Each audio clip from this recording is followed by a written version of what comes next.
to, married to a forcefully religious man. She left them, the husband, the kids, just took off one day.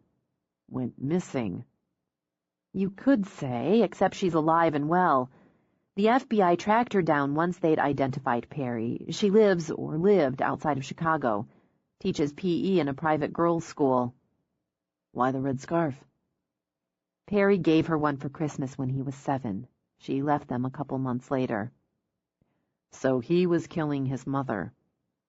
He was killing the girl his mother was before she got pregnant, before she married the man who, according to his mother and those who knew them, abused her. He was killing the girl she talked about all the time, the happy college student who'd had her whole life in front of her before she made that mistake, before she was saddled with a child. That's what the shrink said. What do you say? I say all that's just a bullshit excuse to cause pain and fear. Just like whoever's killing now uses Perry as a bullshit excuse. You stand there because of what he did to you. Motivation matters. She set down her glass. You really think... If you shut it down a minute, I'll tell you what I think. Motivation matters, he said again, because why you do something connects to how you do it, who you do it to or for, and maybe what you see at the end of it, if you're looking that far.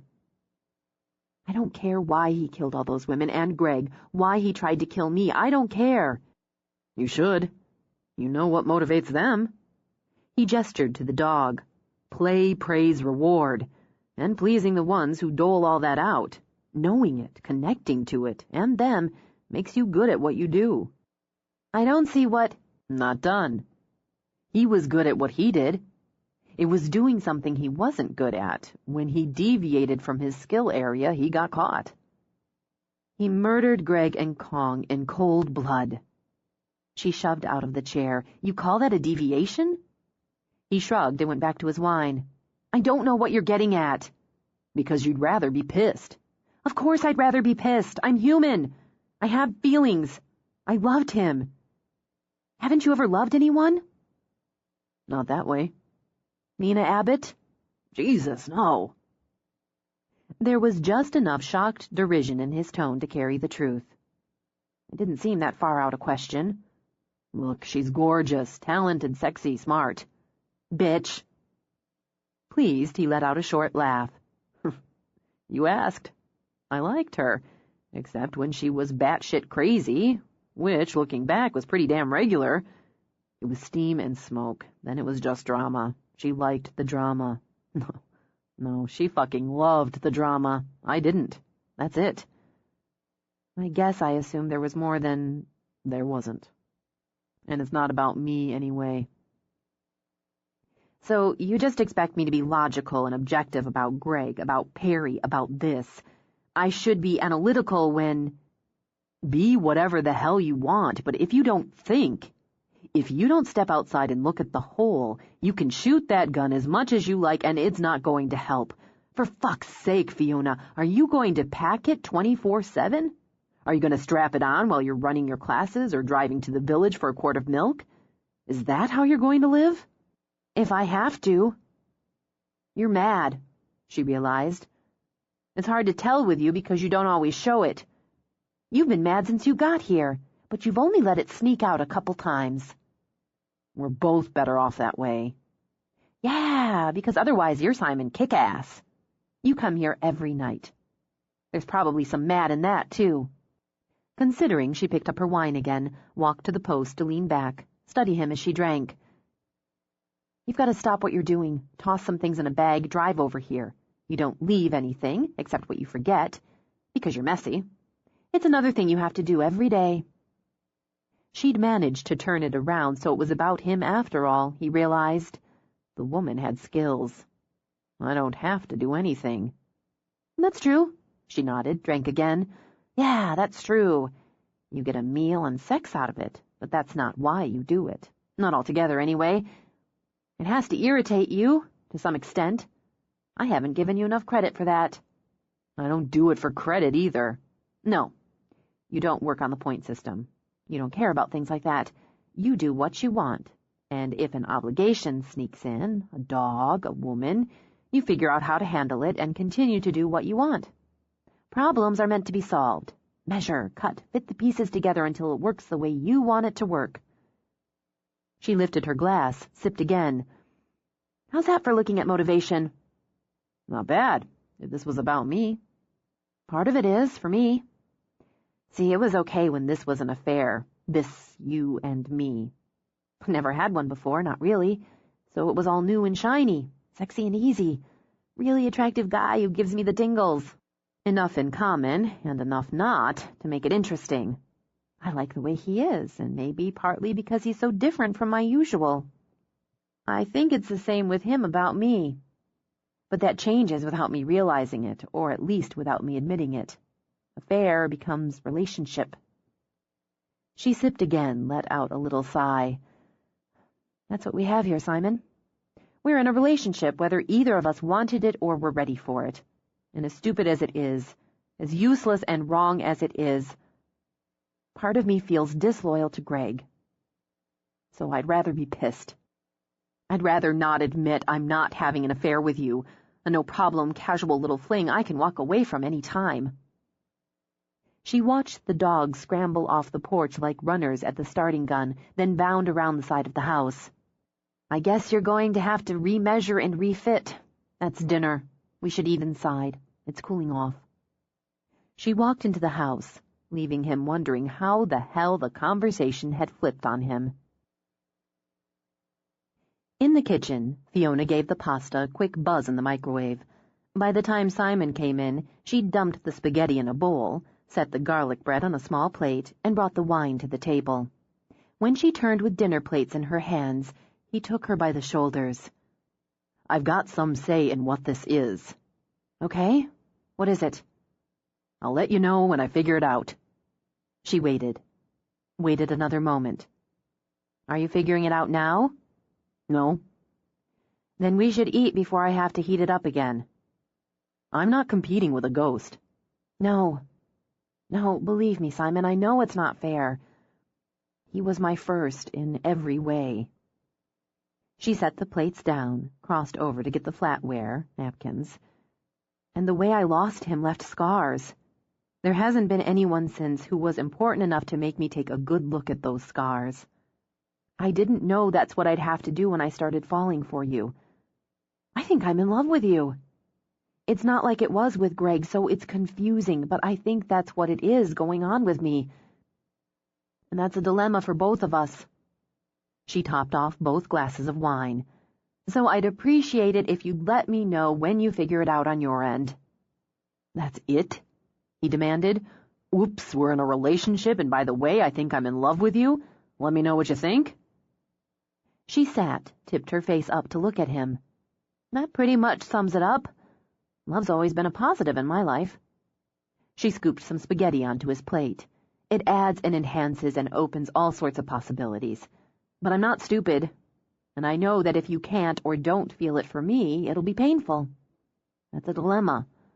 I also know you can't force love or demand it, and I've already dealt with the worst. If you can't or don't love me, it'll hurt, but I'll get through it. Besides, maybe I'm wrong. She took a portion of pasta. I was wrong about being in love with Josh Clatterson. Who the hell is Josh Clatterson? Sprinter. She wound pasta around her fork. I pined for him for nearly 2 years, 10th and 11th grade, and the summer between. But it turned out it wasn't love. I just liked the way he looked when he ran the 20-yard dash. So maybe I just like the way you look, Simon, and how you smell of sawdust half the time. You haven't seen me run the 20-yard dash. True. I might be sunk if I ever do. When he finally sat down, she smiled. I'm going to try to be logical and objective. It seems to me you're doing a damn good job at it already. About you and me? I guess it's a defense mechanism. He frowned, ate. It doesn't work as a defense once you tell me it's a defense.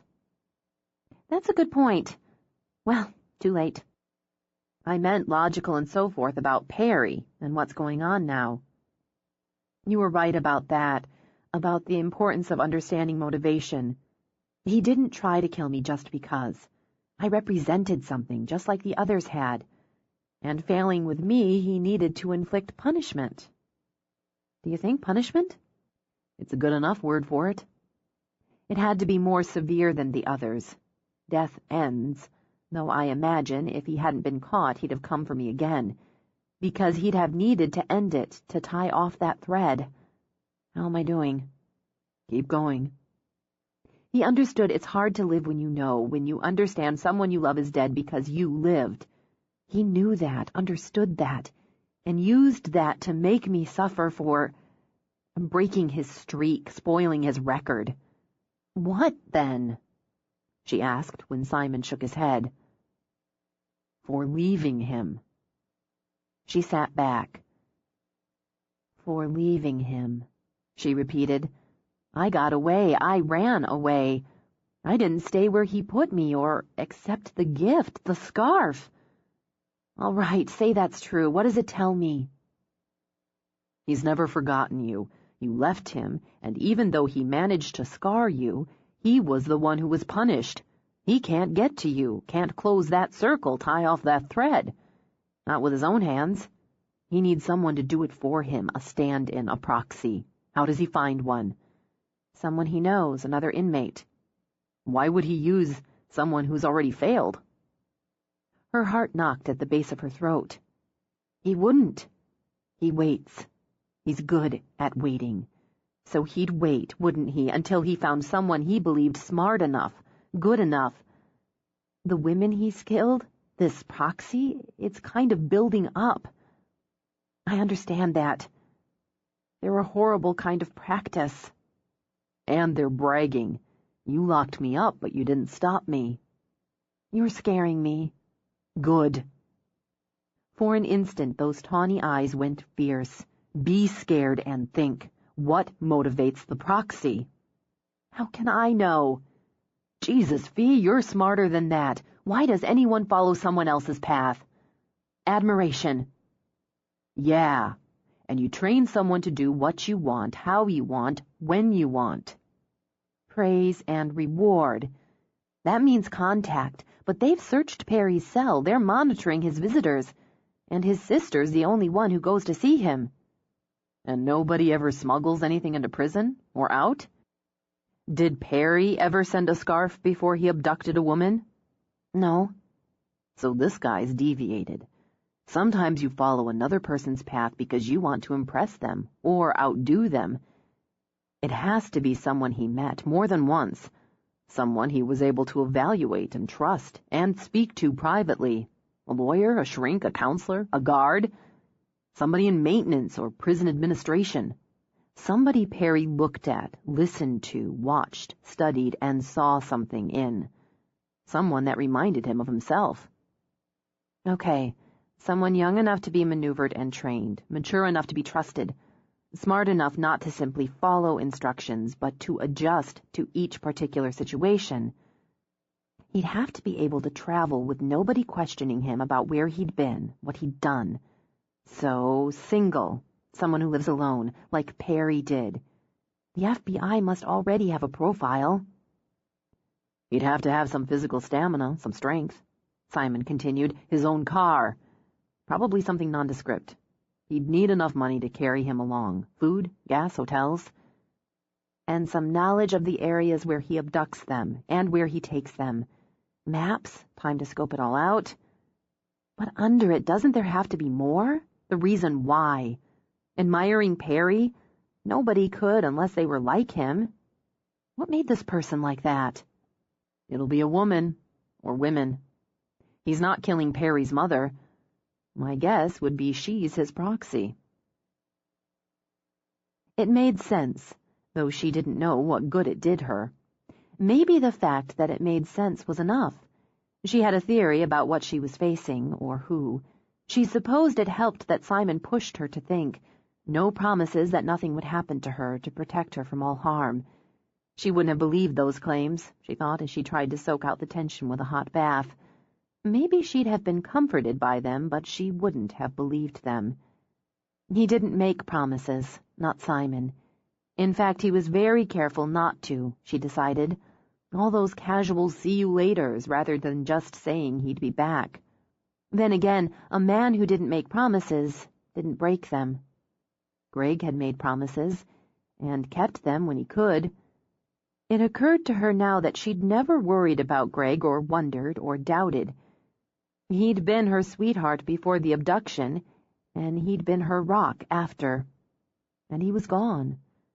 It was time, maybe long past time, to fully accept that. Wrapped in a towel, she stepped into the bedroom as Simon came in from the hall. "The dogs wanted out," he told her. He crossed over, flicked his fingers over the hair she'd bundled on top of her head. "That's a new look for you." "I didn't want it to get wet." She reached up to pull out pins, but he brushed her hand aside. "I'll do it. Did you finish your brood?" She smiled a little. It was only a partial brood. "You had a rough day." He pulled a pin out. "It's done now." "Not quite." He drew out another pin. "Scent is the thing, right? How you find someone? I've got yours inside me. I could find you whether I wanted to or not, whether you wanted me to or not. I'm not lost. I still found you." He took out another pin, and her hair tumbled after it. "What is it about the way a woman's hair falls?" He speared his hands through it, locked his eyes on hers. "What is it about you?" Before she could answer, his mouth was on hers, but softly, testing and easy. She eased into him as she had the bath, with every muscle sighing its pleasure. For a moment, just a moment, he simply held her, with his hand stroking down her hair, her back. It undid her, the offer of comfort she hadn't asked for, the gift of affection she hadn't expected. He slipped the towel off, let it fall, and even then just held her. "What is it about you?" he repeated. "How does touching you calm me down and excite me at the same time? What is it you want from me? You never ask. Sometimes I wonder, is this a trick?" His eyes on hers, he backed her slowly toward the bed. "Just a way to pull me in? But it's not. You're not built that way." "Why would I want anything I had to trick out of you?" "You don't." He lifted her, held, then laid her on the bed. "So you pull me in, and I end up being the one who's lost." She framed his face with her hands. "I'll find you." He wasn't used to tenderness, to feeling it spread inside him, or this need to give her what she never asked of him. It was easier to let the storm come, let it ride over both of them. But for tonight, he'd embrace the calm and try to soothe the fears he understood hid behind those lake-blue eyes. "Relax. Let go." As if she'd heard his thoughts, she sank into the kiss that offered quiet and warmth. Slow and easy his mouth tasted hers, changing angles, gently deepening in a seduction that shimmered sweet. She'd been wrong, she realized. She was lost, floating, untethered, in an unfamiliar space where sensation layered gauzily over sensation to blur the mind and enchant the body. She surrendered to it, to him, yielding absolutely as his lips gently conquered hers, as his hands trailed over her, tender touches soothing a troubled soul. The softly lit bedroom transformed. A magic glade steeped in green shadows, silvered at the edges with moonlight, with the air thick and still and sweet. She didn't know her way, and was content to wander, to linger, to be guided. His mouth grazed down her throat, over her shoulders, until her skin tingled from the quiet onslaught. He tasted her breasts, patiently sampling until on a groan she arched and offered. He feasted, but delicately. Hands and mouth skimmed down in whispering trails, inciting sighs and shivers that rolled into a slow rise, a gilded peak, a breathy fall. He was with her in the magic, steeped in her, in the rich glow of the moment, in the slow glide of movements. Seduced as he seduced, enraptured by the sound of his name murmured from her lips, the slide of her hands, the taste of her skin, she welcomed him warm and wet, took him into her body, into her arms. The need stayed slow and sweet, tender as an open heart even as it climbed, and when he fell into her eyes. 16. In the shabby excuse for a rented cabin squatting in the magnificence of the Cascade Mountains, Francis Eccle read Perry's letter. They had, many months before, determined the route, the timing, the towns, colleges, burial sites. Or Perry had, he thought. The pre-planning made it a simple matter to obtain a mail drop for the letters Perry smuggled out of prison. The answers returned by a similar method, mailed to Perry's minister, who believed in his repentance. In the beginning, he'd been thrilled by the correspondence, the exchange of details and ideas. Perry's understanding, guidance, and approval meant so much. Finally someone who saw him. Someone who didn't require the mask, the pretense, but instead recognized the chains required to keep them in place. At last, someone who helped him gather the courage to break those chains and release what he was. A man, a friend, a partner who offered to share the power that came from throwing off the shackles of rules and behavior and embracing the predator. The teacher had become a willing student, eager to learn, to explore all the knowledge and experiences he'd so long denied himself. But now he believed the time had come for commencement, time to move beyond the boundaries and the tenets he'd been so meticulously taught. They were rules, after all, and rules no longer applied. He studied the 2 fingers of whiskey in his glass. Perry had decreed there could be no drugs, no alcohol, no tobacco during the journey. The body and mind remained pure. But Perry was in prison, he thought, and sipped with the pleasure of rebellion. The journey no longer belonged to him. It was time to make his own mark, or the next mark, as he detoured from the plan already by sending the Bristow bitch a little present. He wished he could have seen her face when she opened the mailer. He wished he could have smelled her fear. But that would come soon enough. He detoured as well by renting the cabin, an expense dearer than a dingy motel room, but he felt it earned the cost with its privacy. He needed privacy for the next detour from his mentor's carefully drawn route. Perry had given him a new life, a new freedom, and he would honor that by finishing what his mentor hadn't and killing Fiona. But there was much to be done in the meantime, and it was time to test himself, to celebrate himself. He took another sip of whiskey. He'd save the rest until after. He moved quietly through the room into the bathroom where he removed his clothes, admired his body. He'd removed all the hair from it the night before and enjoyed the smooth, sleek skin, the muscles he'd rigorously toned. Perry was right about strength and discipline. He stroked himself. Pleased anticipation hardened him before sliding on a condom. He didn't plan to rape, but plans could change. But in any case, protection was key, he thought as he drew on leather gloves. Time to let himself go, to explore new ground. He stepped into the bedroom, switched on a low light, and studied the pretty girl tied to the bed. He wished he could rip off the duct tape over her mouth, hear her screams, her pleas, her gasps of pain. But sounds carried, so he'd have to content himself with imagining them. In any case, her eyes begged him. Her eyes screamed. He'd let the drug wear off so she'd be aware, so she'd struggle, so her fear would perfume the air.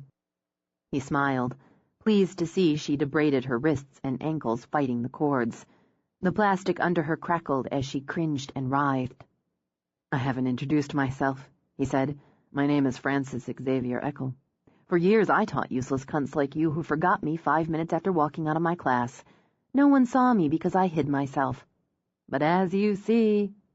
He spread his arms as tears spilled out of her eyes. "I stopped hiding. Do you see me? Nod your head like a good girl." When she nodded, he stepped to the side of the bed. "I'm going to hurt you." He felt the heat spread in his belly as she struggled, as her wild pleas piped against the tape. "You want to know why? Why me, you're thinking. Why not you? What makes you so special? Nothing." He got on the bed, straddled her, considered the rape dispassionately as she tried to kick, to turn, and rejected it, at least for the moment. But you're going to be special. I'm going to make you famous. You'll be on TV and the newspapers all over the internet. You can thank me later. Balling his gloved hands, he used his fists. Fiona hesitated and backtracked. Her bag was packed and in the car. She'd made arrangements for everything. She'd left lists, long lists, she admitted, carefully detailed. She'd devised Plan Bs for a number of items, Plan Cs for a few. Still, she went over everything in her head again, looking for anything she'd left out, miscalculated, needed to cover more fully. "Go away," Simon ordered. "I've still got a few minutes. I think maybe I should get the hell out of here." To solve the matter, he took her arm and steered her through the house. "If one of the dogs gets sick or injured, I have the name and number of the vet who's covering for I have your number. Hotel, cell, my cell, Sylvia's cell. So does James. We have everything. And triplicate. Between us, I think we can handle anything short of nuclear holocaust or alien invasion." "I know, but—" "Shut up. Go away. If I'm hauling 4 dogs home with me this morning, I need to get started." "I really appreciate it, Simon. I know it's a lot. James will pick my guys up." "After work. It's on the list. With the time, his cell phone, his house phone. I think all that's missing is what he'll be wearing. Beat it. I'm finally going to have 3 days without having to listen to you." "You'll miss me." "No, I won't." She laughed, then she crouched down to pet the dogs, to hug them. "You'll miss me, won't you, boys? Poor things having to spend the day with King Granky." "It's okay. James will save you later. Be good. Be good boys." She straightened. "Okay, I'm going." "Thank Christ." "And thank you for letting them hang out with Jaws during the day." She gave him a quick buss on the cheek, opened the car door. He spun her around, yanked her into a long, hard kiss. "Maybe I'll miss you a little, if a stray thought of you happens to cross my mind." He brushed her hair behind her ears. "Have a good time." Then he grabbed her hand. "Really, have a good time." "I will. We will." She got in the car, then leaned her head out the window. "Don't forget to—" He used the palm of his hand to push her head back in. Okay, bye." He watched her go with the dogs plopped down beside him. "All right, guys, it's man time. Scratch your balls if you got 'em." He walked back to the house, did a quick walk-through check. "It never smells like dog in here," he muttered. "How does she pull that off?" He locked up, strode to the truck. "Everybody in. Going for a ride." They scrambled up, except for Newman, jockeying for the passenger side or the narrow bench seat behind it. "Come on, gotta go," Simon ordered as the dog sat and studied him. "She'll be back in a couple days." He patted the seat. "Up! Come on, Newman. Don't you trust me?" The dog seemed to consider the question, then apparently took Simon at his word and jumped in. He had a stray thought of her, maybe a couple of them, as he worked through the morning. He ate lunch with his feet dangling off the porch of the shop, tossing bits of salami, Fiona wouldn't approve, to the dogs and watching them field. He took another 20 minutes, tossing sticks and balls on the beach, laughing his ass off when every one of them bounded into the water. He went back to work, radio blasting, and 4 wet dogs snoring their way dry in the sunlight. He didn't hear them bark, not with AC/DC screaming, but looked over as a shadow crossed his doorway. He set his tool aside and picked up the remote to cut the music when Davy stepped in. "Got yourself a gang of dogs out there." "Fiona's away for a couple days."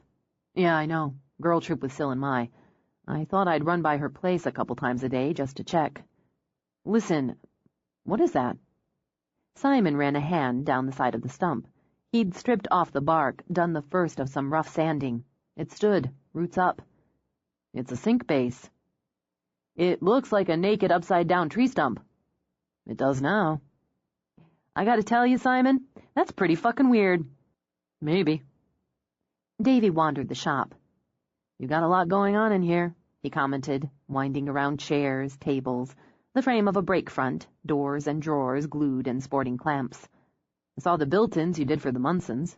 They're nice. Real nice. Hey, this is a beauty here. Like Davy, Simon studied the wine cabinet he'd designed for Fiona. It's not finished. You didn't come by to critique my work. No. Face grim now, Davy shoved his hands in his pockets. Shit. They found her, the girl who got taken last week. Yeah, early this morning. Crater Lake National Park.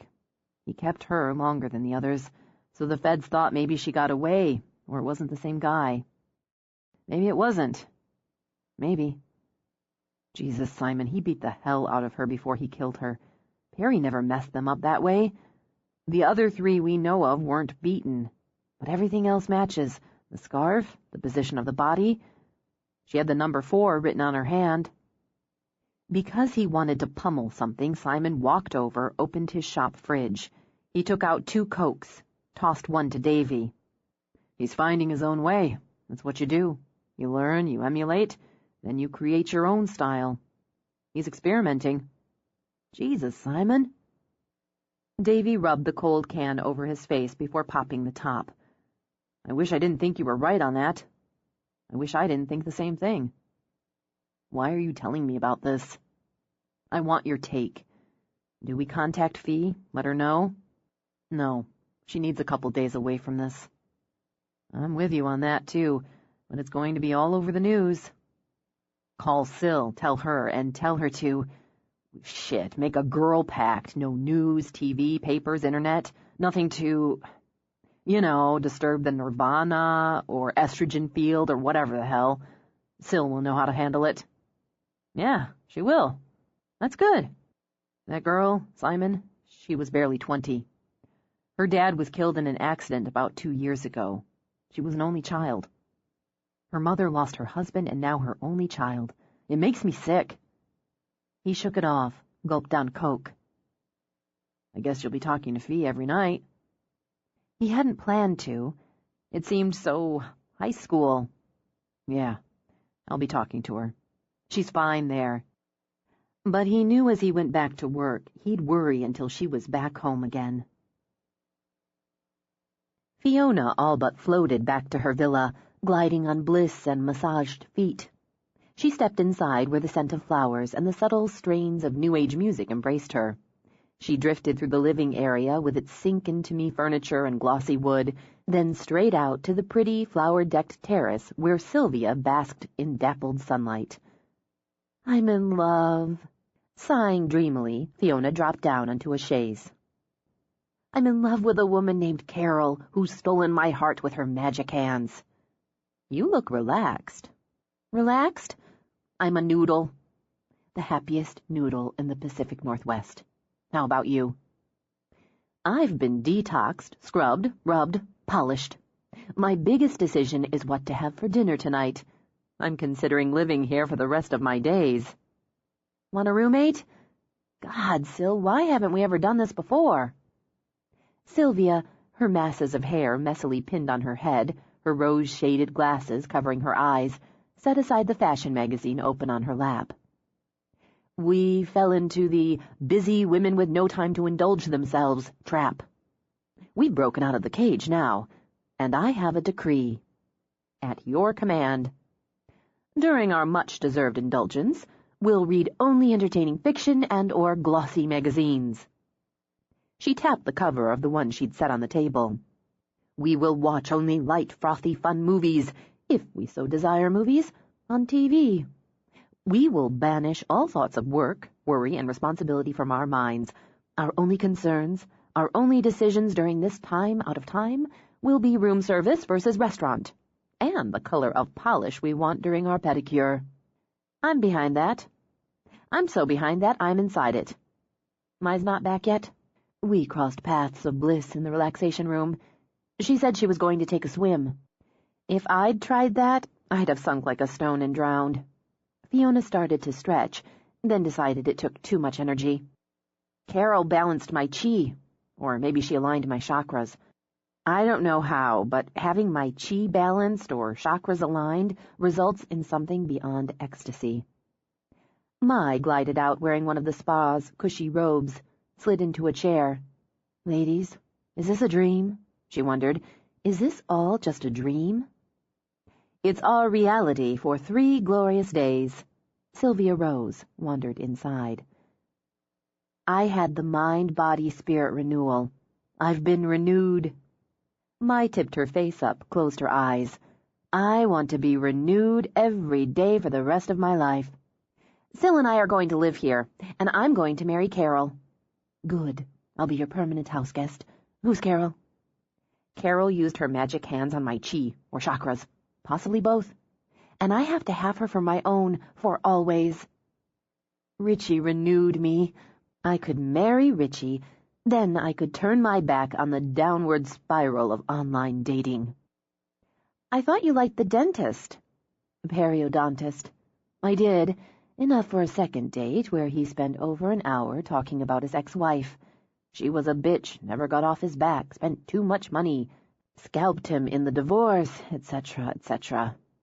Sam, the periodontist, goes down the tubes with Robert, the psychologist, Michael, the insurance exec, and Cedric, the lawyer/unpublished novelist. You're better off with Richie. Don't I know it? They both glanced at the doorway, and Fiona's eyes popped wide as Sylvia came out carrying a silver tray. Champagne. Is that champagne? Champagne and chocolate strawberries. I decided when 3 busy women and great good friends finally indulge themselves, it needs to be celebrated.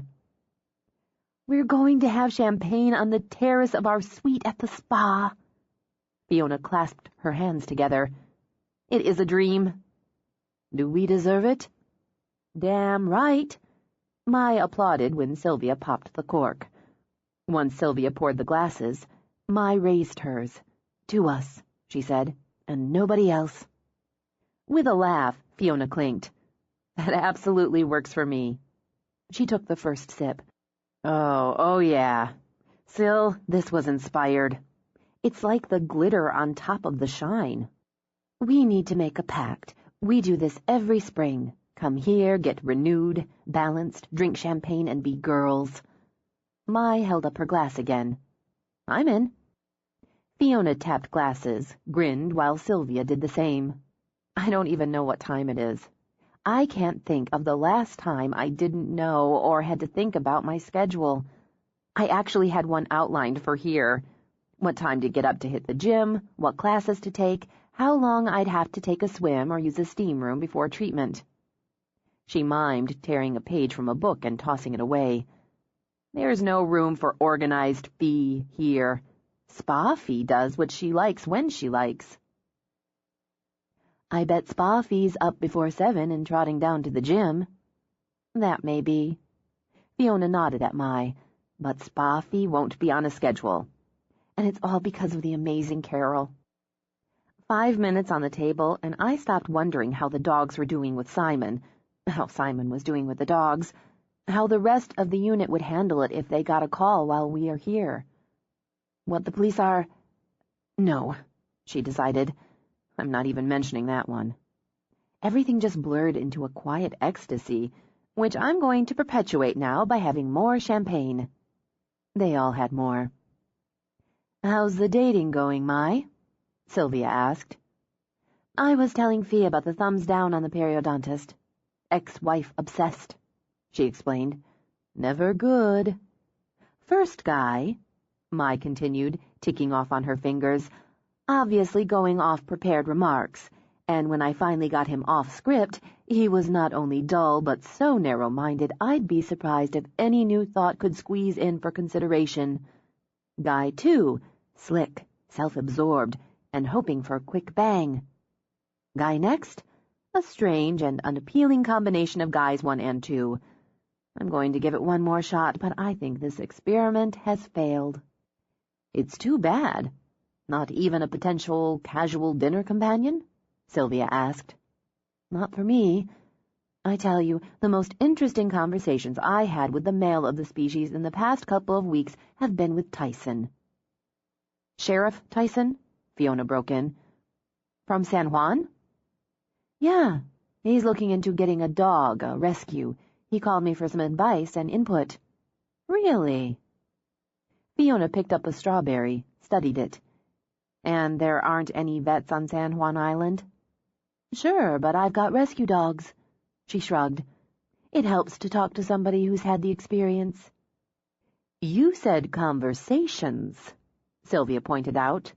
Plural. Yeah, we've talked a few times. He was thinking a lab or lab mix because he likes Fee's dogs. But then he thought maybe just hit the shelter and see how it went, or go online and check out what's available and who needs a home. It's sweet, she added. He's putting a lot of time and thought into it. And checking in with you. Fiona exchanged a glance with Sylvia. That's right. I'm going to go with him to check out the shelter once we get back from Spa Bliss. He asked you to go with him to the animal shelter? A little professional and moral support, she began, then goggled at Fiona.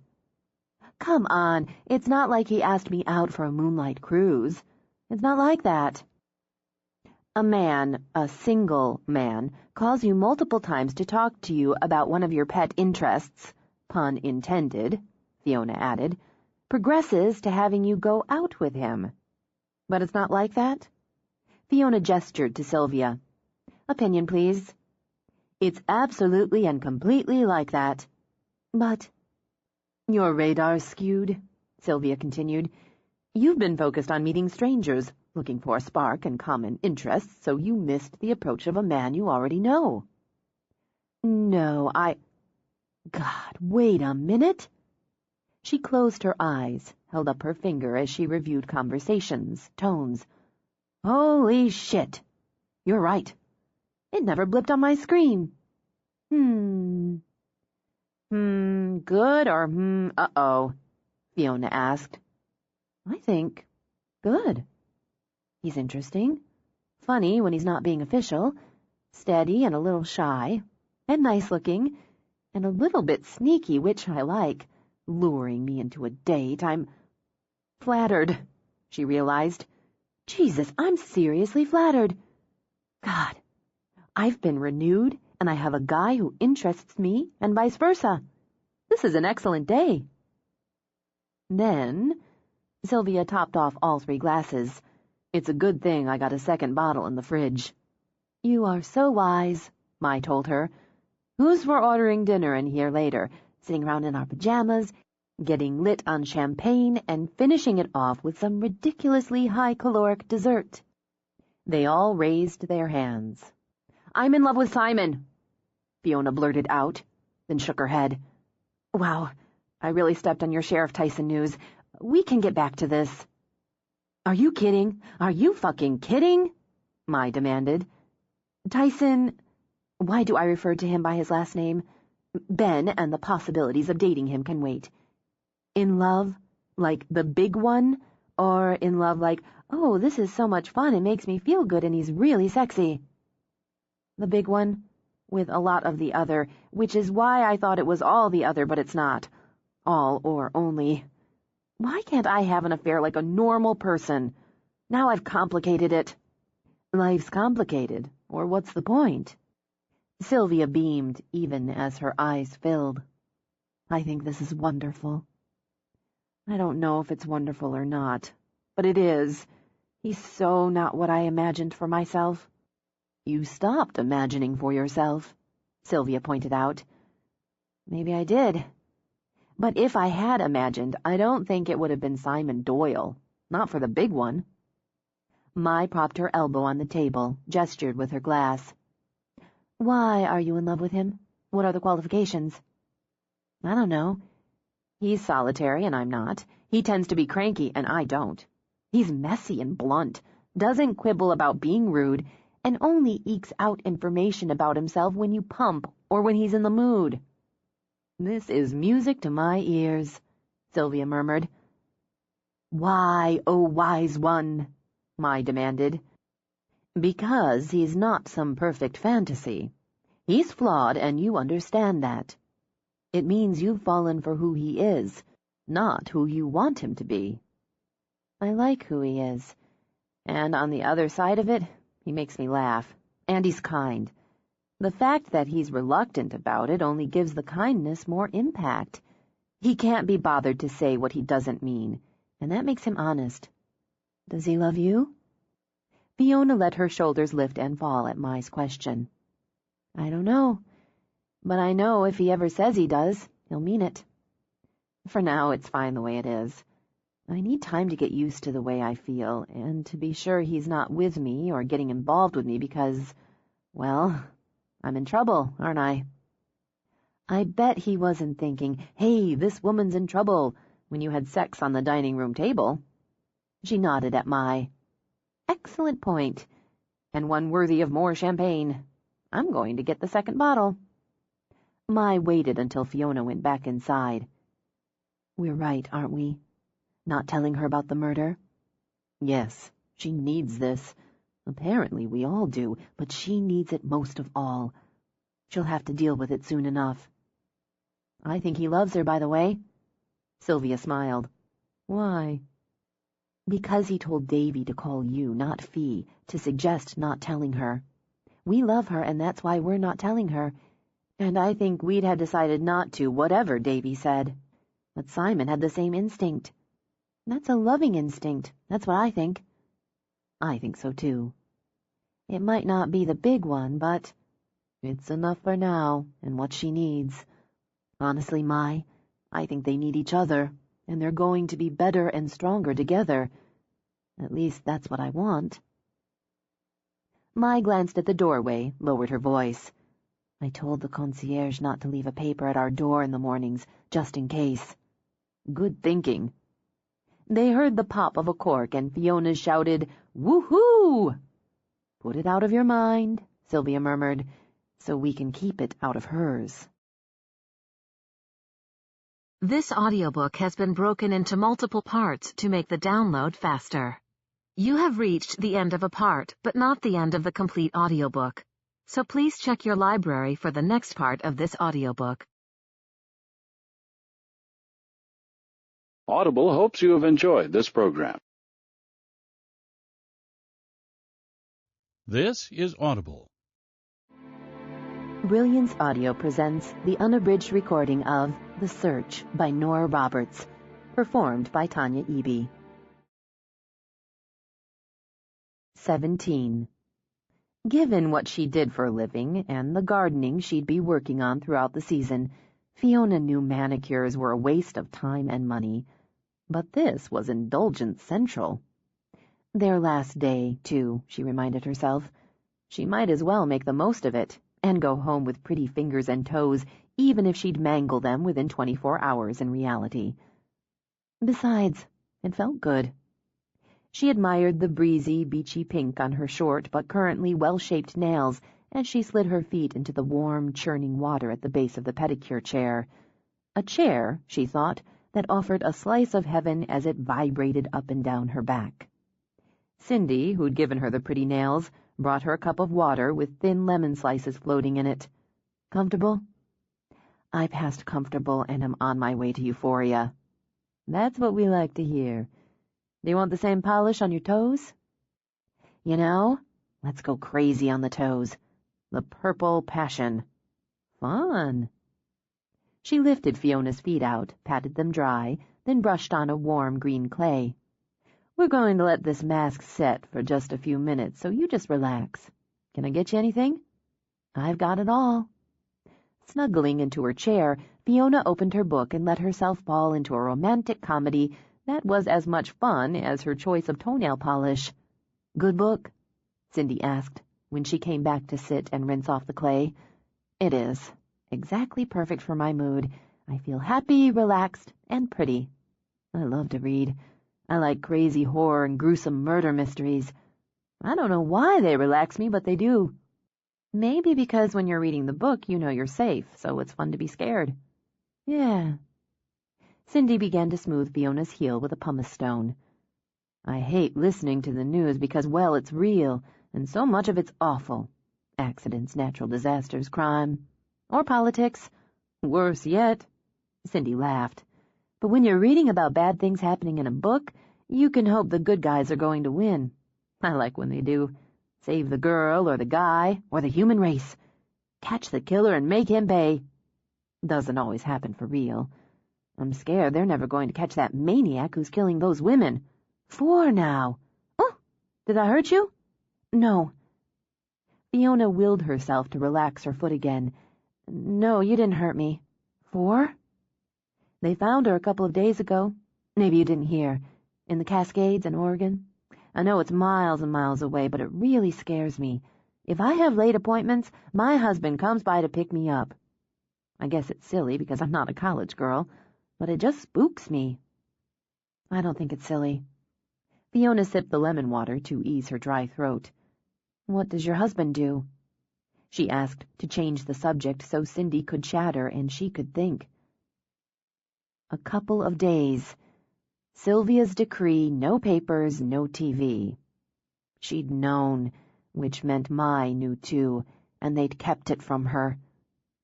To give her some peace of mind, she thought, a little slice of oblivion before reality grabbed her by the throat again. So she'd do the same for them, she decided. She'd maintain the pretense for this last day. If death haunted her, she could, for now, keep the ghosts to herself. It wasn't like him, Simon thought as he frowned at the flowers on Fiona's kitchen table. He didn't buy flowers. Well, for his mother every now and again, sure. He wasn't a Philistine. But he didn't buy flowers for women on impulse, or for no good reason. Coming home after a couple days, 4 days, away wasn't a good reason. He didn't know why the hell he'd bought them, or why the hell he'd missed her so much. He'd gotten a lot of work accomplished without her taking up his space and time, hadn't he? And he'd drafted out more designs because he'd had more time alone, working and living on his own schedule. His and the dog's, anyway. He liked a quiet house. He preferred a quiet house, one without the annoying obligation of having to remember to pick up his socks or hang up wet towels, or stick dishes in the dishwasher unless he damn well felt like it. Which, like most normal members of his species, meant when there were no more clean socks, towels, or dishes. Not that she asked him to pick up his socks or hang up his wet towels or stick his dishes in the dishwasher. That was her brilliance. She said nothing, so he felt obligated. He was being trained, he realized. No doubt about it. She was training him as subtly and consistently and effortlessly as she did the dogs. To please her, not to disappoint her, to develop habits and routines. It had to stop. He should throw the stupid flowers out before she got home. When the hell was she getting home? He looked at the stove clock again, then walked outside so he'd stop looking at the clock. He didn't wear a watch for the very specific reason he didn't want to be bound up in time. He should have stayed home working until she called. Or didn't call. Instead, he'd stopped, went into town to buy some supplies, and the Christing flowers, and didn't forget the couple bottles of the red wine she preferred, then came here to check the house. To make sure, he was forced to admit, that James had picked up his socks and so on, which of course proved unnecessary. James was either as insanely tidy as Fiona, or well-trained. He hoped it was the latter, at least. To get his mind off the time, he grabbed a load of tennis balls and thrilled the dogs by throwing them, and when his arm went to rubber, decided she needed one of those ball shooters they used for tennis practice. He changed it up, giving the dogs the stay command, then walking out of sight to hide the balls in various places. He went back around, sat on the porch steps. "Find the balls," he ordered. He had to admit the stampede and search had its entertainment value, and past the time he wasn't paying any attention to. He ended up with a pile of dog-slobbered balls at his feet, then repeated the routine. But this time he ducked inside for a beer. The pile of balls waited, but the dogs had gone into their sentries on alert stance, facing the bridge. About damn time, he thought, then deliberately leaned against the post. Just out having a beer with the dogs, he decided. It wasn't like he was waiting for her, watching for her. But it wasn't her car that bumped across the bridge.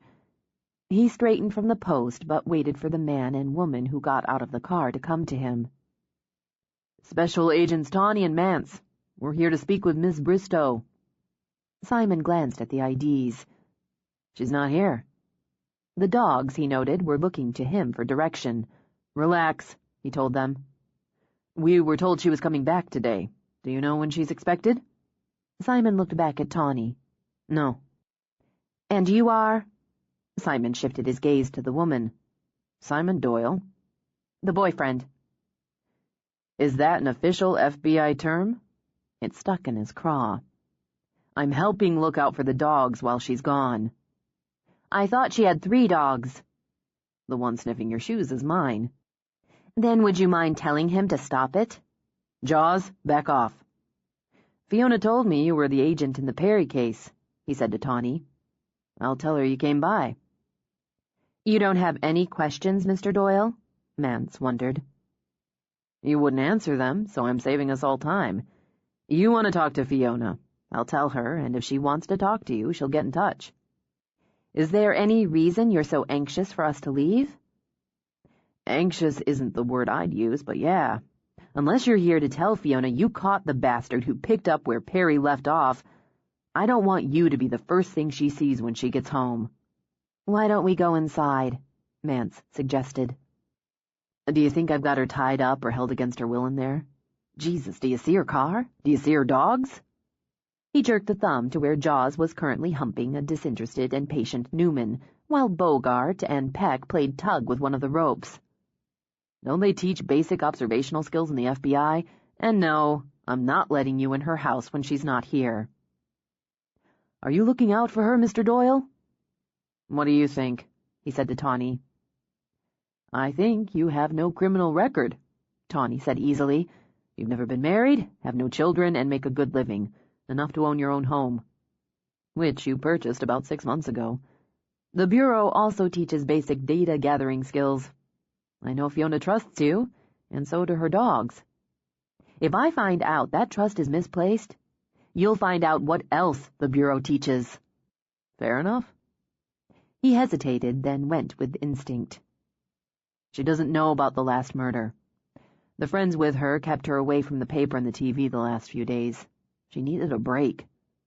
I don't want her coming back and ramming face first into it, so I want you to go. That's fair enough, too.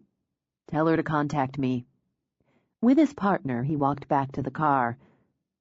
We haven't caught the bastard yet, but we will. Hurry up, Simon muttered as they drove away. He waited nearly an hour more, relieved now as every passing minute decreased the chance of her passing the agents on the road home. He gave some thought to putting a meal together, then spooked himself at the image of welcoming her home with a dinner and flowers. It was just too much. The bark of the dog sent him back outside moments before she drove over the bridge. Thank God, he mused. Now he could stop thinking so much. He strolled casually down the porch steps. Then the damnedest thing happened. The goddamnedest thing. When she stepped out of the car, when he saw her standing in the fading sunlight, the fragile blooms of the dogwoods behind her, his heart actually leaped. He'd always considered that sheer bull, just an overworked phrase in poetry or romance novels, but he felt it, that surge of pleasure and emotion and recognition inside his chest. He had to restrain himself from rushing her, as the dogs did, bumping one another in their joyful hurry for strokes and kisses. "Hi, guys, hi! I missed you too, every one of you. Were you good?" "I bet you were." She accepted desperately loving licks while she rubbed wiggling, furry bodies. "Look what I've got." She reached inside the car for 4 huge rawhide bones. "One for everybody. Sit. Now sit. There we go. Everybody gets one." "Where's mine?" Simon demanded. She smiled, and the quieting sun flared off her sunglasses. As she walked to him, she opened her arms and just took him in. "I was hoping you'd be here."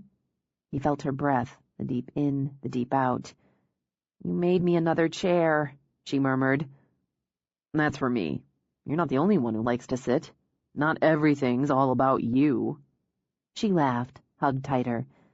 "Maybe not, but you're just what I need." He eased back until he found her mouth with his, and found it was just what he needed. "My turn." He shifted to knee and nudged the dog's back, and caught it. Just an instant as the change of angle let him see through the tinted lenses and into her eyes. He slipped them off her face. "I should have known women couldn't keep it shut down." "You're wrong, and sexist." "They didn't tell me, and I returned the favor by not letting them know I heard." Her eyes changed again. "Did you tell them not to say anything to me, to make sure I didn't read about it in the paper, catch it on the news?" "So what?" She nodded, laid her hands on his cheeks, kissed him lightly. "So thanks." "That's just like you, slipping around the normal reaction of being pissed and telling me I didn't have the right to butt in and decide for you." He opened the back of her car for her suitcase. "It's how you get around people." "Is it?" "Oh, yeah. What's this other stuff?" "I bought some things. Here, I've got it." He hauled out 2 shopping bags. "Why do women always come back with more than they left with? And it's not sexist if it's true." "Because we embrace and enjoy life. Keep it up and you won't get your present." She led the way in, and he dumped all the bags by the base of her steps. "I'll take them up later." "How did you find out?" She took off her shoes, pointed at her toes. "Your purple toenails told you?" "The technician who gave me the pedicure. She was just making conversation." Damn it. He hadn't considered basic gossip. "So that's what you people talk about during those rituals? Murder and dead bodies?" "Let's put it in the category of current events. And let's go back, get some wine. I'd really like a glass of wine." She saw the flowers when she stepped into the kitchen. The way she stopped cold and stared told him she was just as surprised he'd bought her flowers as he'd been. "You made me another chair, and you brought me flowers." "I told you the chair's mine. The flowers just happened to be there, so I picked them up." "Simon." She turned, wrapped herself around him. Feelings winged into him, slapped against one another. "Don't make a big deal out of it." "Sorry, but you'll have to tough it out. It's been a really long time since a man brought me flowers. I forgot what it's like. I'll be right back." The dogs followed her out. Afraid, he assumed she'd leave again. He got out a bottle of wine, pulled the cork. She came back with a small box as he poured her a glass. "From me and the dogs. Consider it a thank you for helping out with them." "Thanks." It had weight for a small box, and, curious, he opened it. He found a slender door knocker. The copper would verdigris over time, he thought, and add to its appeal. Raised letters ran down its length, and the knocker itself formed a Celtic knot. "It's Irish. I figured Doyle, there has to be Irish in there. Falcha means welcome. Doyle, remember?" "Right. I thought if you put it on the door, sometimes it might even be true. The welcome, that is." He glanced up to see her smiling. "It might. Either way, it's nice." "And you could get one made. I bet Sil could find a metal artist to do it, to put up when you're not in the mood for company. It could say, 'Go away' in Gaelic." "That's a pretty good idea.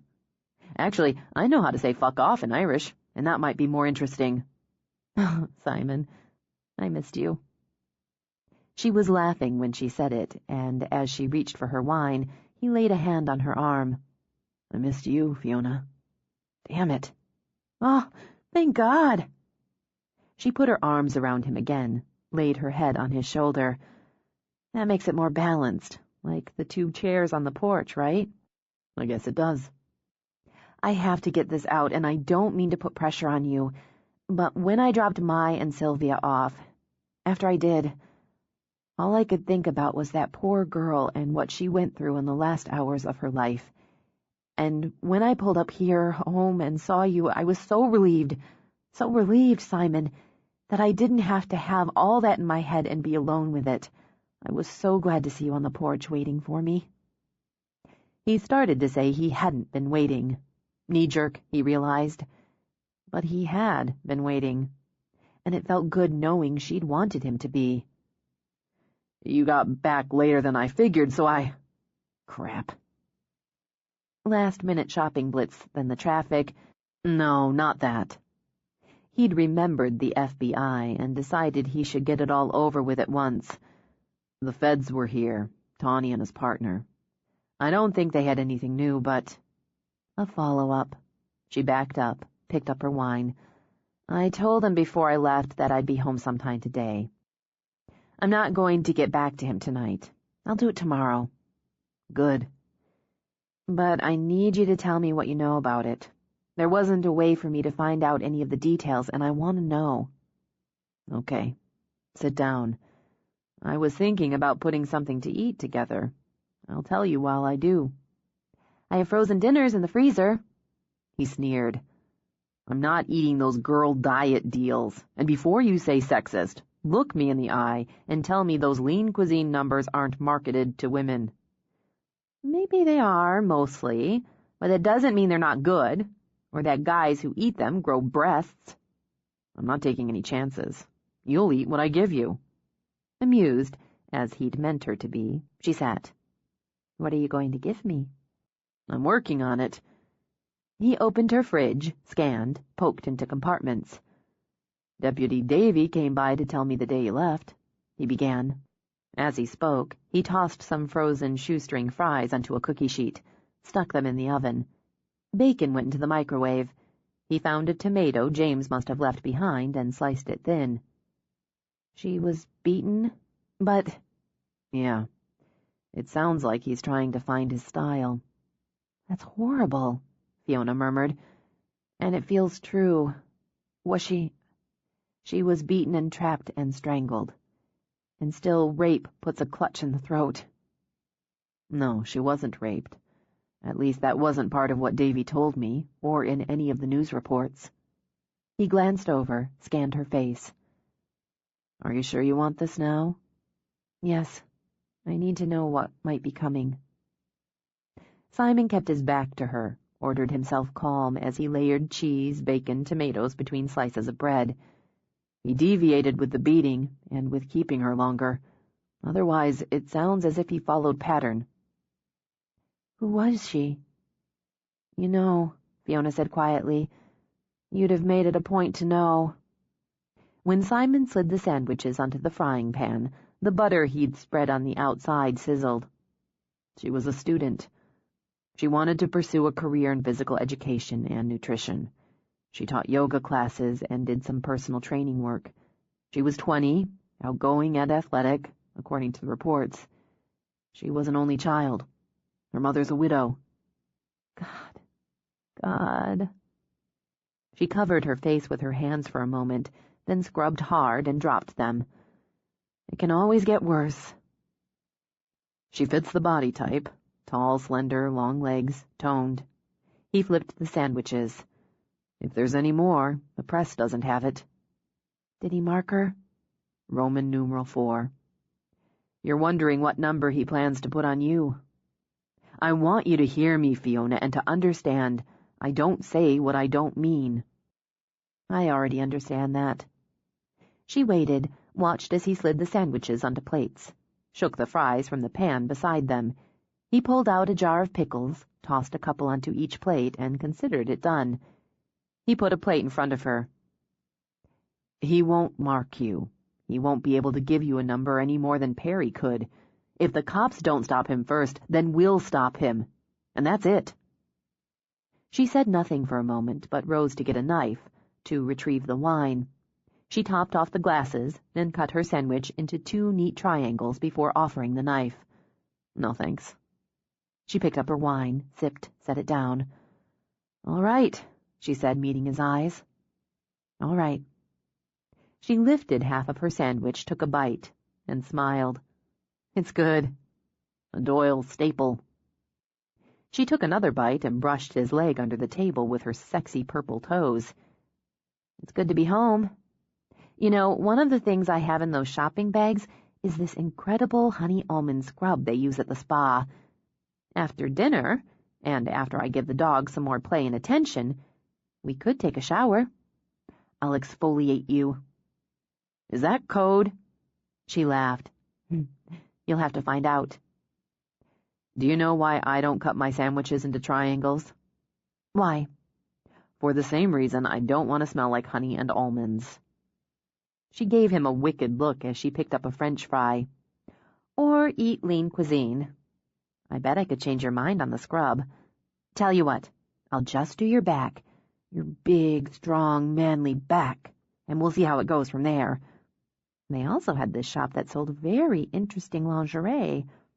I bought a little something, a very, very little something, which I'd be inclined to model for you if you tried the scrub. "How little?" "Minuscule. Just the back." She smiled and nibbled on a fry. "To start."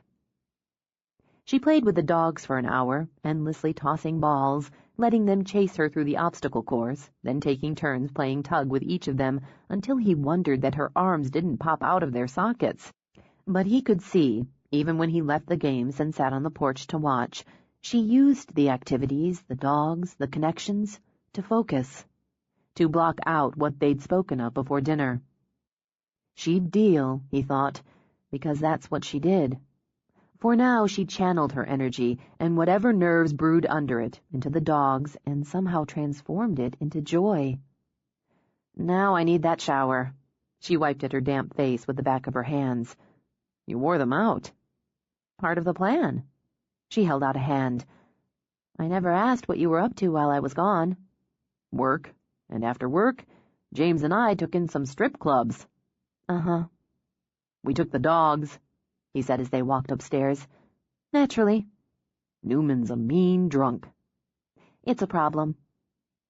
In the bedroom, she dug the box of scrub out of the shopping bag, opened it for the jar. "Actually, if you want some speculation and gossip, I don't think we're the only ones who'll have exfoliated in the shower recently." "Sorry, what?" "I came by to pick up the dogs one morning because I needed some supplies and figured I'd save James the trip. Laurie's car was in the drive." "Really? Well, well. She might have stopped by early, like you did. I hope not, but—" "He came out when I started rounding up the dogs." He blushed. "Aw." She crooned it, then laughed. "That's so sweet." After she set the jar down on the bathroom counter, she pulled the band from her hair, shook out all that rose gold. He went rock hard. "Strip it off," she ordered. "Let's see if I can make you blush." "I don't blush, and I'm not sweet." "We'll see." She tugged off her shirt, but flicked his hand away when he reached out. A deal's a deal. Let's get wet." Maybe it was another way of focusing, channeling, blocking out. But who was he to complain? Naked, he stepped under the spray. "Your bathroom needs to be updated and redesigned." "I'll take that under advisement." She made a circle with her finger, so he turned around and gave her his back. "It feels a little rough," she told him as she scooped the scrub out of the jar, "but in a good way." She began to rub it over his back in slow, steady circles. The texture, the flesh-to-flesh contact, the aroma, all add to the experience. "Your skin wakes up and feels more, she said again when he reached back. "I do the touching till we're done. Hands on the wall, Doyle." "Did you get naked in the shower at the spa for this?" "No. I'm adjusting it for home use. You smell wonderful already, and smooth." She leaned in, let her breasts ride over his back before using more scrub farther down. "Is this all right?" she asked as she circled those firm hands over his ass. "Yeah." "Why don't you close your eyes? Relax. I'll just keep going until you tell me to stop." Those hands ran down his legs, the rough texture tingling over his skin to be sluiced away by the spray, then explored by her lips, her tongue. Need banged in his blood until his hands on the wall were fists. Rich scent curled in the steam, became erotic until even drawing a breath aroused to aching. "Fiona." "Just a little more," she murmured. "I haven't even started on the front yet. You'll be unbalanced. Turn around, Simon." She knelt in front of him, water gleaming off her skin, sleeking her hair back. "I'll just start down here and work my way up." "I want you. You couldn't need for me to want you more than this." "You'll have me, as much as you want. But let's see if you can hold out till I finish. Let me finish, and you can do whatever you want with me." Jesus Christ, Fiona. You drive me insane. "I want to. That's what I want tonight. But not yet." He reached down for her hands, let out a strained laugh. "Don't even think about putting that stuff on my—" "That's not what I'm going to put there." She skimmed her tongue over him until he bit back a moan. "Can you hold out?" she murmured, torturing him with her mouth as her hands worked up his legs, over his belly. "Can you hold out until you're inside me, hot and hard inside me? That's what I want when I'm done. I want you to take me and use me until I can't stand it. Then I want you to take me and use me more. I won't tell you to stop. I won't tell you to stop until you're done." She took him to the edge. Then those tormenting lips slicked over his belly, up his chest, while her hands circled. "The water's going cold," she murmured against his mouth. "We should—" He put her back to the wet wall. "You'll have to take it, and me." "Deal's a deal." Her breath caught and shuddered out when he slid his hand between her legs. "Wider." She gripped his shoulders, shuddered once as his eyes burned into hers. As he drove into her, they burned still. He took her, ruthlessly, so that her cries echoed with the slap of wet flesh, the sizzle of cold water. When her head fell on his shoulder, he continued to thrust while his hands made rough use of her body. His own release ripped through him and left him raw. He managed to shut off the water and pull her out. When she staggered, he half carried her to the bed. They dropped onto it wet and breathless. "What are you—" She broke off, let out a whistling breath, cleared her throat. "What do you say about honey almond now?" "I'll be buying a case of it." She laughed, then her eyes popped open as he straddled her. His eyes, still hot, met hers as his thumbs flicked over her nipples. "I'm not done yet." "But—" "I'm not done." Leaning over her, he took her hands, lifted them, clamped them around the iron rungs. "Leave him there. You're going to need something to hold on to." "Simon." "What I want as much as I want," he reminded her, and slid down, lifted her hips. "Until I'm finished." The breath trembled between her lips now, but she nodded. "Yes."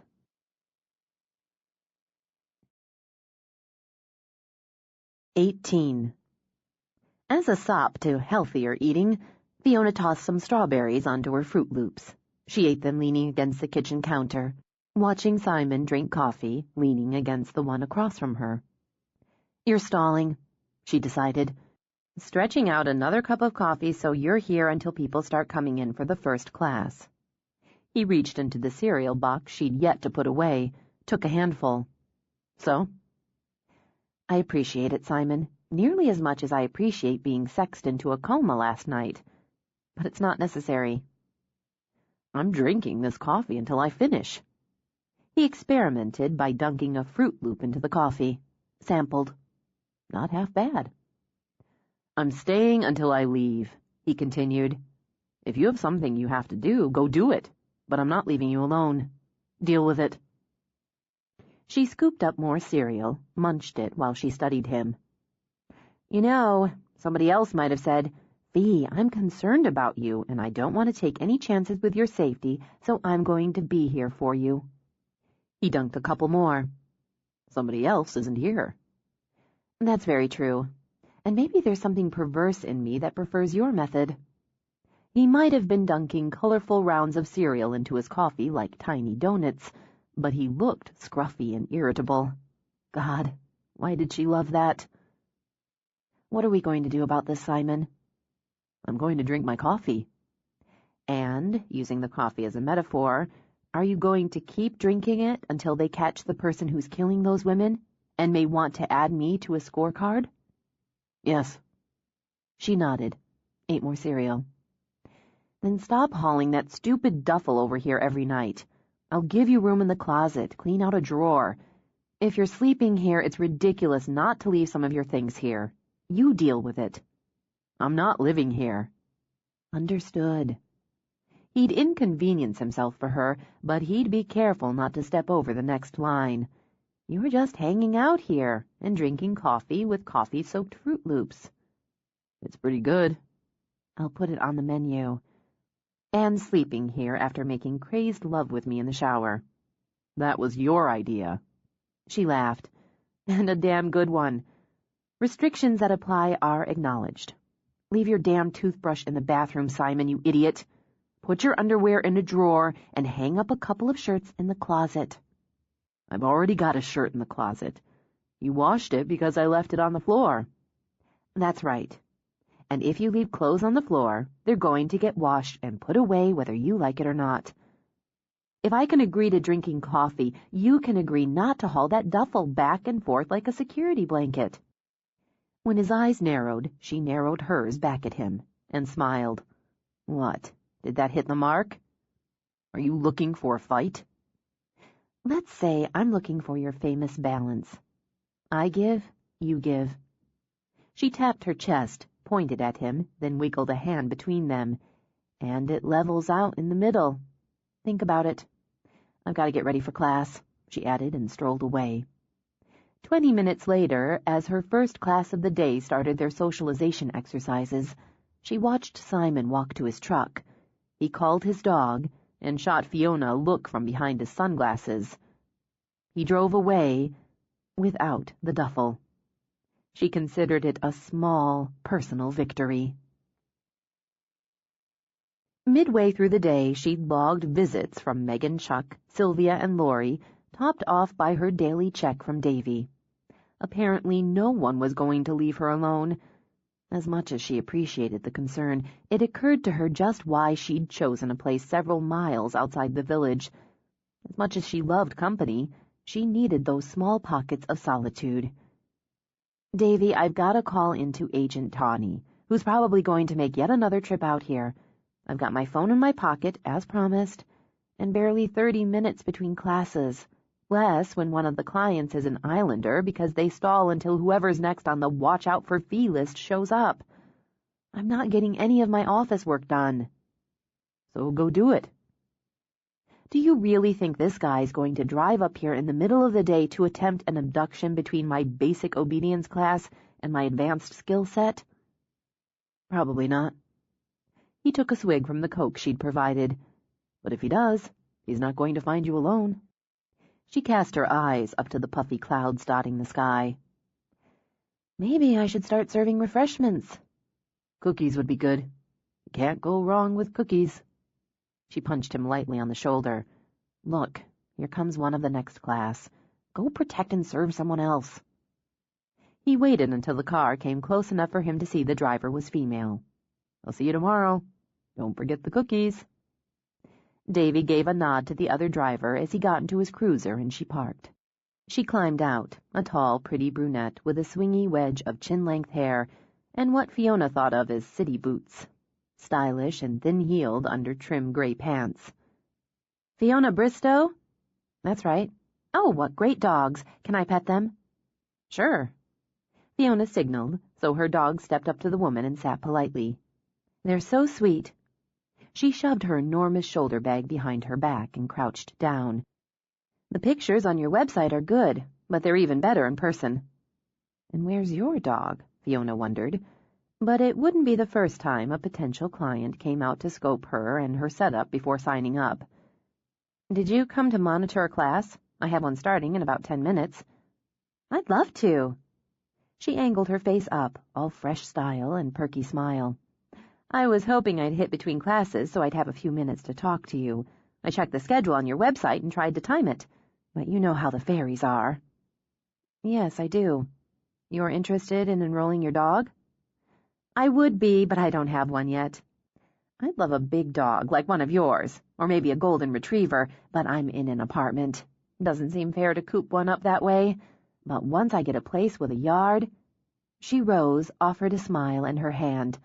I'm Katie Starr. I work for U.S. Report, Fiona finished, in a tone that went cool. You're wasting your time here. I just need a few minutes. I'm doing a follow-up, actually a series of stories on RSK2 and... Is that what you're calling him? It revolted her on every level. Red Scarf Killer 2, like a movie sequel? Starr traded in her smile for a tough-eyed stare. We're taking it very seriously. This man has already killed 4 women in 2 states. Brutally, Miss Bristow, and with his latest victim, Annette Kelworth, that brutality escalated. I hope you're taking it seriously. Your hopes aren't my problem. My feelings aren't your business. You have to understand your feelings are relevant, Starr insisted. He's reprising the Perry murders, and as the only woman known to have escaped Perry, you must have some thoughts and feelings on what's happening now. Insight into the victims, into Perry, and RSK2. Will you confirm the FBI has interviewed you regarding these latest homicides? I'm not going to comment. I already made that clear to you.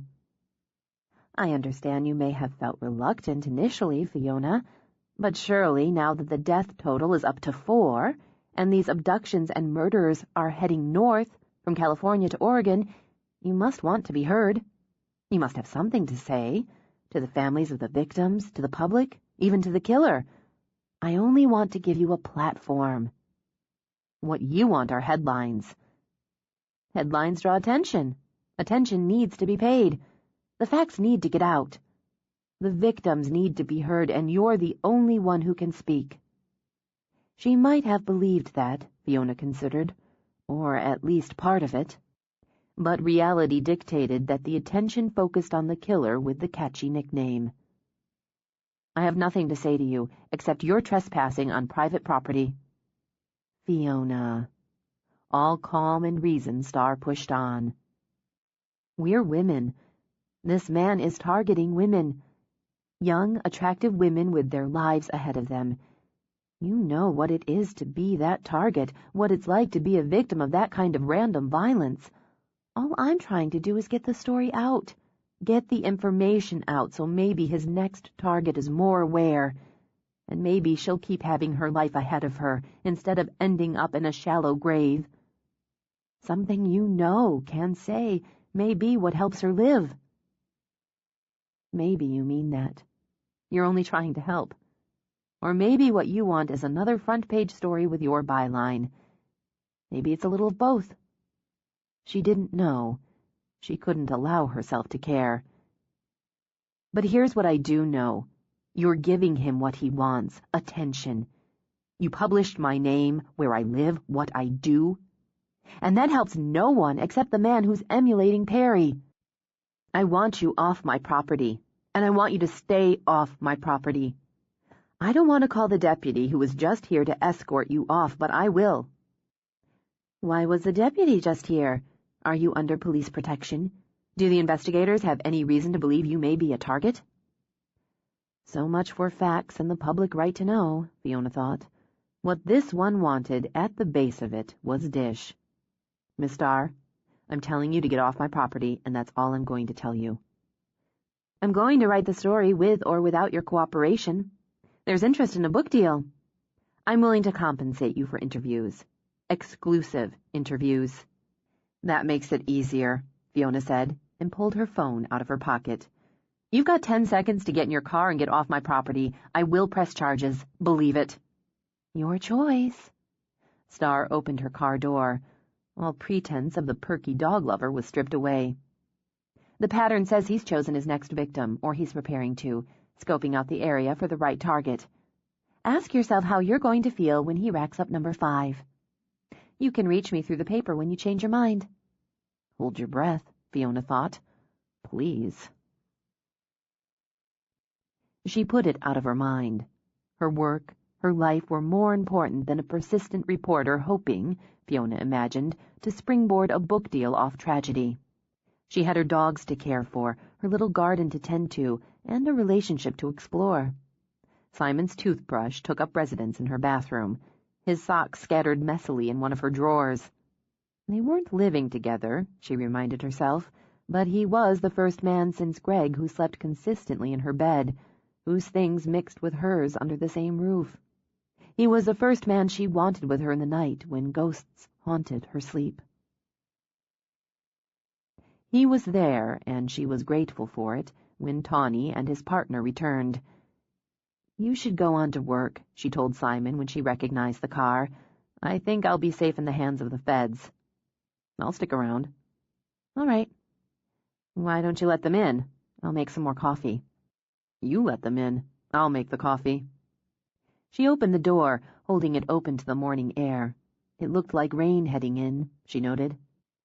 That would save her from watering her pots and garden beds, and add a realistic element to the training classes she had on tap for the afternoon. Dogs and handlers couldn't pick just sunny days for a search. "Good morning," she called out. "You're getting an early start. Simon's making some fresh coffee." "I could use some," Tawny told her. "Why don't we go back, sit in the kitchen?" "Sure." Remembering Mance's aversion, she gestured the dogs out. "Go play," she told them. "I'm sorry I missed you the other day," she added, leading the way back. "We'd planned to be back earlier, but we dragged our feet. If you want a place to go and unwind, it's the spot for it. Simon, you've met Agents Tawny and Mance." "Yeah." "Have a seat. I'll get the coffee." Simon left her to the pouring and doctoring. "Anything new?" "We're pursuing the avenues," Mance told him. "All of them." "You didn't have to make another trip out here to tell her that." "Simon." "How are you, Fee?" Tawny asked her. "I'm all right. I'm reminded daily how many people I know on the island, as somebody drops by to see me, read, check in on me, several times a day. It reassures, even as it makes me itchy." "We can still offer you a safe house, or we can work putting an agent here with you." "Would it be you?" He smiled a little. "Not this time." She took a moment just to look out the window. Her pretty yard, she thought, with its tender spring gardens just starting to pop with color and shape, and all that bumping up against the tower of trees that climbed up the slopes and walked down again, offering countless paths to stroll, lovely surprises of wild lupin and dreamy blue cannas. Always so quiet and restful to her, so hers, season by season. The island, she thought, was her safe house. Emotionally, yes, but she absolutely believed in every practical sense as well. "I think, realistically, I'm covered.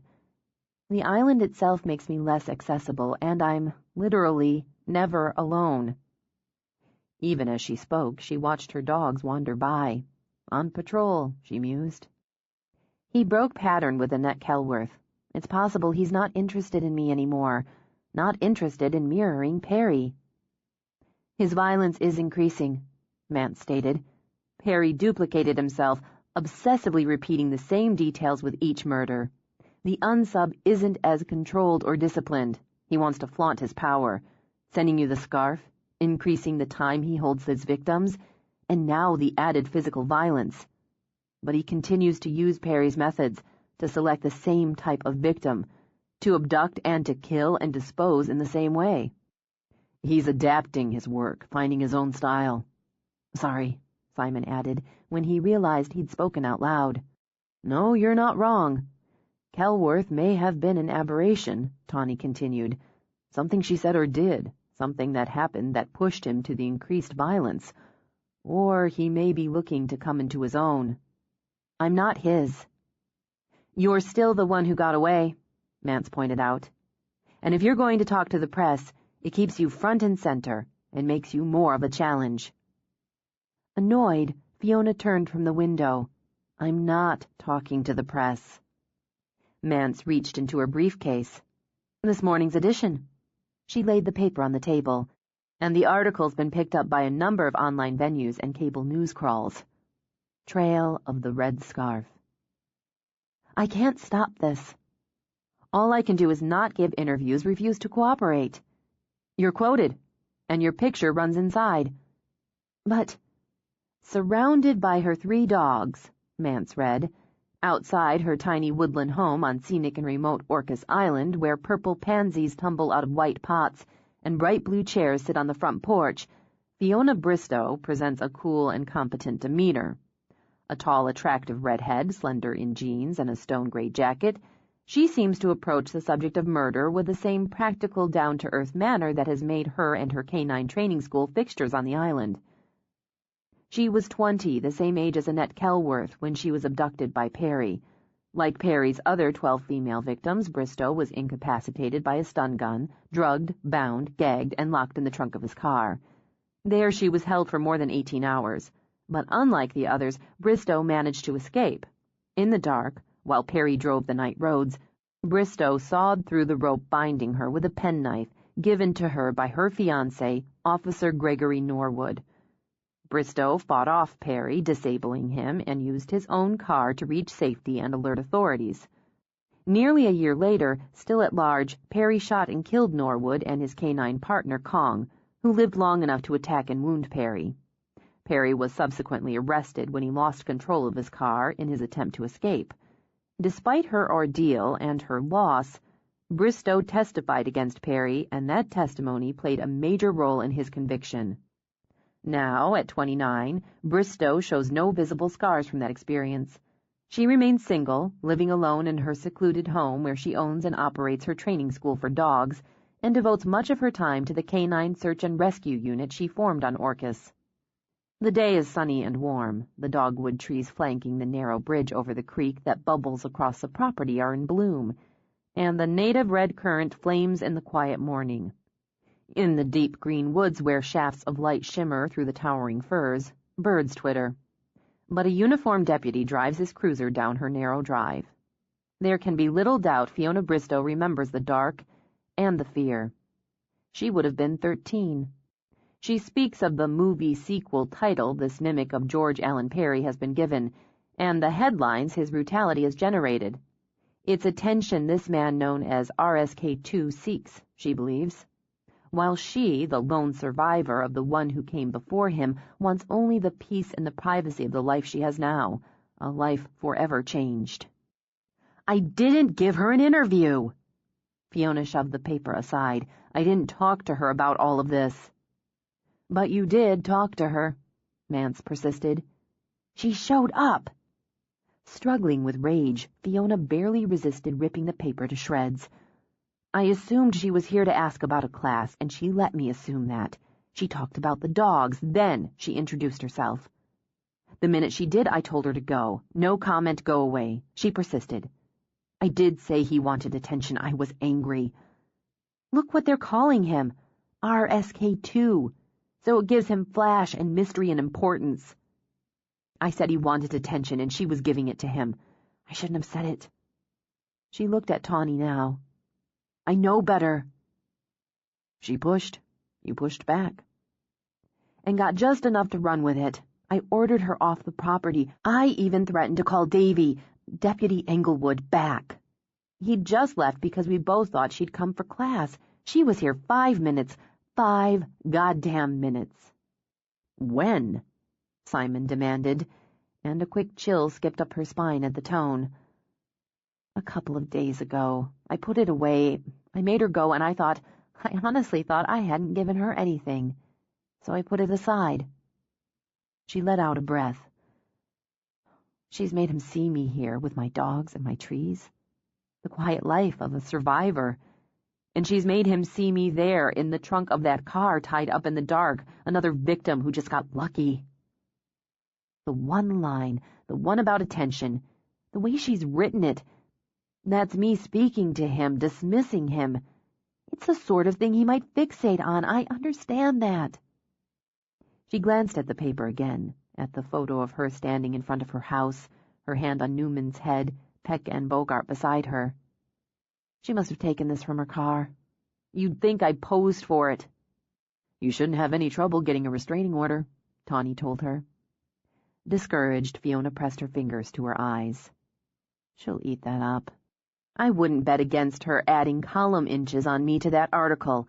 My pansies, my chairs, painting a damn picture because I wouldn't play ball. She'll only be more determined to write about me if I make her an issue. Maybe I played it wrong. Maybe I should have given her the interview the first time around, something dull and restrained. Then she'd have lost interest in me. You don't get it. Simon shook his head. He had his hands in his pockets, but Fiona knew there was nothing casual about it. Talk to her, don't, it doesn't matter. You're alive. You're always going to be part of it. You survived, but it's more than that. You weren't rescued. The cavalry didn't come charging up. You fought and escaped from a man who'd killed 12 other women, and who had eluded authorities for more than 2 years. As long as this bastard's strangling women with red scarves, you're news. He looked back at Mance.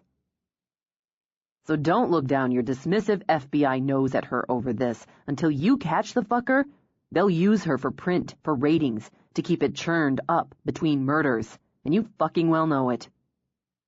Maybe you think we're just sitting on our hands, Mance began. Aaron? Tawny waved his partner off.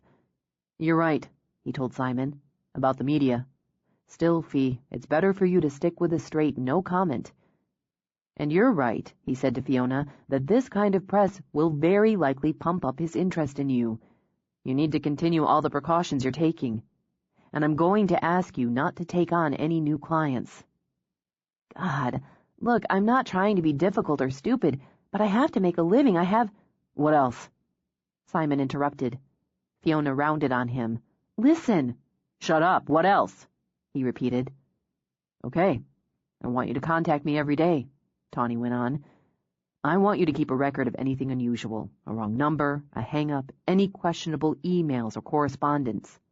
I want the name and contact for anyone who inquires about your classes, your schedule. Meanwhile, what are you doing? Tawny glanced at Fiona's flushed and furious face before answering Simon. All we can. We're interviewing and re-interviewing friends, family, co-workers, neighbors, instructors, classmates of all the victims. He spent time observing them. He has to have transportation. He's not invisible. Someone saw him and we'll find them. We're doing background checks and interviewing anyone associated with the prison who had, or may have had, contact with Perry over the last 18 months. We have a team working the tip line 24 hours a day. Forensic experts are sifting through the dirt from every grave site, looking for any trace evidence, a hair, a fiber. He paused. We've interviewed Perry and we'll do so again. Because he knows. I know him, Fee, and I know he wasn't pleased when I told him about the scarf that was sent to you. Not in his plans, not his style. Even less pleased when I let it slip, we'll say, that Annette Kelworth had been beaten and her face, in particular, severely damaged. He'll turn on this guy. He'll turn because I'll make him feel betrayed and disrespected. And that, you know, he won't tolerate. I appreciate you keeping me informed, coming here and making sure I understand the status and the situation. She held temper under clipped words and a brisk tone. I have a class starting very soon. I have to get ready. All right. Tawny laid a hand over hers in a gesture as fatherly as it was official. I want that call, Fee, every day. Yes. Could you leave that? She asked Mance when the agent started to refold the paper. It'll help remind me not to give even an inch. No problem. Mance rose. There'll be others now that this story hit. I'd start screening all my calls, and you'd be smart to post some no trespassing signs around your property. You can tell your clients you've had some trouble with hikers cutting through, and you're concerned for your dogs, she added before Fiona could speak. Yes, that's a good idea. I'll take care of it. She walked them out, then waited for Simon to join her on the porch. You want to give me grief for not mentioning the reporter? That's fine. But you have to get in line. I'm first. You already gave yourself grief on that. No. I mean, I have a few things to say to you, and I'm in a bind. You're pissed at me and pretty seriously, but you still stood up for me with Agent Mance. I'd say the standing up wasn't necessary, but that's ungracious. Besides, standing up for someone isn't ever necessary. It's just what you do for someone you care about, or when somebody needs it. So I'm grateful for that, and I appreciate it, And at the same time, I'm so angry with you for just taking over the way you did, for pushing my opinion and wants aside, and making it clear you'd see to it I'd do what I was told. I'm clear on it, so I figured you and the Fed should be. She swung around. Don't think for 1 minute you can... You'd better shut it down, Fiona. His eyes flared hot, singed gold. You'd better shut it down fast. He took a step toward her. Nearby, Peck let out a quiet warning. Simon responded by jerking his head, aiming a hard look, pointing a finger for silence. The dog sat instantly, but kept watchful. You want to go off on me, then you get in line.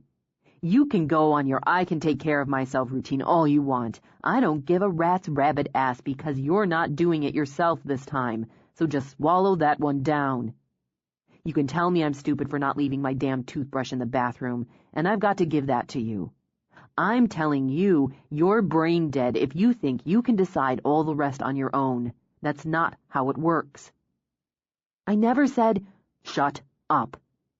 This bullshit about not telling me some reporter came by to hassle you because you put it aside?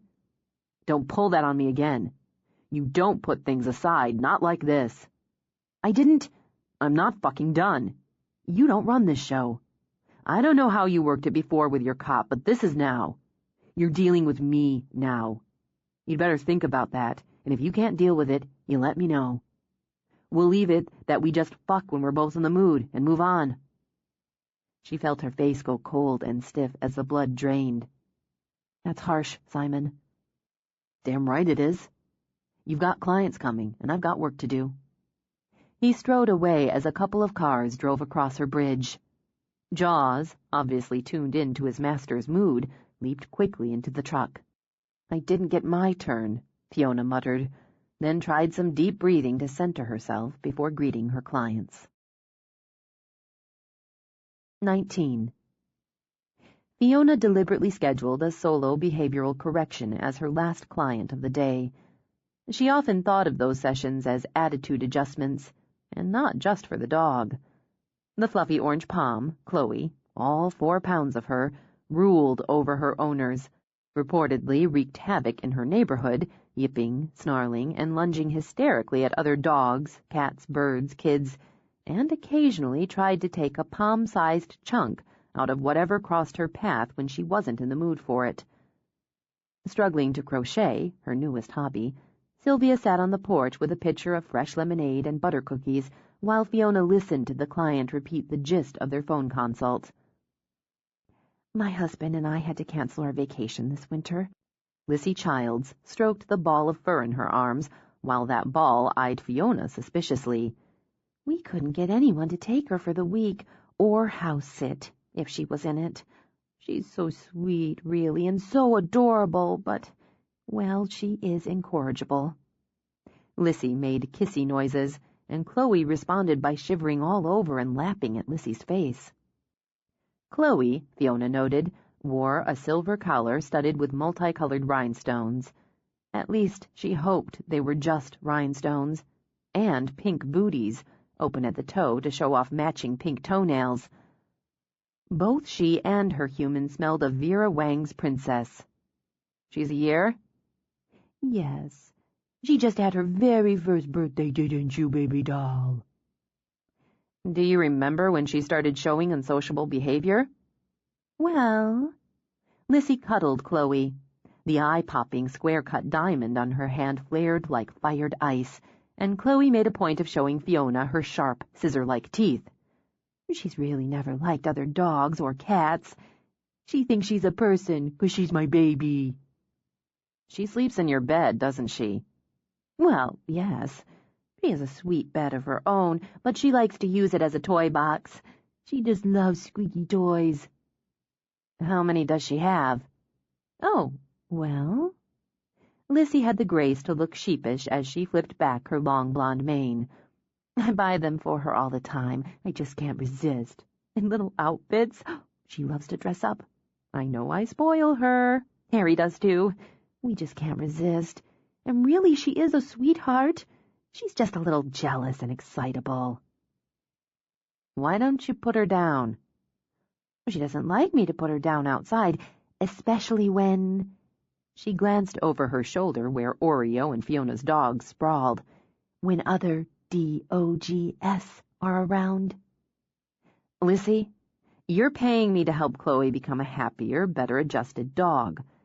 What you're telling me and what I'm seeing is that Chloe's not only pack leader, she's a 4-pound dictator. Everything you've told me indicates she has a classic case of small dog syndrome." "My goodness, does she need medication?" "She needs you to stop allowing her to lead, fostering the idea that because she's little she's permitted to engage in bad behavior you wouldn't permit in a larger dog." "Well, but she is little." "Size doesn't change the behavior or the reason a dog displays it. Owners, Fiona thought, were all too often the biggest obstacle. Listen, you can't take her for a walk without stress or have people over to your house. You told me you and Harry love to entertain, but haven't been able to have a dinner party in months." "It's just that the last time we tried, it was so stressful with Chloe so upset that we had to put her in the bedroom." "Where she destroyed your new duvet, among other things." "It was awful." "You can't leave her to have an evening away without her having a tantrum, so you and your husband have stopped going out to dinner, to parties, to the theater. You said she bit your mother." "Yes, it was just a nip, really. Lizzie, let me ask you something. I bet you've been on planes, or in the shops, a restaurant where a child's been running wild, disturbing everyone, kicking the seat, arguing with his parents, creating a nuisance, whining, complaining, and so on." "God, yes."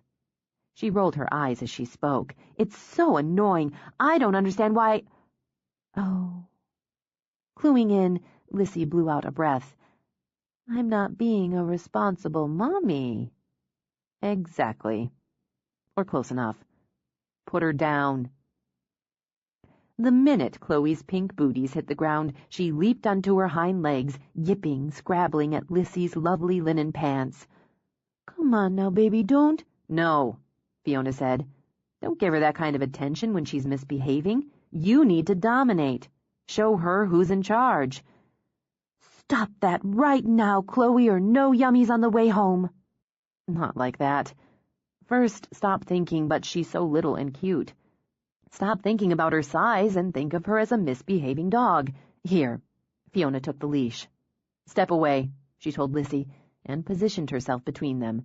Chloe yipped and snarled, attempted a quick lunge and nip. "Stop."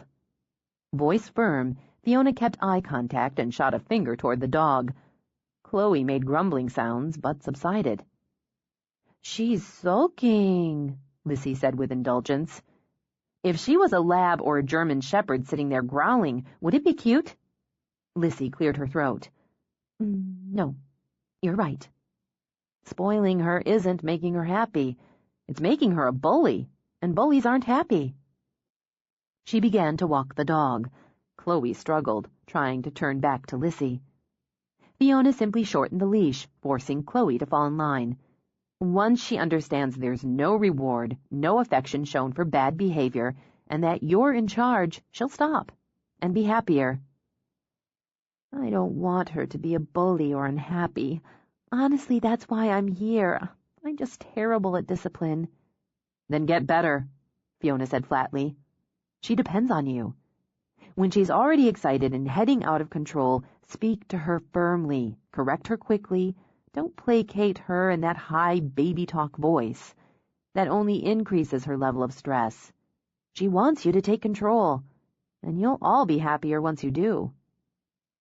For the next 10 minutes, Fiona worked with the dog, correcting and rewarding.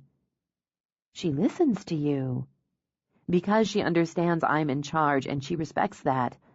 Her behavior problems are a result of how she's been treated by the people around her, how she's come to believe she should be treated, and now demands to be treated." "Spoiled." "It's not the squeaky toys, the yummies, the outfits. Why not indulge yourselves there if it makes all of you happy? It goes back to allowing, even encouraging unacceptable behavior and giving her the controls. She goes on the attack with big dogs, right?" "All the time. And it was funny at first, you just had to laugh. Now it's gotten a little scary every time we take her for a walk."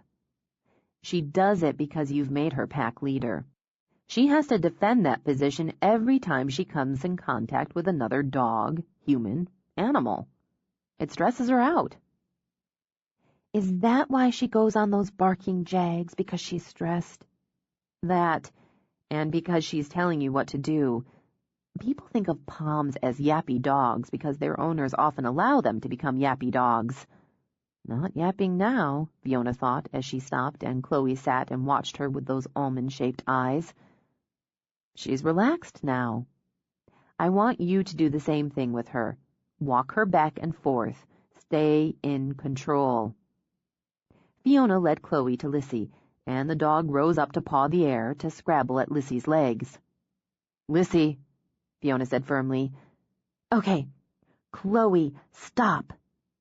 Mean it, Fiona ordered. Chloe, stop. Chloe sat, tipped her head from side to side, as if evaluating. Now walk her. Insist that she heel. She's not walking you. Fiona stepped back to watch. She was, she knew, training the human every bit as much as, possibly more than, the dog. Progress, and a satisfied client, would depend on the human's willingness to adhere to the training at home. She's listening. You're doing great. And both of you are relaxed, Fiona thought. I'm going to walk toward you. If she exhibits unacceptable behavior, I want you to correct. And don't tense up. You're walking your cute little dog. Your cute, polite, happy little dog. At Fiona's approach, Chloe barked and pulled on the leash. Fiona wasn't sure who was more surprised, Pom or Master, when Lissy hissed out a no-nonsense stop and brought Chloe to heel. Excellent. Again. She repeated until at her approach, Chloe simply continued to walk politely at Lissy's heel. Well done. Syl, would you mind? Syl's going to walk by now. Syl, stop and chat, okay? Sure. Sylvia strolled up, crossed paths. Nice to see you. Okay. Gosh. Lissy stopped, blinking when the pretty little Pom did the same without snarling or yipping. Look what she did. Isn't that great? What a pretty dog. Sylvia bent over to stroke Chloe's fluffy head. What a well-behaved dog. Good girl, Chloe. We're going to add Newman in, Fiona announced. Oh, my God. Lissy, don't tense up. Stay relaxed. Newman won't react to her until I allow it. You're in charge. She depends on you. Correct firmly, quickly, and as necessary. With Newman by her side, Fiona walked across Chloe's eye line. The Pom went ballistic. Correct, Fiona ordered. Firmly, Lissy. She added when her flustered client faltered. No, don't pick her up. Like this. Chloe, stop. Stop. Fiona repeated, making eye contact, pointing sharply. Chloe subsided with a few grumbles. Newman's no threat. Obviously, Fiona added as the lab sat placidly. You need to keep relaxed and remain in charge, and be firm when she's exhibiting unsocial behavior. He's so much bigger. She's scared. Yes, she's scared and she's stressed, and so are you. You have to relax. Let her relax. She'll see there's nothing to be afraid of. At Fiona's hand signal, Newman lay down, sighed a little. You said there was a park near you, and several people take their dogs there. Yes, I stopped taking Chloe because she'd just get upset. It'd be nice to be able to take her so she could have playmates, make friends. Nobody likes her, Lissy whispered. It hurts her feelings. Nobody likes a bully, Lissy. But people, especially dog people, generally enjoy a well-behaved dog, and one as pretty and smart as Chloe can make a lot of friends. You'd like that for her? I really would. When's the last time you took her to the park? Oh gosh, it's been 3 or 4 months. There was this little incident. Really, she barely broke the skin. Barely. But Harry and I felt it best not to take her back. I think you can give it another try. Really? But take a look. Fiona held a finger up first. Don't overreact. Stay calm. Keep your voice calm. Lissy glanced down, then pressed her free hand to her mouth as she watched Chloe sniff curiously at Newman. "She's checking him out," Fiona said. "Her tail's wagging, her ears are up. She's not afraid. She's interested. Stay calm," she added, then signaled Newman. When he stood, Chloe retreated, then froze as he lowered his head to sniff her in turn. Her tail wagged again. He gave her a kiss. Newman likes pretty girls. "She's making a friend." Lissy's eyes filled. "It's silly. I know it's silly to get so emotional." "No, it's not. Not a bit. You love her." "She's never had a friend. It's my fault." Mostly, Fiona thought, but things were never quite that simple. "Lissy, you brought her here because you love her and you want her to be happy. She has a friend now. How about we let her make a few more?" "Are you sure?" "Trust me." Lissy reached out, a bit dramatically, to clutch Fiona's hand. "I really, really do." "Correct if necessary. Otherwise, just relax and let her deal." Fiona called the dogs off the porch, one at a time, to give Chloe a chance to acclimate. There were a few corrections, some retreat and advance, but before long they had what Fiona thought of as a sniff-and-wag party going on. "I've never seen her like this. She's not scared or being mean or trying to claw at my leg, so I'll pick her up. Let's give her a reward. Let her off the leash so she can run around with the boys and Oreo." Lissy bit her lip but obeyed. "Go play," Fiona ordered. As the others ran off, bumping bodies, Chloe stood, shivering. "She's—" "Wait," Fiona interrupted. "Give her some time." Bogart raced back, gave Chloe a few swipes with his tongue. This time, when he ran toward the pack, Chloe raced after him on her little designer booties. "She's playing," Lissy murmured it as Chloe leaped to latch onto the frayed end of the mangled rope Bogart snagged. "She's really playing with friends." Fiona draped an arm around Lissy's shoulders. "Let's sit on the porch and have some lemonade. You can watch her from there."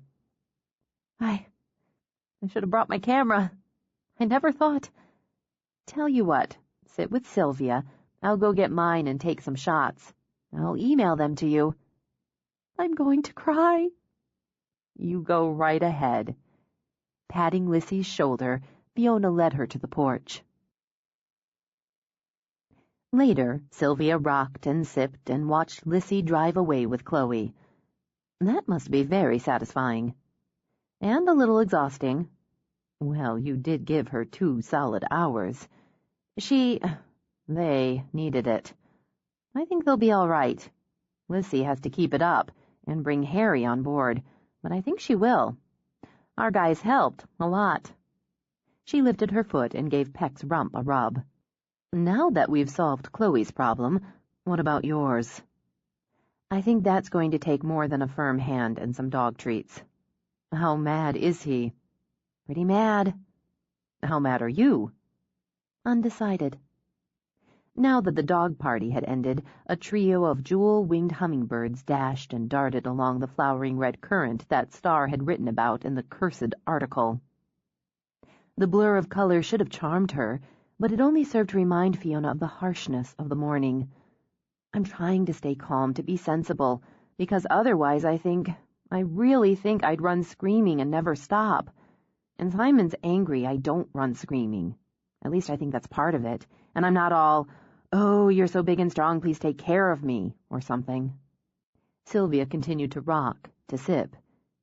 "It's a wonder to me, it really is, Fee, how someone as insightful and sensitive as you can't seem to understand how painfully hard this is on the rest of us." "Oh, Syl, I do. Of course I do. I wish—" "No, honey, you don't. Your solution is to block us out of some of the details and your own fears, to make the decisions on your own about what to do and how to do it. And since I can't completely disagree with that, I'm in a quandary." Guilt mingled with frustration, and irritation wrapped them with a frayed bow. "I don't block you out. Not often. You are a sensible woman, and you're justifiably proud of your ability to take care of yourself and deal with your own problems. I'm proud of you. But I worry that your need to do that will box you into believing you have to do that, always. You have an easier time giving help than asking for it. Maybe I do. Maybe. But honestly, Sil, I didn't think telling Simon or you or anyone about that damn reporter was an issue, was a thing. It happened, I dealt with it. Telling you wouldn't have stopped her from writing the article. No, but telling us would have prepared us for it. All right. Tired, next to defeated, Fiona pressed her fingers to her eyes. All right. I don't want to upset you. God knows I don't want to add to your stress. I'd just like you to think about, to consider that it's time to really let those who care about you step in. Okay. Tell me what you think I should do. I'll tell you what I wish you could do. I wish you could pack up and go to Fiji until they catch this maniac. And I know you can't. Not just because it's not in your makeup, but because you have your home, your business, your bills, your life to deal with. Yes, I do. It's maddening, Sil, because I feel like people don't really understand that. If I crawled in some cave, I could lose my business, my home, not to mention my self-confidence. I worked hard to build all of those. In my opinion, honey, people do understand that, but they wish you could dig into that cave. I think you're doing what you can, what you have to do, except asking and allowing others to genuinely help. It's more than having James watch your house and dogs while you take a little trip, or letting Simon share your bed at night. It's opening up to someone, Fiona, fully. It's trusting enough to do that. God. Fiona huffed out a breath. I've practically thrown myself at Simon's feet. Sylvia smiled a little. Have you? I told him that I thought I was falling in love with him. I didn't get quid pro quo out of that. Is that what you were after? No. Irritated with herself and everything else, she shoved to her feet. No. But he's not exactly the sort who tells you what's on his mind, unless he's mad, and even then, I'm not talking about him or to him. If I were, I'd probably have quite a bit to say, but this is you, Fiona. It's you I'm worried about, worried for. It's you I want happy and safe. I'm not going to take any chances, I promise you. And I won't make a mistake like I did with the reporter again. She turned back, lifted her hand, palm out. Solemn oath. I'm going to hold you to it. Now tell me what you want from Simon. With Simon. I honestly don't know. Don't know or haven't let yourself dig down and think about? Both. If things were just normal, if all of this wasn't hovering around the edges of my life, maybe I would dig down. Or maybe there wouldn't be anything to dig for in the first place. Because what's hovering is why you and Simon are where you are now. It certainly influenced it. The timing, the intensity. I'm full of opinions today, Sylvia decided, so here's one more. I think you're giving a murderer too much credit, and yourself and Simon not enough. The fact is, Fee, things are what they are, and you and Simon are where you are. That's something to be dealt with. She lifted her brows when the dogs went on alert. And I bet that's what you have to deal with coming over your bridge. I'm going to go so you can. Sylvia rose, gathered Fiona in a fierce hug. I love you so much. I love you. I don't know what I'd do without you. Then don't try. And think of this, she murmured. He left mad, but he came back. She kissed Fiona's cheek, then picked up her enormous straw bag. She called Oreo as she strolled toward Simon's truck. Fiona couldn't hear what Sylvia said to him, but noticed he glanced toward the porch as her stepmother spoke, then shrugged. Typical. She stood her ground, though she wasn't quite sure where the ground lay, as Sylvia drove away. If you're here due to obligation, I'll relieve you of it. I can ask James to stay here tonight, or go bunk at Mai's. Obligation for what? Because I'm in trouble, which I freely admit. I know you're mad, and I'm telling you you're not obliged. I won't stay here alone. He said nothing for a moment. I want a beer. He walked up the steps and into the house. Well, She strode in after him. Is that how you solve problems? Is that your method? It depends on the problem. I want a beer, he repeated, and pulled one out of the fridge, opened it. I have a beer. Problem solved. I'm not talking about the damn beer. Okay. He moved past her and out to the back porch. She caught the screen on the back swing, slammed it behind her. Don't just walk away from me. If you're going to bitch, I'm going to sit down and drink my beer. If I'm going to... You left here this morning pissed off and bossy, interrupting me every 5 seconds, telling me to shut up. I'm about to repeat that. What gives you the right to tell me what to do, what to think, what to say? Not a thing. He tipped the beer in her direction. And right back at you, Fiona. I'm not telling you what to do. I'm giving you a choice.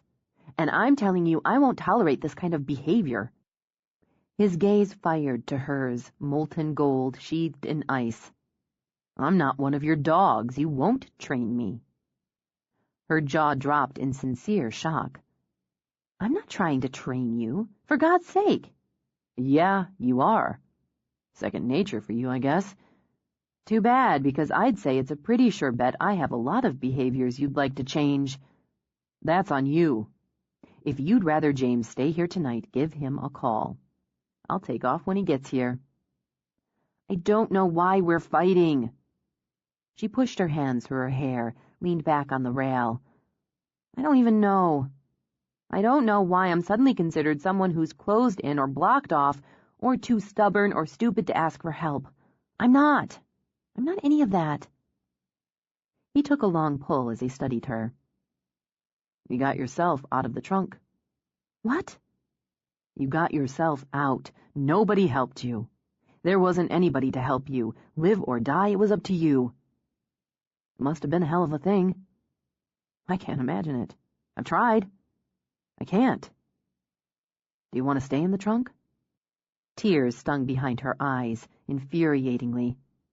What the hell are you talking about? You can keep getting out on your own.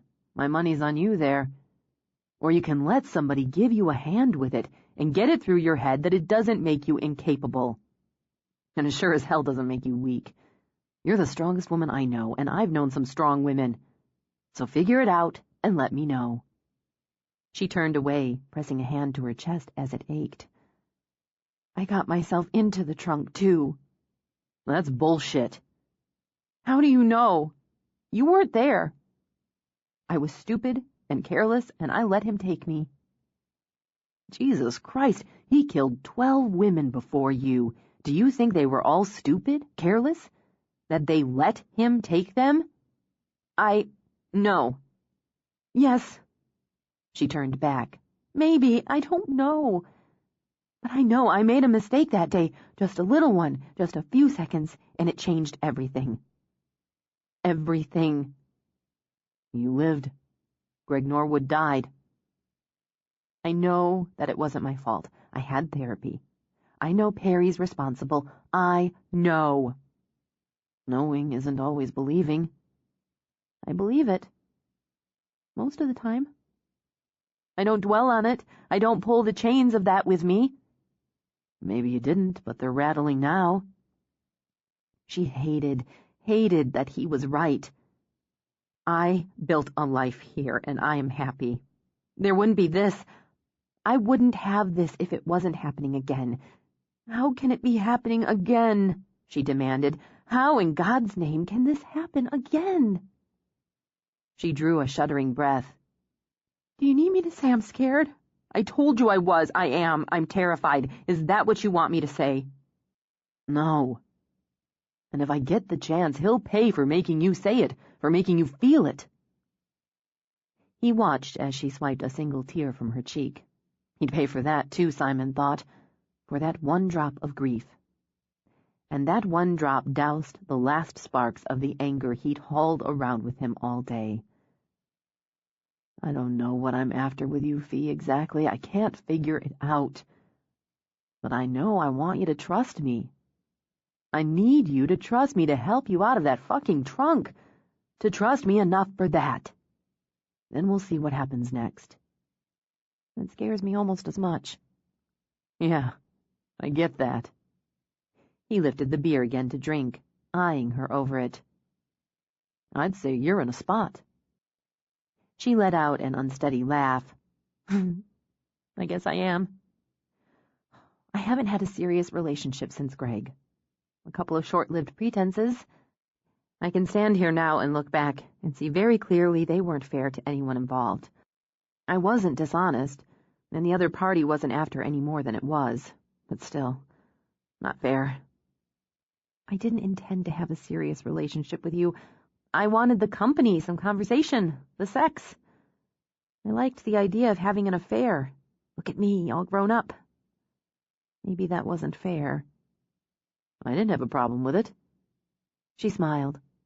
Maybe not. But here we are, Simon, and it's pretty clear we're both after a little more than we bargained for. You want trust. I want what I guess is the next level of commitment. I think we're scaring each other. He stood up. I can take it. Can you? I want to try. He reached out, tucked her hair behind her ear. Let's see how we do. She moved in, sighed as she locked her arms around him. Okay, this is already better. Let's try something different. He stroked a hand down her hair. Let's go out to dinner. Out? I'll take you out to dinner. You could wear a dress. I could. You have them. I've seen them in your closet. She tilted her head back. I'd like to put on a dress and go out to dinner. Good. Don't take all night. I'm hungry. 15 minutes. Rising on her toes, she brushed his lips with hers. This is better. Even as she walked inside, the phone rang.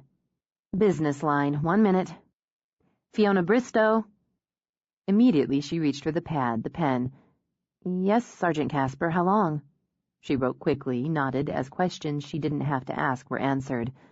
I'll contact the rest of the unit immediately. Yes, 5 handlers, 5 dogs. My Funaki will run our base as before. We'll meet you there. You still have my cell number? Yes, that's it. We'll leave within the hour, no problem. She hung up. I'm sorry. We've got 2 missing hikers in the Olympic National Forest. I've got to call the others. I've got to go. Okay, I'll go with you. You don't have any experience, she began, even as she speed-dialed Mai. Mai, we're on. She relayed the information quickly. Phone tree, she said to Simon, as she clicked off and began to move. Mai makes the next call. I'm going with you. 1, because you're not going alone. Once you start the search, it's just you and the dog, right? Yes, but...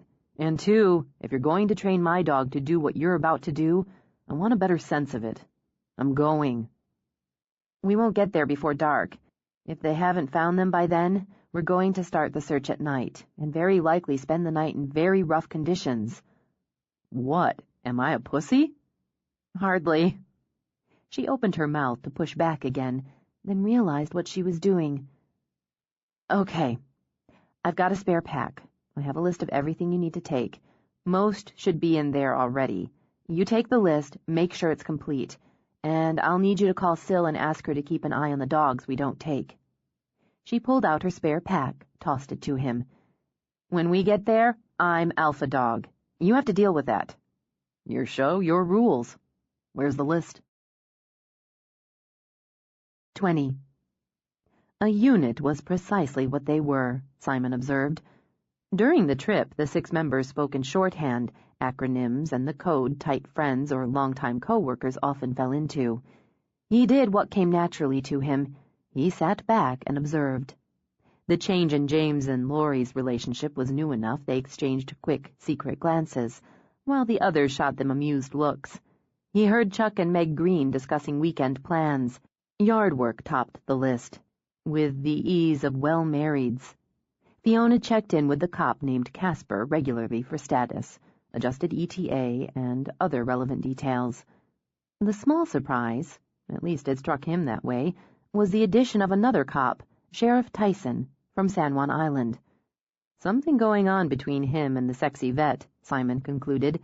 Something newer than James and Laurie, and not quite defined. The evening air whipped by in quick, wet bites as Chuck piloted the boat across the chopping, white-tipped waters of the strait. The dogs seemed to enjoy it, sitting or sprawling, eyes glowing.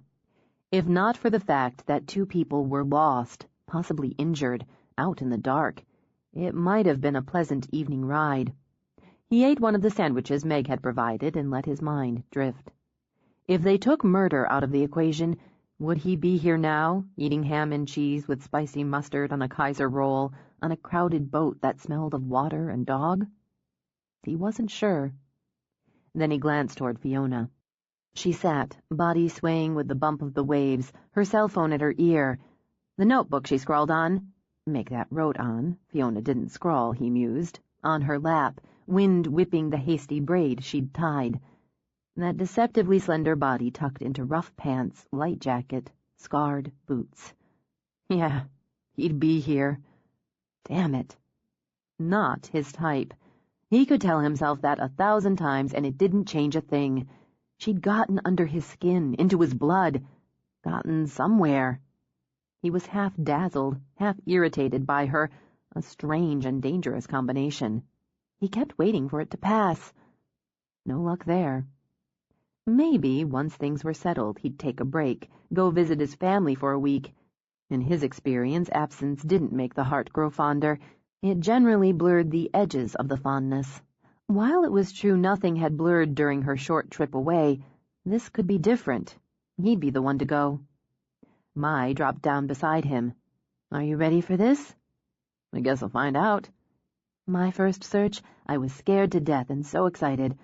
The training, the mock-up, the maneuvers, all essential, but the real thing is, well, the real thing. People are depending on you. Real people with feelings and families and fears. When Fee first talked to me about the unit, I thought, sure, that's something I could do. I had no idea how much it takes. Not just time, but physically, emotionally. You still do it. Once you're in, you're in. I can't imagine not doing it. You run the base. That's right.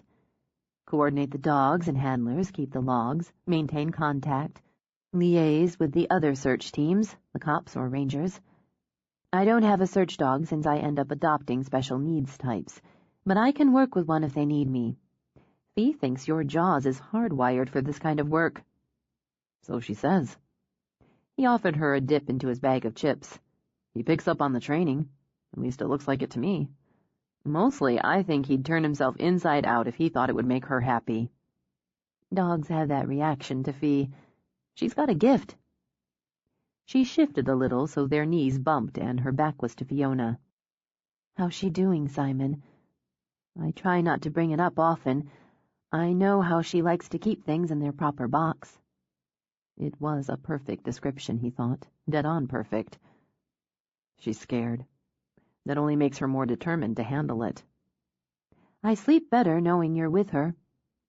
Sylvia had said the same, Simon recalled, but with a warning tone. Don't let me down. Once they arrived at the mainland, a group of volunteers helped them transfer into trucks for the drive to base. Things moved fast, he noted, with a kind of hard-edged efficiency. Proper boxes again, he supposed. Everyone had a purpose, and everyone knew what it was. Fiona wedged between him and some guy named Bob and continued to work in her notebook as they sped or bumped along. What are you doing? Checklist, working out preliminary sections going on the data I have now. It was a long trip, and it's dark, but we've got good moonlight. Possibility of thunderstorms before morning, but it's clear now, so we'll do what we can. How's your boy, Bob? Heading off to college come fall. Don't know how that happened. He and my wife are helping out with chow. It'll be nice to see them. Bob and his family run a local lodge. They're regulars when we have a search. Sergeant Casper said the missing hikers are staying at your place. That's right. Bob, with his wind-burned, square-jawed face, gripped the wheel with big-knuckled hands and navigated the switchbacks like a commuter on the freeway. Them and another couple, traveling together. They headed out at first light, took a box lunch. The one couple that came back just before dinner time. They said how they separated on the trail, took different directions. They expected their friends to be back before them. They don't answer their cell phones. Nope. Sometimes the service gets spotty, but they've been trying since around 5:30. I have the formal search starting about 7. That's right. In good shape, are they? Seem to be fit enough. Early 30s. Woman wore new boots, fancy pack, came in from New York, planned to stay 2 weeks, do some fishing, hiking, sightseeing, use a spa. Simon spotted the lodge, a sprawling 2 stories, lit now like the 4th of July. Someone had put up a large tarp so it served as a makeshift chow hall, he supposed, with a long table loaded with food, coffee urns, cases of bottled water. Thanks for the lift, Bob. I'm looking forward to some of Jill's coffee. She got out behind Simon. Could you help with the dogs? They'll need to be watered. I need to coordinate with Sergeant Casper while Mai sets up base. No problem. She crossed to a uniformed cop with a generous belly and a weathered bulldog face. They shook hands, and when Mai joined them, he shook hers before gesturing. Mai walked briskly into the lodge. Fiona got herself a cup of coffee while she and Casper talked.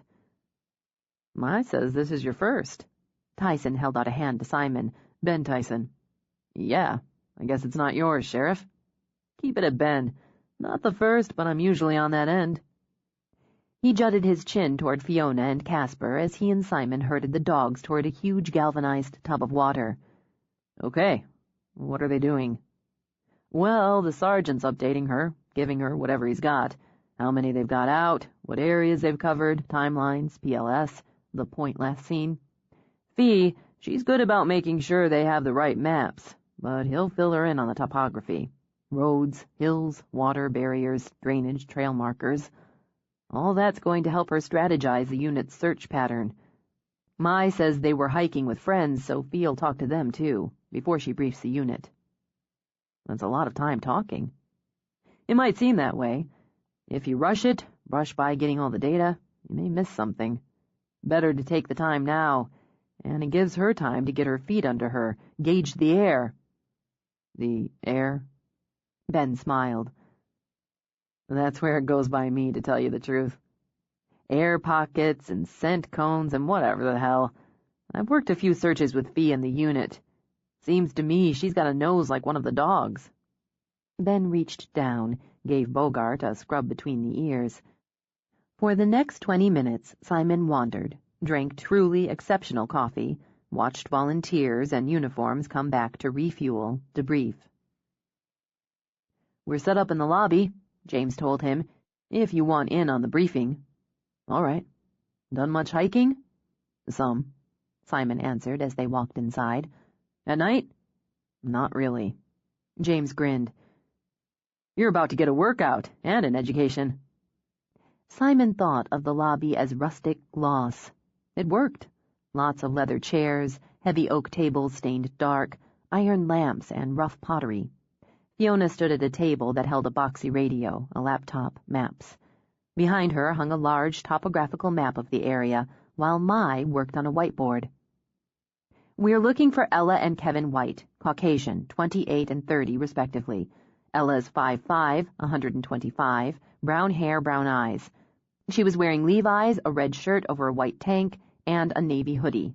Kevin's 5'10", 170, Levi's, brown shirt over white, brown jacket. They're both wearing hiking boots.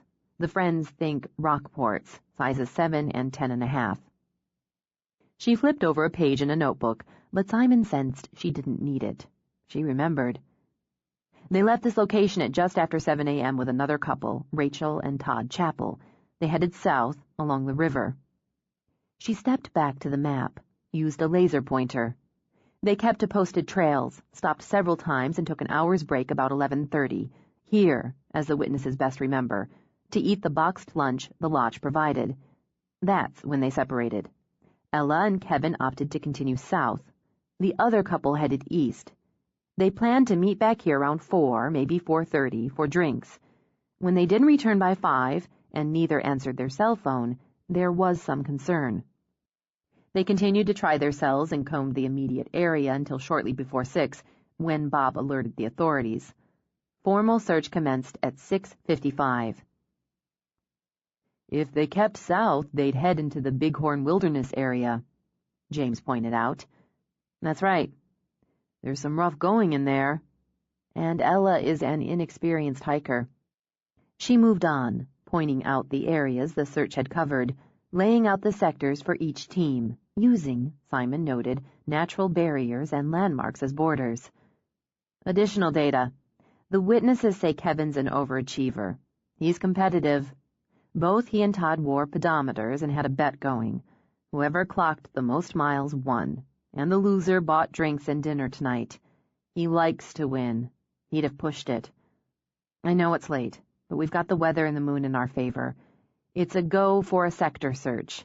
As OL, I'll go in, inspect the PLS. I think it's good data, but a spot on a map can't replace eyeballing it. She checked her watch. They've been out about 14 hours, had their last real meal 9 hours ago. They've got water and some power bars, some trail mix, but the water situation was geared toward a late afternoon return. Let's have a radio check, then I'll pass out the scent bags outside. Once they were outside, Fiona hitched on her pack. Are you sure about this? She asked Simon. He scanned the dense primal dark of the surrounding forest. I'm sure you're not going in there alone. I don't mind the company, but it's a stretch to think a crazed killer heard about a couple of missing hikers, and our unit's call-in managed to get here and is now lying in wait. Do you want to argue about it, or do you want to find these people? Oh, I can do both. She gave Bogart the scent. That's Ella. That's Ella. And Kevin. Here's Kevin. Let's go find them. Let's find Ella and Kevin. Why are you doing that now? I thought you were going to the PLS. Good. And yeah, we are. He needs to start the game now, get revved. Maybe they got lost or turned around on the way back. Maybe one or both of them got hurt and just can't make it back in the dark. And sniffing socks is going to do the trick? She smiled, using her flashlight to add more illumination to the trail. You like cornflakes, right? Yeah. I hope this doesn't put you off them. We shed cornflake-shaped skin cells. Dead cells, called rafts, constantly shed and carry a scent unique to the person who sheds them. They're carried off by the air, by wind currents downwind in a scent cone. The scent cone's narrow, and it's concentrated at the source. The person. Exactly. It widens with distance, and Bogart can and will find that scent. The problems with following it to the source can be too much wind, too much humidity, looping, pooling, chimney effect. Various ways wind and air work, depending on the climate conditions and the terrain. That's my job, judging that, outlining the search plan, helping the dog stay on scent. Complicated. Tricky. It can be. You get a hot day, no air movement, heavy brush. The scent's not going to disperse out, and that's going to limit the range. I'd have to adjust the search sweeps. A stream, a drainage, those can funnel scents, so the OL, then the handlers, may have to adjust for that. So it was science, he concluded, as much as training, as much as instinct. How do you know the dog's working it and not just out for a stroll? The reflectors on her jacket, and the ones she'd slapped on his, glowed eerie green in the moonlight.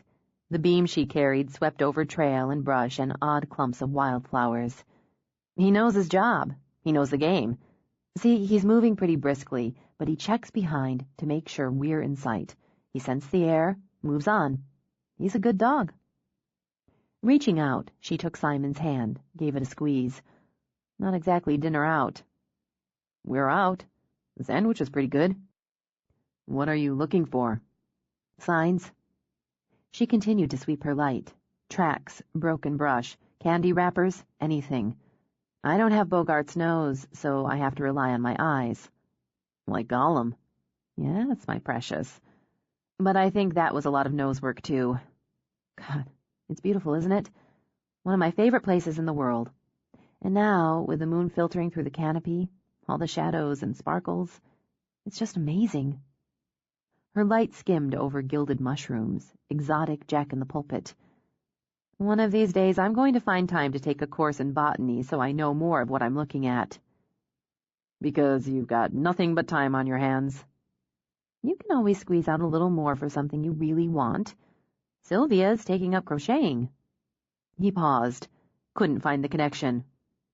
Okay. "I'm just saying you can always make time for something if you want it. I know the basics on flora and fauna, and I know what not to touch or eat when I'm out on a search like this. Or if I don't know, I don't touch it or eat it." Explain why we're hauling crappy hiking food in the packs. "You won't care if it's crappy when you're hungry." Each time Bogart alerted, she stopped, marked the spot with tape. Everything they knew said the lost hikers had passed this way hours before, but the dog followed the trail. Knew his job, Simon concluded, just as Fiona claimed. "We found a hiker a couple years ago, not all that far from here," she told him. "Dead summer, steaming. He'd been wandering around for 2 days. Dehydrated, infected blisters, and he had poison ivy in places you really, really don't want poison ivy." They walked, endlessly it seemed to Simon, lit by moonlight, along the trail with her scanning light. She'd stop, call out, listen, use her radio to check with her unit, then move on after the dog. Tireless, he noted. Both of them. And there was no doubt the pair of them took the work seriously and enjoyed every minute. She pointed out things she knew, the busy life of a nurse log, the strange and fascinating pattern of lichen. When Bogart stopped to drink, she refreshed the scent for him, while owls and night birds filled the air with calls. Bogart alerted and began busily sniffing air and ground. "This is it, where they stopped for lunch, where they separated. Lots of tracks."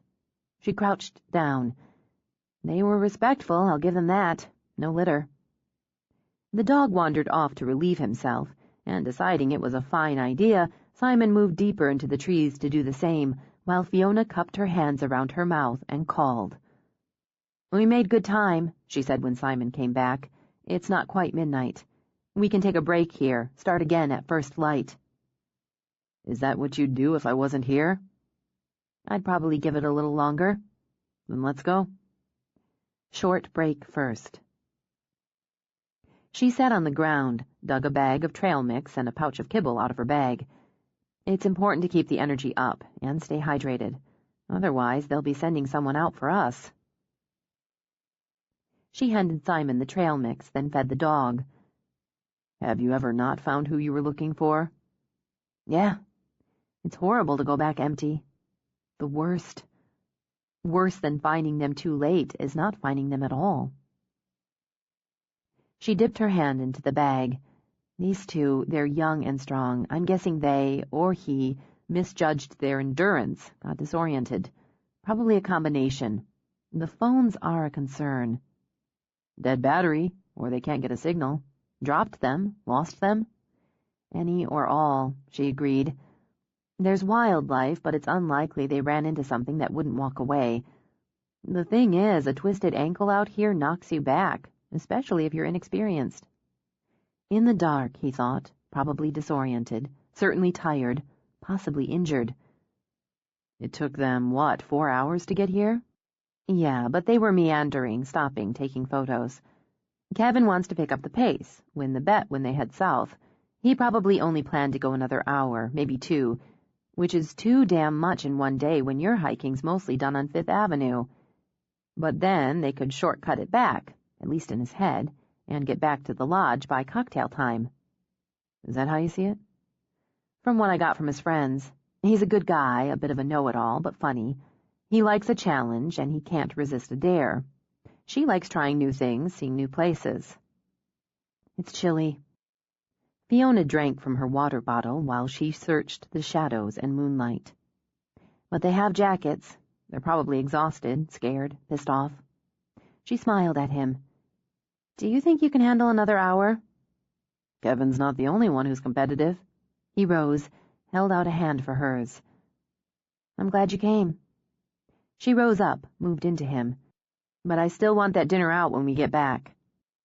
They stretched the hour to 90 minutes, zigzagging on the trails as the dog followed the scent. Fiona's calls went unanswered, and clouds drifted over the moon. "The wind's changing, damn it." She tipped her face up, and he'd have sworn she scented the air like her dog. We're going to get that storm. We'd better pitch the tent. Just like that? We can't do any more tonight. Bogart's tired. We're losing the light and the scent. She pulled out her radio. So we'll take a couple hours, get some rest, stay dry. She looked at him then, holding the radio. It's not worth going back to base, getting drenched, exhausted, then heading out again at dawn. A bed and a hot shower is a cheap trade for warm, dry, and rested out here. You're the alpha. She cocked her head. And you're saying that because you agree with me? It helps that I agree with you. She called their status and location into base, coordinated or took updates on the other searchers. No chatter, Simon noted. Straight business. After she shed her pack and began setting up the tent, he found himself again in the position of taking direction. He didn't have a clue, he was forced to admit. The last time he camped out in a tent, he was probably 12, and the deal she called a hyperlight didn't work anything like the ancient pup tent he'd used. It'll be cramped, but we'll be dry. You first, she told him. You're going to have to sort of angle yourself, given your height. Bogart and I will maneuver ourselves in after you. Light it might have been, but cramped was a kind word for it. By the time he had the dog curled at the small of his back and Fiona shoehorned beside him, there wasn't an inch to spare. I think your dog has his nose in my ass. Good thing you're wearing pants. Fiona shifted a little. You can scooch over toward me a little more. Scooch, he thought, but realized he was too tired to think of a sarcastic comment. So he scooched, muttered, and found if he got his arm under her, which he'd probably have to amputate in the morning, he gained a fraction of space. Thunder belched violently seconds before the skies opened. The rain sounded like a monsoon. This would be romantic, Fiona decided. If we had a bigger tent, we're doing this for fun, and there was a nice bottle of wine involved. The dog's snoring. Yes, he is, and he will. He worked hard tonight. She only had to turn her head a fraction to kiss him. So did you. You're shaking. Are you cold? No, I'm fine. You're shaking, he repeated. I just need to settle down. I have a problem with closed-in or tight spaces. It struck him immediately, and he cursed himself for an idiot. She'd been bound, gagged, and locked in the trunk of a car heading for death. Jesus, Fiona. No, don't. She grabbed onto him when he started to move. Just stay right here. I'm closing my eyes and it'll pass. He felt it now, the way her heart beat against him, as violently as the rain. We should have gone back for the night. No, it wastes time and energy. Plus, I'm too tired for a full-blown panic attack. What the hell did she call the shivering and heart-banging? He drew her closer, wrapping his other arm around her to stroke a hand up and down her back. Is that better or worse? It's better. It's nice. I just need a minute to adjust. Lightning slashed wildly, illuminating the tent. He saw her cheeks were pale, her eyes closed. So is Tyson banging the vet? I don't think it's progressed to banging, Mr. Romance. I think they're just starting to get to know each other on a personal level. Banging's personal, if you do it right.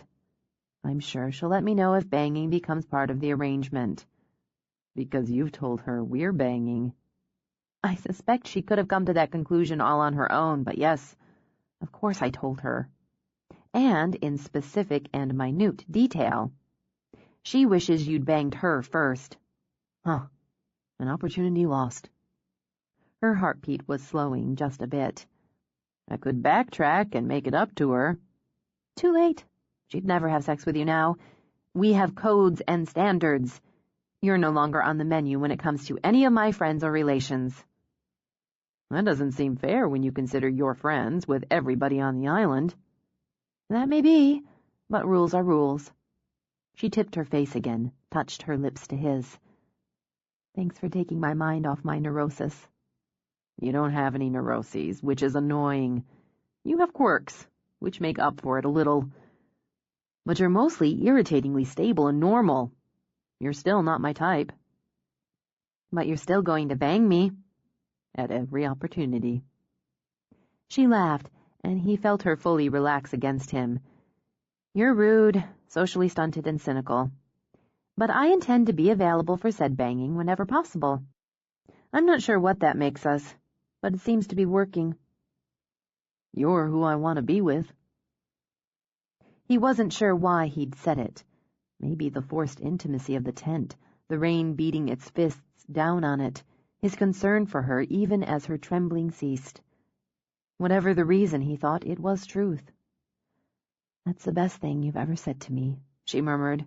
Even more, given the current circumstances. We're warm and we're dry, he pointed out. And they're not, he added, echoing her thoughts. No, they're not. It's going to be a terrible night for them. This time he turned his head and brushed his lips over her hair. Then we'd better find them in the morning. Part 3. Is thy servant a dog, that he should do this great thing? The Bible. 21. She woke in solid dark, unable to move or see or speak. Her head throbbed like an open wound, while nausea churned choppy waves in her belly. Disoriented, terrified, she struggled, but her arms remained pinned behind her back, her legs felt paralyzed. She could do no more than worm, buck, and struggle to breathe. Her eyes, wide and wild, wheeled in her head. She heard the hum, steady, forceful, and thought, fresh panic, she was in the cave of some wild animal. No. An engine. A car. She was in a car, in the trunk of a car. The man on the jogging path. She could see it all so clearly, the bold morning sun, the dreamy blue sky like a canvas against the rich hues of fall, that hint of autumn spice on the air like a flavor on her tongue. Her muscles had warmed. She'd felt so loose, so limber, so powerful. She'd loved that feeling, the heady rush of being alone in a world of color and spice, just her and the morning and the freedom to run. Then the man, jogging toward her. No big deal. They'd pass, he'd be gone, and the world would be hers again. But did he stumble? Did he fall? Did she stop for a second to help? She couldn't remember, not exactly. All blurred now. But she could see his face. The smile, the eyes, something in those eyes, an instant before the pain. Pain. Like being struck by lightning. It spun in her head as the rhythm beneath her changed and the floor vibrated under her. Rough road, she thought in some dizzy corner of her brain. She thought of her uncle's warnings and Greg's. Don't run alone. Keep the panic button handy. Stay alert.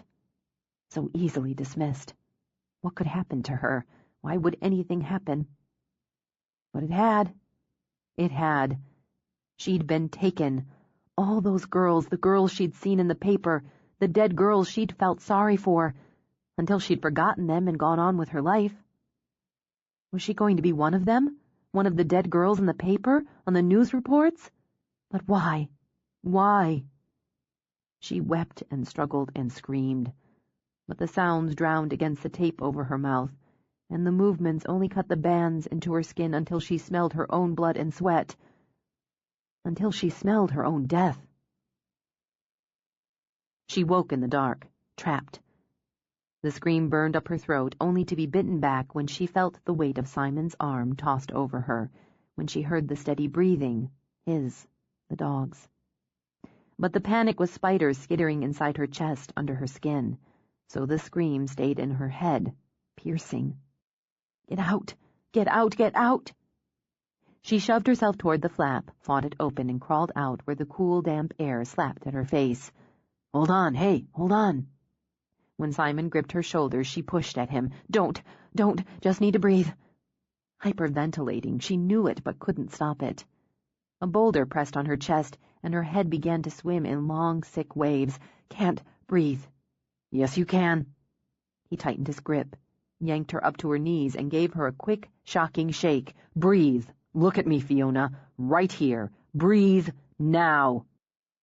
She sucked in air on a short, shaky gasp. Let it out. Do what I tell you. Let it out. Take it in. Slow it down. Slow it the hell down. She stared at him, wondered at him. Who the hell did he think he was? She shoved at his chest, met an unmoving wall even as he shook her again, and she breathed. Keep going. Bogart, sit. Just sit. In and out. Look at me. In and out. Better. That's better. Keep it up. He let her go. Focused on inhaling, exhaling, she sank back to sit on her heels as Bogart nudged his nose against her arm. It's okay. I'm okay. Drink. Slow. Simon cupped her hands around a water bottle. Slow. I know. I've got it. I'm okay. She blew out a long breath first, then sipped carefully. Thanks. Sorry. Whatever altogether. Wow. She sipped again. I guess I wasn't too tired for that panic attack after all. I had a flashback. It's been, God, a really long time since I had one. But I guess the circumstances were pretty fertile ground. Breathing steadier, she draped her arm around Bogart's neck. You were mean, she said to Simon, and exactly what I needed to snap me out before I passed out. You could give lessons. You scared the fuck out of me. God damn it. Before she could speak, he held up a hand to stop her, then spun away to pace over the soggy ground. God damn it, I'm not any good at this kind of thing. Beg to differ. He whirled back. I like you better tough. Me too. Panic attacks and hyperventilating to the edge of unconsciousness are embarrassing moments. It's not a damn joke. No, it's reality. My reality. She swiped her arm over her clammy face. Fortunately, it's not something I have to deal with regularly anymore. Don't, he said when she started to rise. You're white as a sheet. If you try standing by yourself, you'll fall on your face. He moved to her, took her hands to help her up. You're not supposed to be pale and fragile, he said quietly. You're bright and bold and strong. He pulled her close. And this makes me want to kill him. It's probably wrong, but God, I appreciate that. Still, Perry's worse off than dead. That's a matter of opinion. But maybe beating him half to death would be more satisfying. His heart, she realized, beat harder and faster than her own, and that, she realized, was another kind of comfort.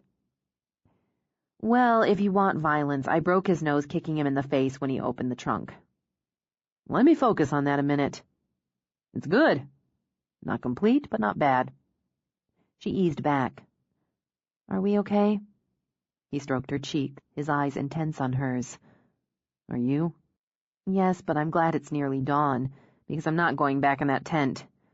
If you could get my pack, I've got some bouillon cubes we can heat up. Bouillon at dawn?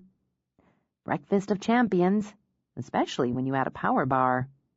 Better, she thought, so much better to focus on what came next than what had happened before. Once we eat and break camp, I'll call into base for the status and a weather report. Fine. Fiona? On the off chance I ever do this with you again, we're getting a bigger tent. Bet your ass. The bouillon was bland, but it was warm. As far as her nutrition bars, or whatever the hell you called them, Simon vowed if he ever came out again, he'd bring Snickers. She broke camp as she did everything else, he noted, in an organized and precise fashion. Everything had to be put away exactly where it had come from. Okay, the forecast is good, she announced. Sunny, low 70s for a high, and we won't reach that until this afternoon. Light winds from the south. We're moving into the northern section of the wilderness area. It's not too rough. We'll have some hills, slopes, some rocky ground. The understory may get thick in places, especially off the marked trails. I'm guessing after the hike they'd already put in, they wouldn't choose the more mountainous terrain, or have kept going southeast into the higher elevations and rougher ground. I can't figure out why the hell they'd have come as far as this. Again, I'm guessing, but he's competitive. He's pushing. Even if he was a little turned around, He probably wouldn't admit it at first. And that type wouldn't take the easier ground, wouldn't necessarily head downhill instead of uphill. Because he's got something to prove. More or less. I asked the woman they're traveling with if he was the type who'd stop and ask directions, and she laughed. Nervous laugh, but a laugh. He'd drive to hell before he'd ask for directions, so you figure by the time he or they realized they were seriously screwed, it was just too late. A lot of space out here to get lost in. Which would he have done, he wondered, uphill or down, call for help or push on?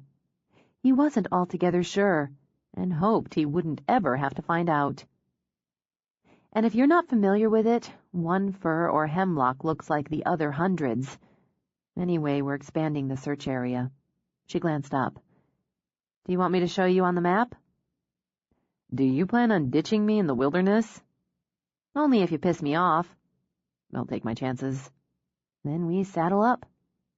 She shrugged on her pack, gave Bogart the scent, and juiced him up for the game. Watery sunlight sparkled on mists and filtered through to shine on leaves that shed their rainwater from the night's storm. Simon couldn't say what Bogart smelled, but for him it was clean and damp and green. The ground roughened and rose, and still wildflowers, tiny stars of color, carved their way through cracks to bask or ranged themselves along skinny streams like waders about to dip their toes. A downed tree, hollowed out by weather, tooth and claw, had him crossing over. Do you see something? A bench, he muttered. Curve the seat just like that, back and arms, all out of one log. Carve a mushroom motif maybe on the base. He surfaced to see both her and Bogart waiting for him. Sorry. Bogart needed water anyway. She offered the bottle to Simon. I could use a bench. Not that one. Too solid, too hefty for you. It wouldn't suit me. Got it. Shaking her head, she checked in with Base. Despite the strengthening sun, Fiona continued to use her flashlight, running the beam over brush and trail as the dog trotted along. He's picked it up. The rest did him good. Isn't the world basically a banquet of smells for a dog? How come he doesn't get distracted? Hey, a rabbit! Or whatever. Jaws'll chase a blowing leaf. It's training, practice, repetition. But basically, that's not the game. The game's to find the source of the scent I gave him. The game's moving off the trail, Simon pointed out. Yeah. She followed the dog, climbing the rough slope, maneuvering through brush. They made a mistake here. Bogart may not get distracted, but people do. They left the marked trail. Maybe they saw some deer or marmot or wanted to take a photo. Maybe they decided they'd try for a shortcut. There's a reason the trails are marked, but people veer off anyway. If the dog's right, so were you. Competitive Kevin would go up instead of down. Bogart slowed down for the humans as they negotiated the climb. Maybe they figured they'd get a cool view if they went up this way, but... Wait! Bogart, hold! She turned her light on a berry bush. He caught his jacket, she murmured, and gestured to a tiny triangle of brown cloth. Good dog! Good job, Bogart! Flag the find, will you? She asked Simon. I'm going to call this into Base. She'd shown him how to mark the finds early on the search, when they'd come across tracks or other signs. Once he tied the flag, he gave Bogart water, took some for himself, while she shouted for Kevin and Ella. Nothing yet, but this understory sucks up the sound. It's warming up, and the wind's still light, still good for us. He wants to go. He's got a good scent. Let's find Kevin and Ella. Go find. What's the longest you've ever been on a search? 4 days. It was brutal. 19-year-old boy, pissed off at his family, walked away from their campsite after they'd bedded down for the night, got lost, wandered in circles, and took a bad fall. High summer, heat, bugs, humidity. Meg and Zena found him. Unconscious, dehydrated, concussed. He's lucky he made it. Bogart zigzagged now, moving east, then west, turning back to the north. He's confused. No, Fiona corrected, watching Bogart's body language. They were. 10 minutes later, Simon spotted the cell phone. or what was left of it, in a huddle of rock. There. He quickened his pace to reach Bogart, who stood at alert. Good eye, Fiona said. It's cracked. She crouched to pull it out. Broken. Look here. Bandage wrappers on the ground. And this looks like blood. The rain didn't wash it all off in here. So one of them fell? Hit the rock, phone dropped, hit the rock? Maybe. Only a couple bandages, so that's a plus. She nodded as he took out a flag without her asking. Once again she cupped her hands and shouted, Damn it! Damn it! How much farther would they go after this? I'll call it in. And eat something. He dug into her pack himself. Hey, you've got Milky Ways. That's right. Quick energy. And I ate that crap bar. Sit down for 5 minutes. Eat. Drink. We're close. I know it. He knows it. 5 minutes. She nodded and, sitting on the rocks, ate a candy bar while she talked to Mai. We're realigning the search. We've hit 2 finds, and Lori hit 1 that indicates this direction. Air search will sweep this way. It's a red phone, and I'm betting hers. Mai's going to check on that, but I don't see Kevin with a bright red phone. So that's probably her blood. Probably. He's nuts about her, according to the friends. Just nuts about her. She's hurt. He'd panic a little, or maybe a lot, considering. You panic, you make it worse most of the time. He could have called for help from right here. Fiona pulled out her cell. Nope, dead zone. That's why they call it the wilderness. He probably tried to find a signal, ended up more lost, more off any kind of trail. They headed out again. Bogart was deep into the game, Simon concluded, trotting ahead, sending what could only be impatient looks over his shoulder, as if to say, hurry the hell up. Lost, Fiona said half to herself. Scared now, not an adventure anymore. One of them injured, even if it's minor, tired, new boots. New boots. Ella. New boots. She's bound to have blisters by now. The instinct would be to take easier ground whenever they can, downhill or level ground, and they'd probably stop often to rest if she's hurting. The storm last night. They're wet, cold, hungry. They... Hear that? Hear what? She held up a finger, concentrated. The river. You can just hear the river. Now that you mention it. When you're lost, scared, people often try to find high ground, to see more, to be seen. That might not be an option with an injury. Another instinct is to head for water. It's a landmark, a trail, a comfort. What happened to the deal about staying in one place and somebody'll find you? Nobody listens to that. Apparently not. He's got something. Simon gestured to Bogart. Look up. There's a sock on that branch. Once again, good eye. It's a little late, but far from never. He's started marking a trail. Good dog, Bogart. Find. Come on, let's find Ella and Kevin. When they found a second sock in roughly a quarter mile, Fiona nodded. Definitely the river, and he's thinking again. He could use his phone here, see? She showed Simon the service on hers, so something's up with that. But he's trying to take easy ground, and he's moving toward the river.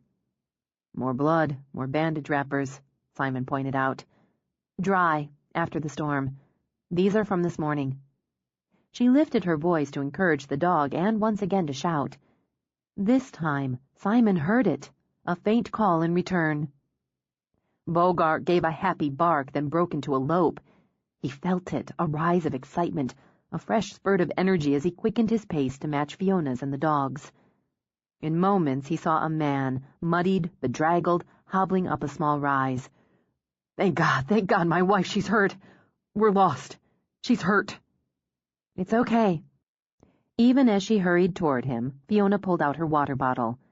We're canine search and rescue. You're not lost anymore. Drink some water. It's okay. My wife, Ella. It's okay. Bogart, good dog, good dog. Find Ella, find. He'll go to her. Stay with her. Are you hurt, Kevin? No, I don't know. His hand trembled on the water bottle. No. She fell. Her leg's cut and her knee's bad. She's got awful blisters, and I think a fever. Please. We're going to take care of it. I've got him. Simon put an arm around Kevin, took his weight. Go. It's my fault, Kevin began as Fiona rushed after the dog. Don't worry about that now. How far is she? Just down there by the water. I tried to move more into the open after last night. There was a storm. Yeah. We tried to stay covered. Jesus God, where are we? Where the hell are we? Simon wasn't entirely sure himself, but he saw Fiona and Bogart sitting beside a woman. You're found, Kevin. That's what counts. He passed out candy bars, heated bouillon, while Fiona checked and rebandaged the wound, elevated Ella's swollen knee, treated the very nasty blisters on both her feet and Kevin's.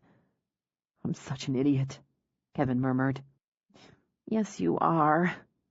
Huddled in a blanket, Ella managed a small smile. He forgets to charge his phone battery. I'm so caught up in taking snapshots, I talk him off the trail. Then he's all, hey, let's try this way.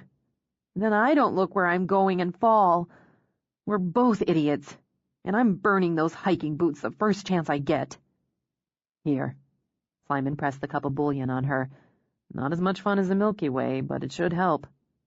It's delicious, Ella said after a small sip. I thought we were going to die last night in that storm. I really did. When we were still alive this morning, I knew we'd make it. I knew somebody would find us.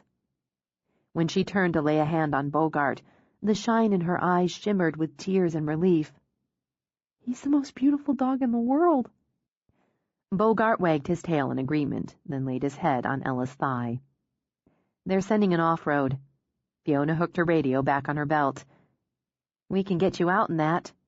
Your friends say you won the bet hands down, and they're adding a magnum of champagne to drinks and dinner. Kevin dropped his head on his wife's shoulder. As his shoulders shook, Bogart licked his hand in comfort. She's not even pissed at him, Simon observed, as they bumped and rocked in a second off-road. Survival tops pissed off. They shared an intense, scary experience, and probably went off on each other a number of times during it. That's done. They're alive and riding on euphoria. How about you? Me? I had a hell of a time. It's not what I expected, he added after a moment. Oh?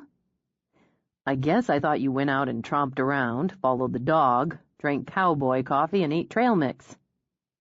That's not far off. Yeah, it is. You've got one purpose out there, just like the dog. Find what's lost and find them as quickly as possible. You follow the dog, sure, but you handle the dog and yourself while playing detective and psychologist and tracker. All while being a team player, not just with the dog, but with the rest of the unit, the other searchers, the cops, or whoever's in authority. And when you find them, you're paramedic, priest, best friend, mom, and commander. We wear many hats. Want to try some on? He shook his head. You've already got my dog. He could do this. I get that now. Thank Christ, he added when he saw the lodge through the trees. I want a hot shower, a hot meal, a couple vats of coffee. Does that come with the package? It will here. Chaos came first. Relief, tears, hugs, even as actual paramedics took over. Somebody slapped his back and shoved hot coffee into his hands.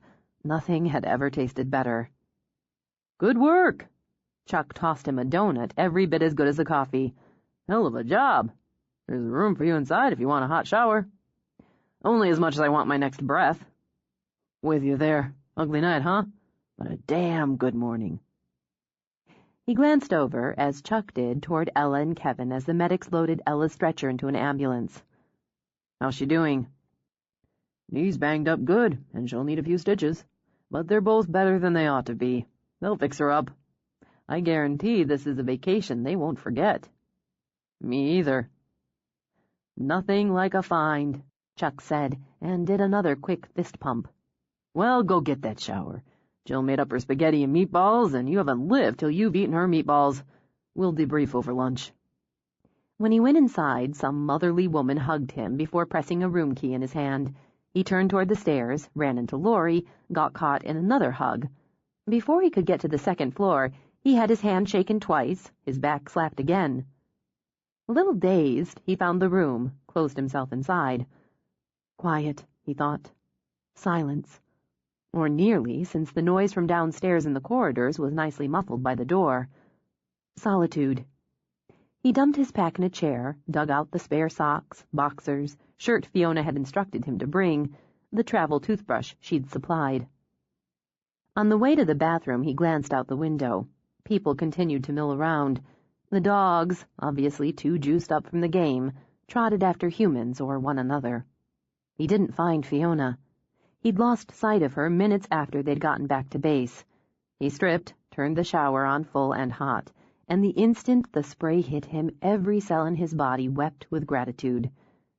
He might not be an urbanite, Simon thought, as he just braced his palms on the tile and let the hot water pound over him, but Mother of God, he worshipped indoor plumbing.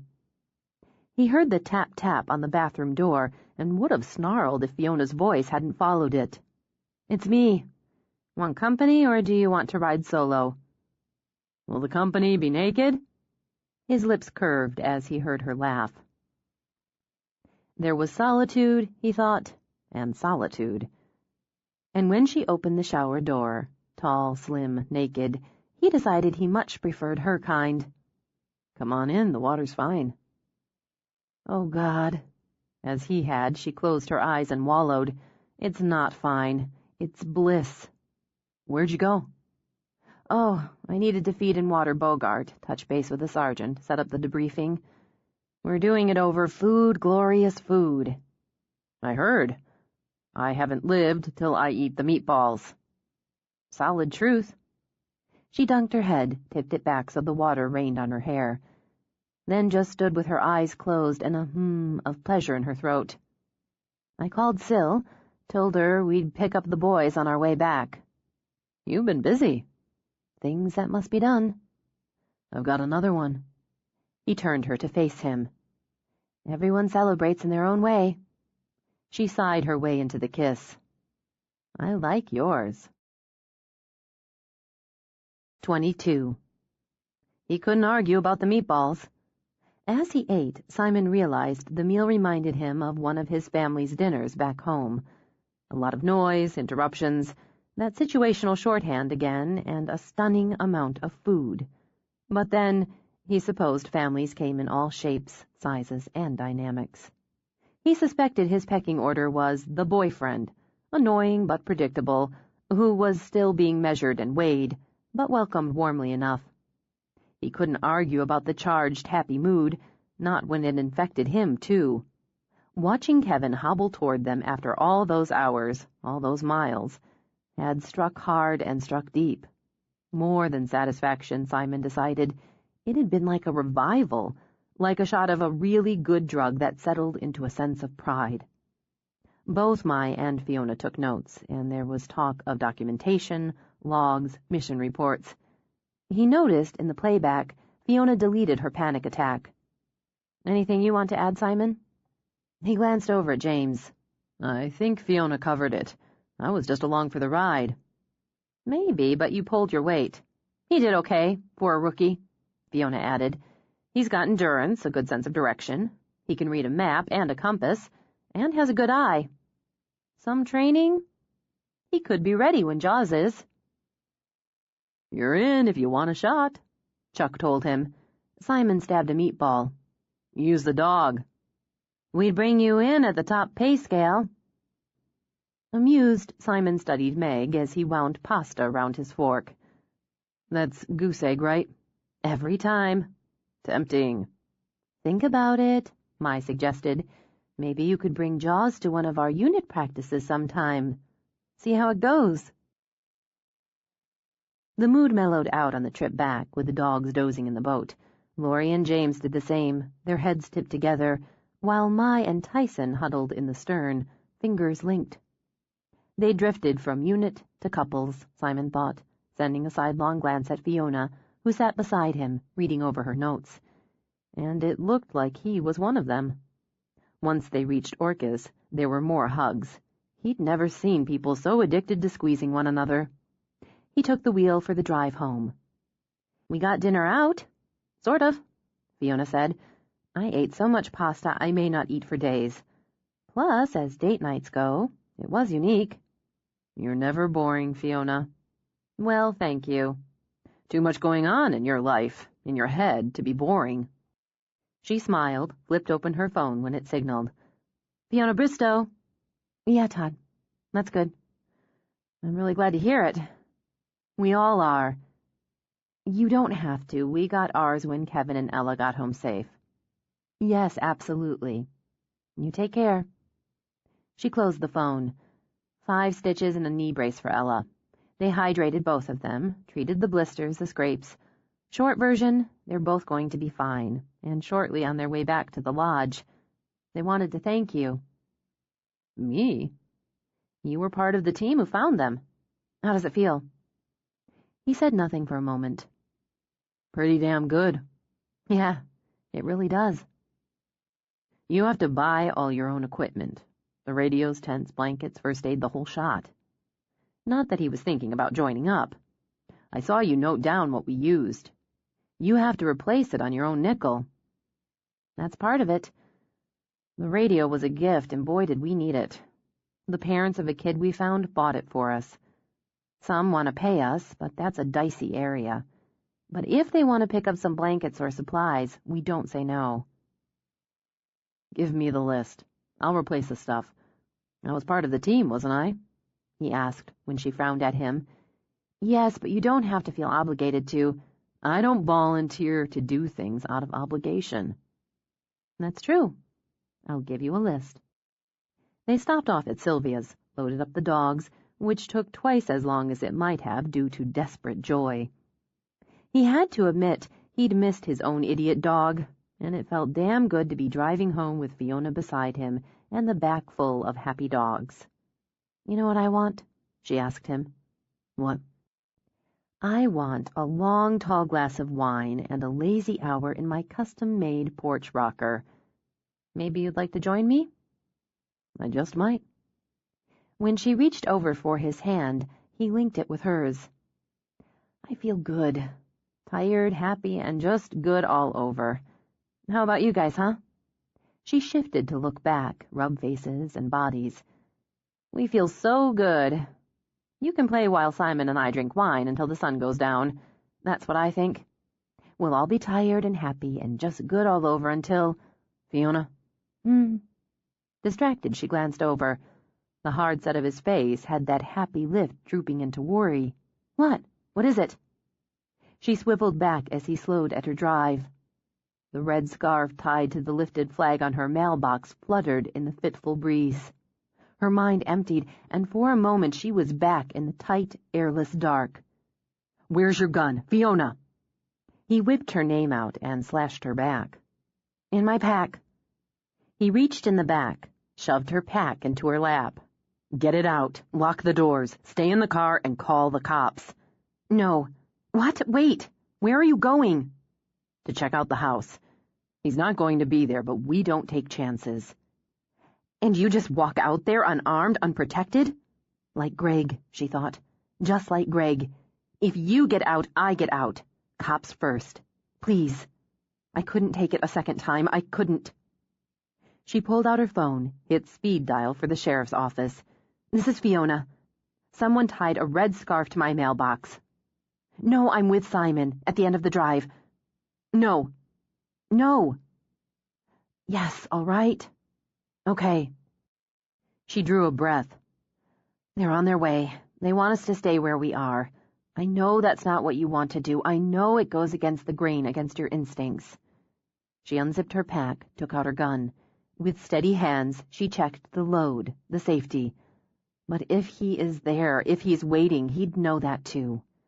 And maybe I'd be going to another funeral for a man I love.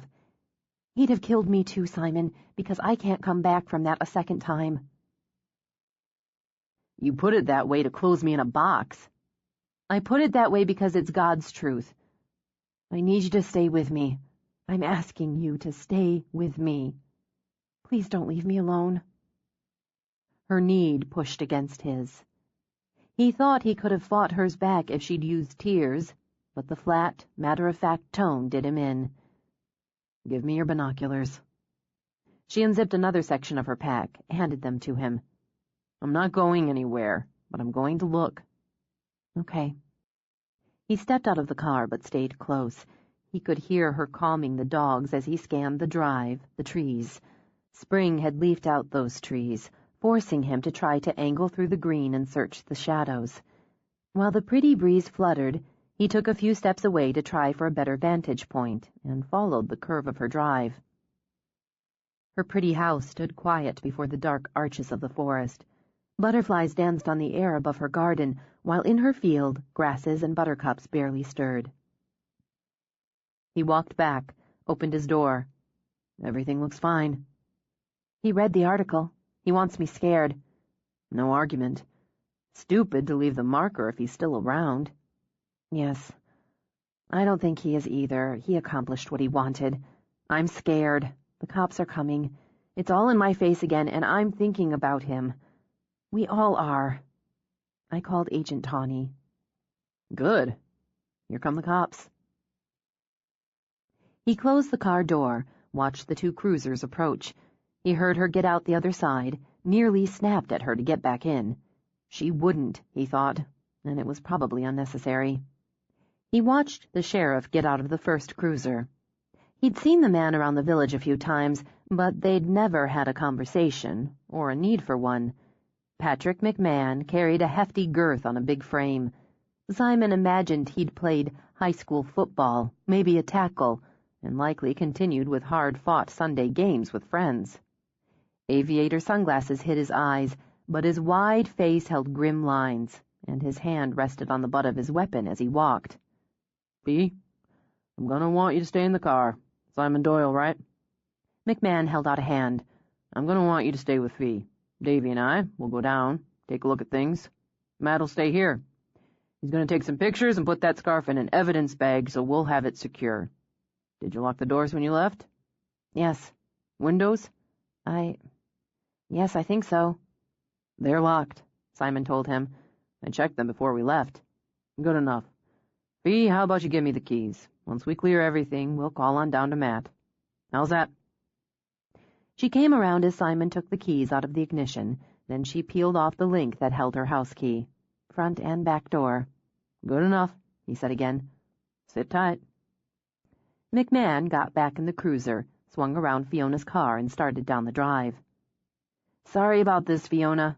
Matt, barely old enough to buy a legal beer, gave her arm a little pat. "You and Mr. Doyle get on back in the car now." He glanced down at the gun she held down at her side. "And keep the safety on that." "He's younger than I am." "Matt," Fiona said when she got back in the car, "barely old enough to drink. I trained his parents, Jack Russell. He's not going to be there," she murmured, running her fist up and down her chest. "Nothing's going to happen to them."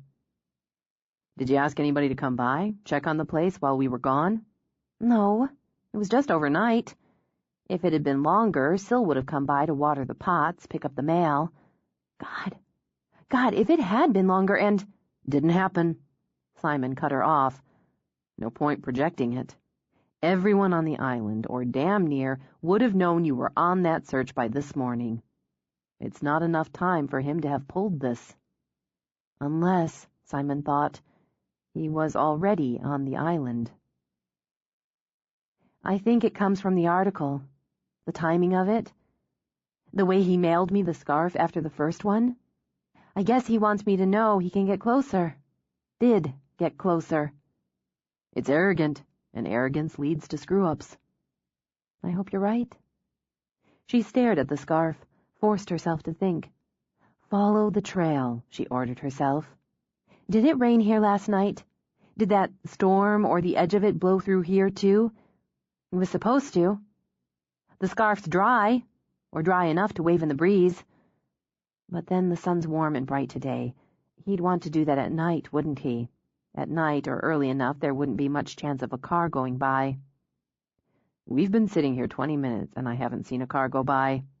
"True, but it's a stupid risk. Not just arrogant, stupid. If he came here at night, he'd need somewhere to stay on the island, or have a boat of his own. But if he came by boat, he'd need a car to get out here. One way or the other, he was here. The odds are someone saw him. A car approached now, slowed, crept by. "Tourists," Fiona said quietly. "The summer season's already geared up. Coming and going by ferries, the easiest way to disappear." But maybe he didn't come and go in the same day. Maybe he booked a room or a campsite or... She jolted when Matt tapped on the window. "Sorry," he said when she lowered it. "Sheriff says it's clear." Thanks, Matt." She studied everything as Simon drove, everything so familiar. Could he have walked here, she wondered? Would he have risked the dogs? Would the need have overridden sense and caution? He might have taken the chance, creeping down, wanting a better look at the house, maybe hoping to see her sitting on the porch or weeding the garden. Ordinary things, everyday things people do. Walking down to get the mail, she thought, running an errand, holding a class, playing with her dogs. Routine. The idea he might have come before, might have studied her, watched her, stalked her, just as Perry had done, filled her with a sick dread that tasted bitter in the back of her throat. McMahon opened her door when Simon stopped. "No signs of break-in. I can't see that anything inside's been disturbed, but you can tell me if you see different. We took a walk around outside, and I'm going to have Davy and Matt take another look. Go a little farther out while we talk inside, okay?" "Yeah. Sheriff, I called Agent Tawney. I felt I should. I don't mean to step on your toes, but—" "Fiona, how long have you known me?" She let out a relieved breath at the easy tone. "Since I started coming out to see my dad in the summers." "Long enough for you to know I'm not worried about my toes. I want you to go in, take a good look around. If you see anything off, you tell me, even if you just think maybe." The advantage of a small house, Fiona thought, was it didn't take long to go through it, even when she took the time, obsessively maybe, to open a few drawers. "Everything's the way we left it." "That's good. Why don't we have a seat and talk about this?" "Do you want something to drink? I could—" "I'm good. Don't worry about that." He took a seat, continued in the avuncular tone Simon realized was designed to calm nerves and tempers. "I've let Davy take point on this, not because I haven't been involved, but because I figured you'd be most comfortable with him. I don't want you to think I've been brushing this off." "How long have you known me?" He smiled at her, the lines at the corners of his eyes crinkling deep. "There you go. What time did you leave yesterday?" I logged the call in at 7:15. I didn't note down the time when we left, but I'd say it was less than 15 minutes. Just enough time to pass the call to Mai, check the packs, lock up and load up. We dropped the dogs, except for Bogart, off at Sills, headed over to Chuck's. The full unit was on its way at 7:55. "That's good response time." "We work at it." "I know you do. I know you found those people. That's good work. What time did you get back today?" "We got back to Chuck's about 3:30 and swung by to pick up the dogs. I called you right away, within a minute after we saw the scarf." "Was it wet? Damp?" I thought. "Are you trying to do my job?" We wagged a finger at her, kept the tone light. "It's dry.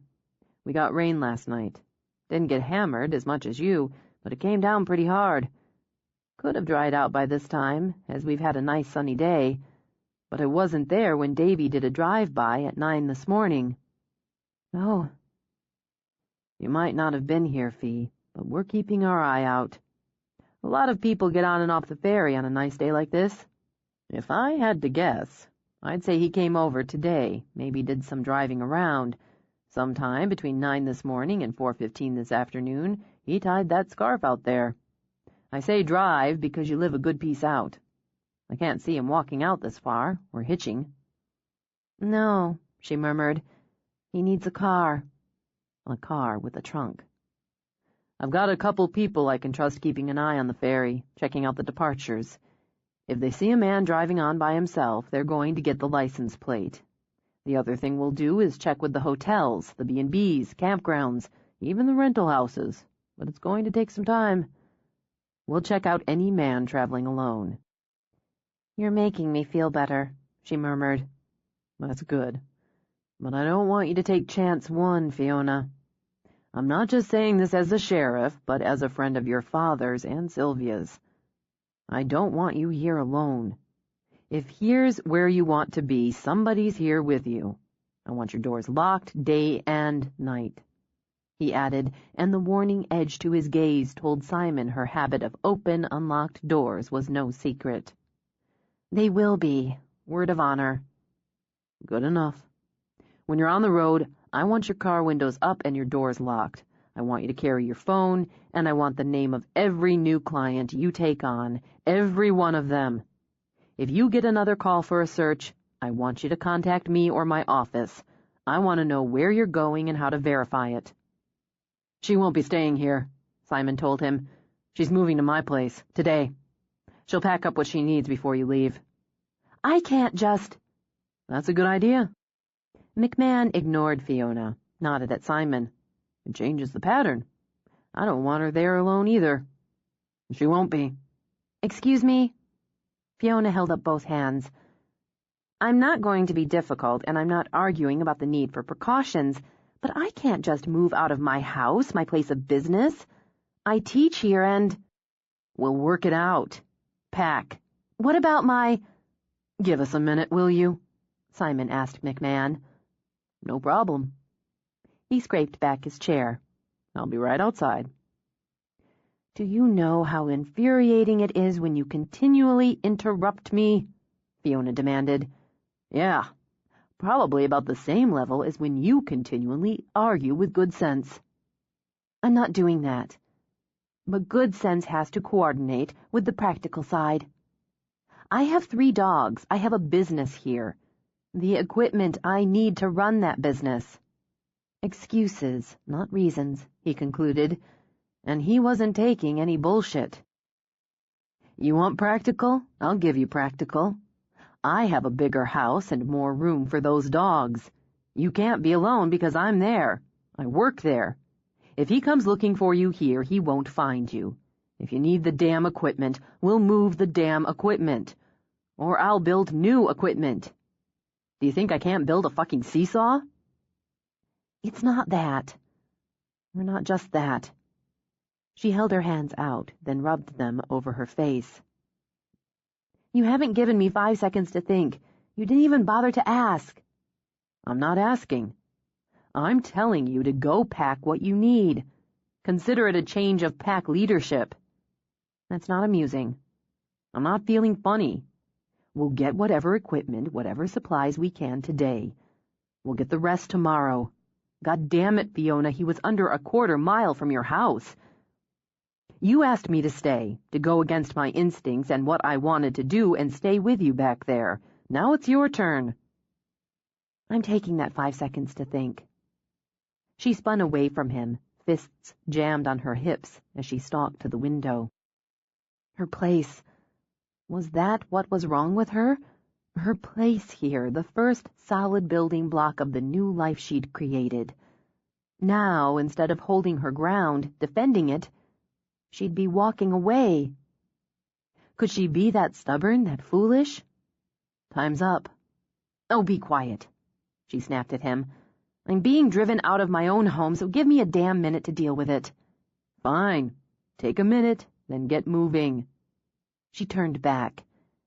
"You're a little pissed that you have, or feel you have, to do this. It's one thing for you to sleep here, another for me to essentially live in your home." "Okay, what's your point?" "No point. Just an observation. I have to make some calls. I can't just pack. I'll need to contact my clients, at least the ones coming tomorrow, and let them know I've moved the school. Temporarily," she added, as much for her benefit as his. "James's number is 4 on my speed dial.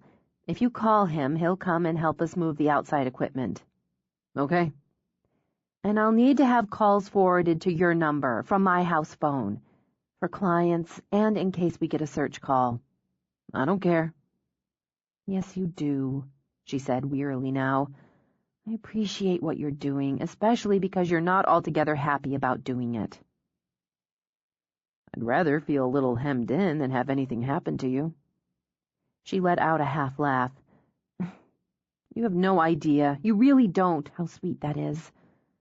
I'll do my best not to hem you in too much. Go ahead and tell Sheriff McMahon you won. I'll start putting things together. He wasn't entirely sure what he'd won, as he'd now have 4 dogs and a woman under his feet. But he stepped outside. McMahon broke off a conversation with his deputies and crossed toward the porch as Simon walked down. She's packing. Good. We'll still come by here a couple times a day, check things out. When she's going back and forth to hold those classes of hers, she won't be. She'll do it at my place. I'm calling James so he can help me break down and move all that. Eyebrows lifted, McMahon looked over at the equipment. Better yet. Tell you what, Matt here's about to go off duty. He's young and got a strong back. He'll give you a hand. Won't take much time. Those are your chairs, right? They're hers now. Uh-huh. What I'm wondering is if you do porch gliders. My wife and I got an anniversary coming up next month. I've got a little shop, do some hairy homeowner stuff, a little this and that. Thought I might try my hand at a glider. I proposed to her on one. I found out pretty quick building one was above my pay grade. I can do that. Something with those nice wide arms would be good, and she's partial to red. Okay. Good enough. We'll talk about the details later. You go ahead. Get the tools to break what needs to be broken down. I'll get Matt started on what doesn't. He started back, stopped. Are you really making a sink out of a stump? Yes, I am. That's something I want to see. Matt! Haul some of this dog playground business into Simon's truck. He ended up calling James anyway, for the 3rd pair of hands and the 2nd truck. And with James came Laurie, and with James and Laurie came Kobe. Simon's initial annoyance with having so many people and animals swarming around gave way to the realization that sometimes people didn't get in the way, but helped make a necessary and tedious job go smoother. It wasn't a matter of a couple of suitcases worth of clothes, not when it was Fiona.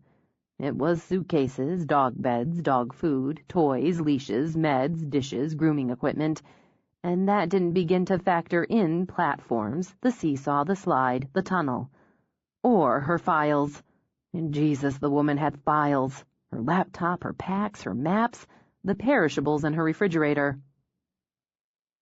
The flower beds and vegetable garden are on a soaker hose, she said, when he objected to hauling over her flower pots. So they'll be fine. But these need regular watering. Besides, we'll enjoy them. And besides, Simon, you asked for it. And that he couldn't argue with. Fine, just go start putting some of this crap away, will you? Any preference to where? He stared at the last load and wondered how the hell she'd fit all of that into her 7-dwarf-sized house. How had it all tucked in so tidily? And that didn't count what she'd left behind. Wherever, I guess. Dump the office stuff in one of the spare bedrooms. And don't mess with my stuff more than you have to. He walked back to help James put the training equipment back together.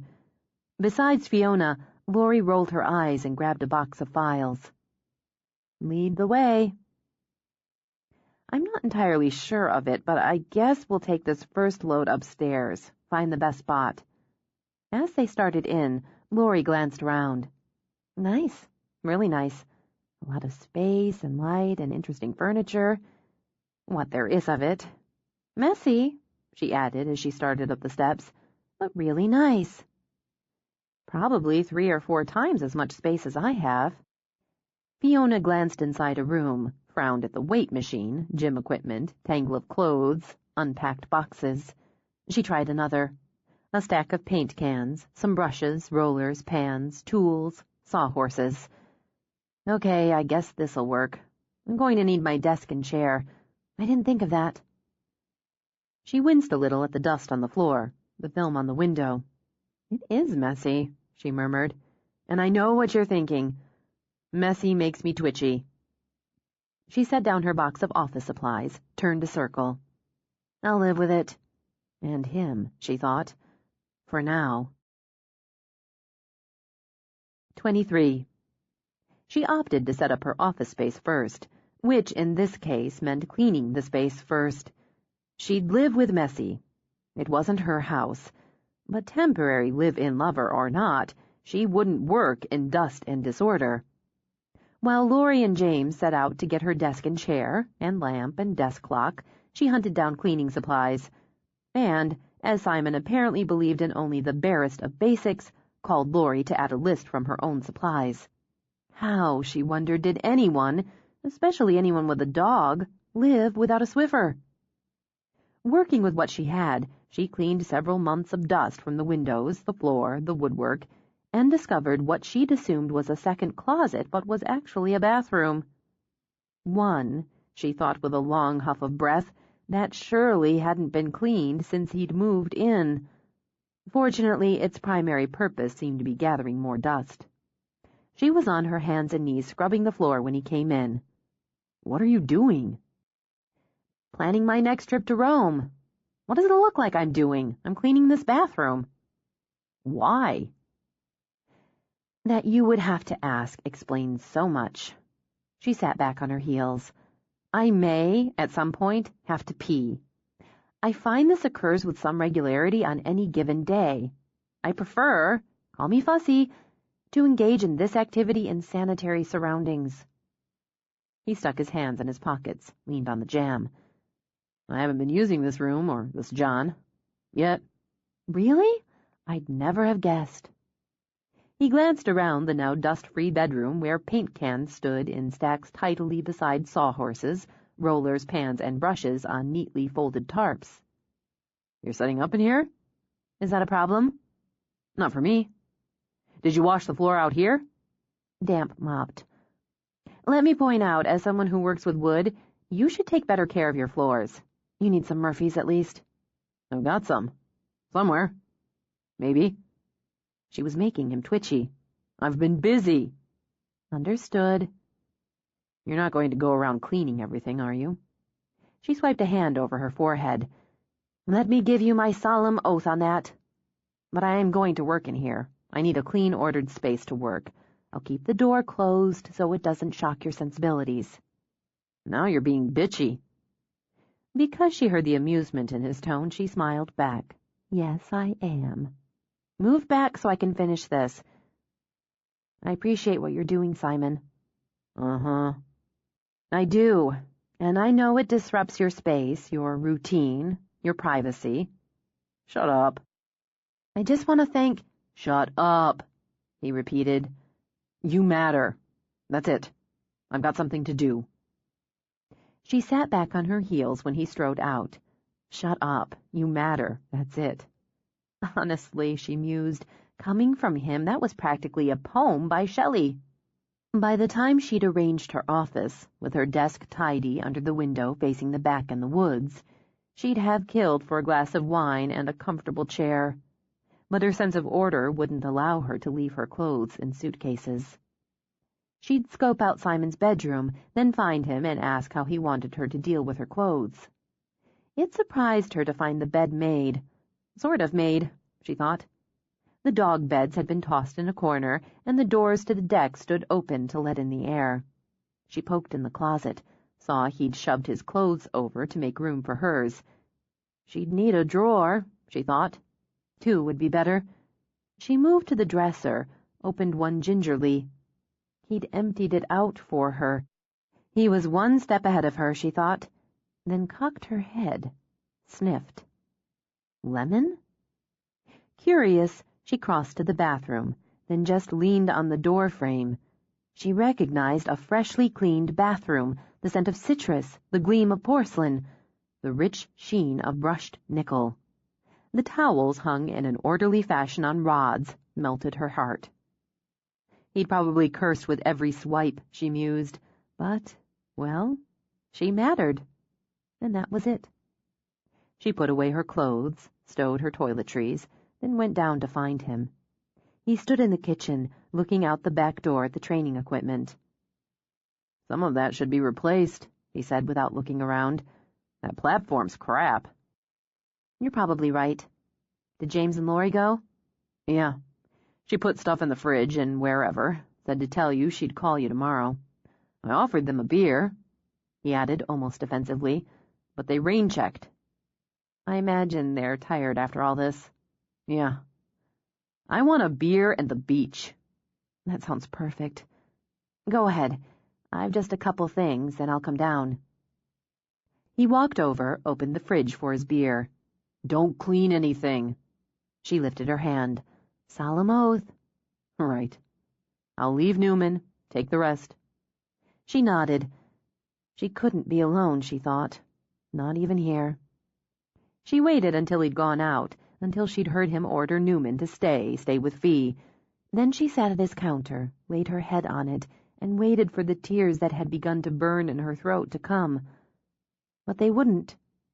She'd held them back too long, she realized, pushed them down all these hours, and now they were simply blocked, locked inside, hurting her throat, aching in her head.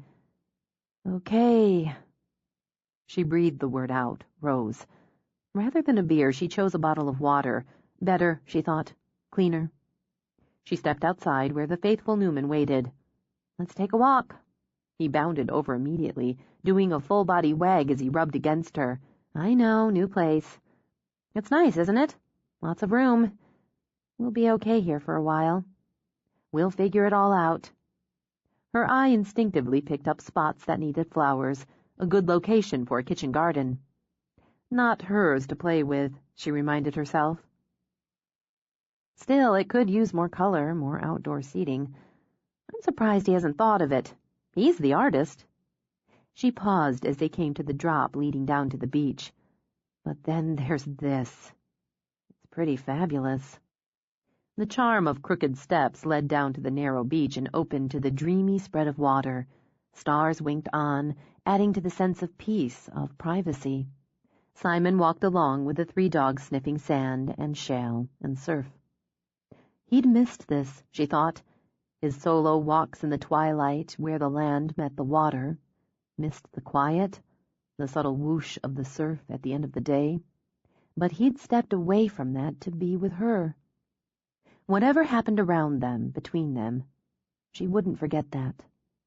As she stood looking down, he pulled bright yellow tennis balls from a bag he'd hooked on his belt. He heaved them 1, 2, 3 into the water, and the dogs charged and leaped. They'd smell amazing, she thought, as she watched them swim toward the bobbing yellow balls. Even as she thought it, she heard Simon's laugh rise up, over the subtle whoosh of the surf, over the quiet, and the sound of it chased away the demons. Look at them, she thought. Look how wonderful they are, how perfect they are. My guys. Beside her, Newman quivered. What the hell? 4 smelly dogs isn't any worse than 3. Go play. He charged down the crooked steps, joy in the speed, in the challenging bark. Simon tossed a 4th ball in the air, caught it, then winged it into the water. Without breaking stride, Newman sprinted in, and Fiona ran down to join the game. In his motel room near the Seattle airport, Francis X. Eckel read the most recent message from Perry and sipped his evening whiskey on the rocks. He didn't care for the tone. No, he didn't care for the tone at all. Words like disappointed, control, focus, unnecessary popped out of the text and grated against his pride, his ego.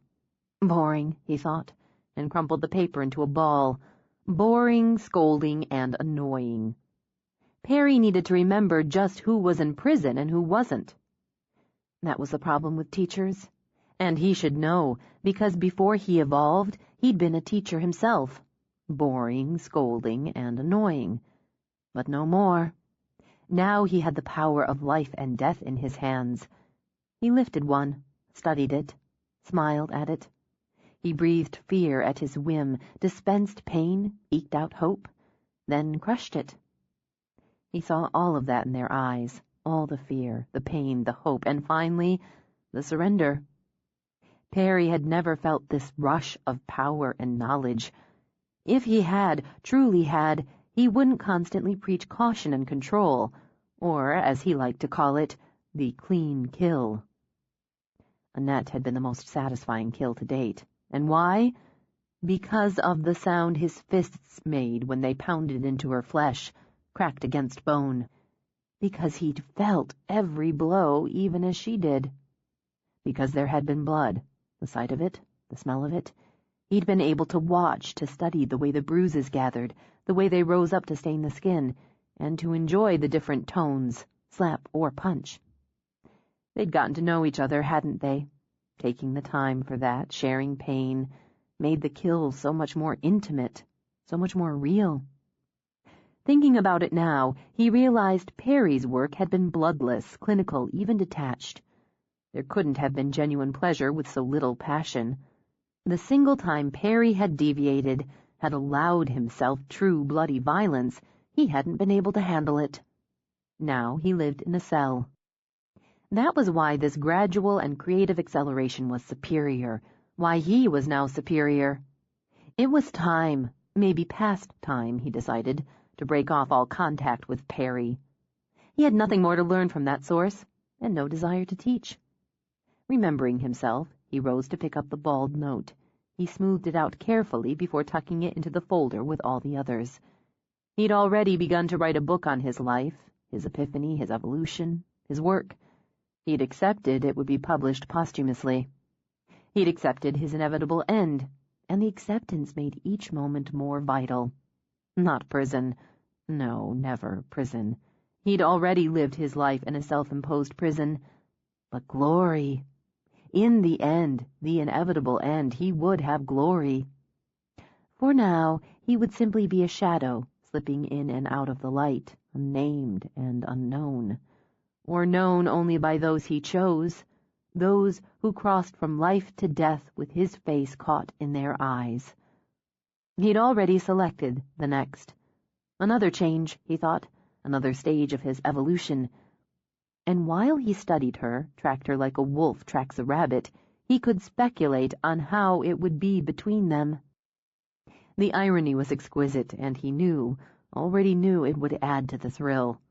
Then, before much longer, there would be Fiona. He took out the newspaper, unfolded it, smoothed his hands over her face. He'd fulfill his obligation to Perry with her, and his debt would be paid in full. She would be the last to wear the red scarf. That was fitting, he decided.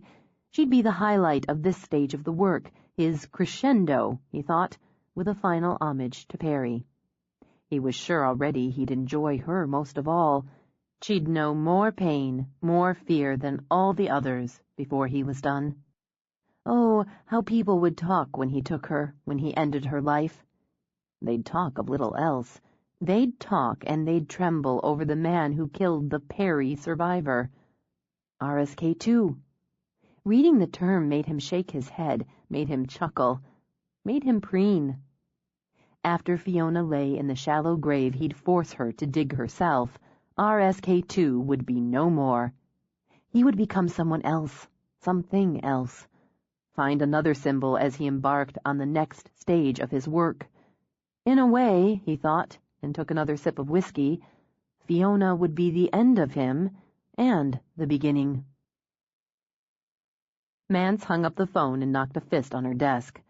"I think I've got something." Tawny glanced away from his monitor. "What?" "Verifying residence and employment on prison personnel and outside agencies. There's a Francis X. Eckel, teaches at College Place, English Studies, Creative Writing. He did 4 stints of instruction at the prison in the past 2.5 years. He didn't go back to work after the winter break. Mailed in a resignation, citing a family emergency." "Did you check it out?" "He doesn't actually have a family. Not a traditional deal. He bumped around in the foster system from the time he was 4. He didn't leave any forwarding information at the school. Both the numbers listed for home and cell have been disconnected." "Let's get more information. Find his caseworkers, some data on his foster homes. No criminal?" "Not a whiff. No sibs, no spouse, no kids." Though her voice stayed cool, the light of the hunter sparked in her eyes. "Perry signed in for all 4 of his classes at the prison. I ran a check on Eckel's credit cards. Nothing since January. Not a single charge. But he hasn't canceled them either. That's off." "Yeah, that's off." He could be dead. This one's talking to my gut, Tawny. Look, I know you want to try to get out and connect with Bristow today or tomorrow, but I think we need to check this out. Talk to people who know him face to face. All right. Let's check his bank accounts. See if you can get more background. An English teacher? Untenured. Single, lives alone, 42 years old. The administrator I talked to said Eckel just sort of drifted along, did his job, didn't make waves. He couldn't name any particular friends either. And it's a small school, Tawny. That light sparked in Tawny's eyes, too. Make the calls. I'll put in for the travel. Simon covered the nearly finished wine cabinet with a tarp. It made him feel a little foolish, but he didn't want Fiona to see it or ask him about it. Maybe he didn't want to think too deeply about the fact that he was making it for her, just because she wanted one. It had been weird enough waking up and knowing she was there. Not in bed, of course, he mused, as he added a third coat of Polly to his stump and burl wood sink. If the sun was up, so was Fiona. But she'd been there in his place, his space. His bathroom smelled of her, just as his kitchen smelled of the coffee she'd brewed while he'd still been in bed. And the weird thing? He was okay with it. He'd even been okay, after a moment of puzzlement, when he'd opened a drawer for a spoon and found his flatware organized into type. He'd thought, glancing around, the kitchen was tidier, but since he wasn't sure exactly how he'd left it, that was just a maybe.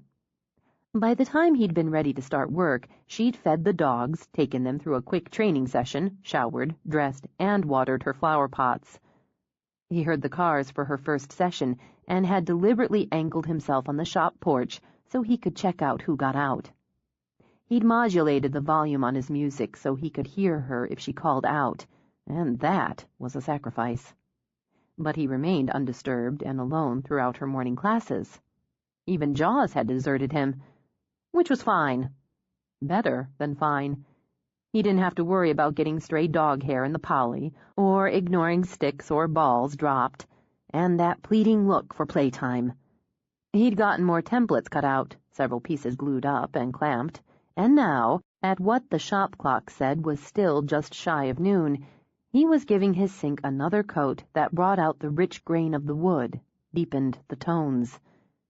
He caught the movement out of the corner of his eye and paused to watch her and the dog approach. Keep them back, will you? This is wet. One shake and they'll have hair all over it. Sit. Stay. I just thought I'd see if you want a sandwich or... She stopped, stared, and he had the great satisfaction of seeing her mouth literally drop open. Oh my God, is that the stump? That's my stump? My stump. It's amazing. Instinct had her fingers reaching out to touch. He slapped them back. Ouch. Okay, sorry, it's wet. It's upside down. That's how it works. Of course. Sliding her hands in her back pockets to keep them from the reach slap, Fiona circled the sink. The roots form the base, holder, whatever it is for the bowl, so it looks like something that grew in a magic forest. Who knew tree roots could look so amazing? Well, you did. But the bowl. What's the bowl? Burlwood. I found it months back. It needed the right base. The color's so beautiful, like glass syrup. It's just beautiful, Simon. I knew it would be interesting, but I didn't know it would be beautiful. Gushy praise over his work invariably made him itchy. But oddly with her, with that dazzled delight on her face, he felt only satisfaction. It's not finished. What will you do with it when it is? I don't know. He shrugged because he'd caught himself wanting to give it to her. It suited her down to the ground. Maybe sell it. Maybe keep it. You'd feel magical every time you washed your hands. I'll never look at a tree stump the same way again. God, wait until people get a load of this. She laughed over at him. Anyway, I've got a couple hours until my first afternoon class. If you're hungry, I can make you a sandwich. He considered it and her. Listen, I don't want you to wait on me because if you do, I'll want you to wait on me. She took a second. You know, I understand that, oddly enough. Okay, how about a trade? What kind of trade? I'll make you a sandwich, and you make me some wood slat things. I wrote down the lengths I want. She pulled out a list, handed it to him. He frowned down at it. What are they for? For me, she smiled. Fine.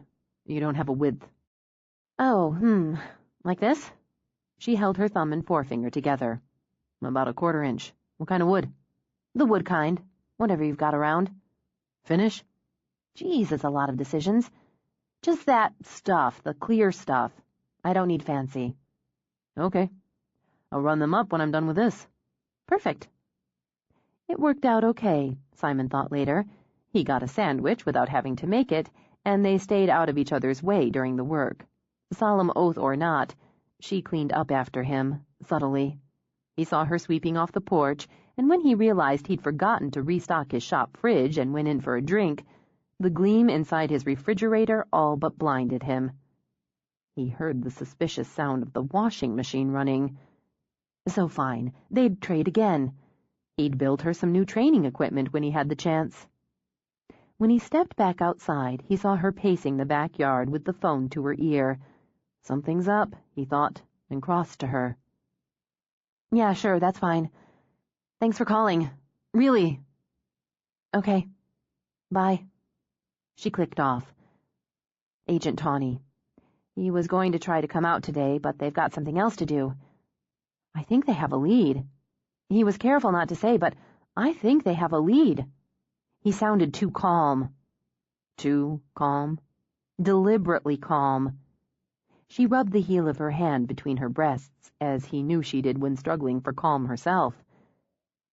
As if he didn't want to show any sort of excitement or interest, she explained. Maybe I'm projecting, but that's how it feels. And he didn't tell me anything because he didn't want me to react exactly the way I am. She closed her eyes, took a breath. It's a good thing I have a full afternoon. I can't obsess. Yes, you can. It's what you do. Reaching behind her, he gave the tail of her braid a tug and tipped the topic to take her mind off her nerves. Are you washing my clothes, Mom? I'm washing mine. She spoke very primly. There may be an item or two of yours in there, too, just to fill out the load. He poked her in the shoulder. Watch it. She fisted her hands on her hips as he strode away. I've already gone radical. I changed the sheets on the bed. He shook his head, kept walking, and made her laugh. Tawny and his partner took Eccles' last known residence first, a small 3-level apartment building within walking distance of campus. Their knock on 202 went unanswered, except for the crack in the door across the hall. She's not home. She? Just moved in a couple weeks ago. The crack widened. Young thing, first apartment. What do you want? Both agents took out their ID, and the door opened all the way. FBI! Her tone might have been the same on Santa Claus. Tawny gauged the woman as early 70s, with bright bird eyes behind silver-framed glasses. I love those FBI shows on TV. I watch them all. Cop shows, too.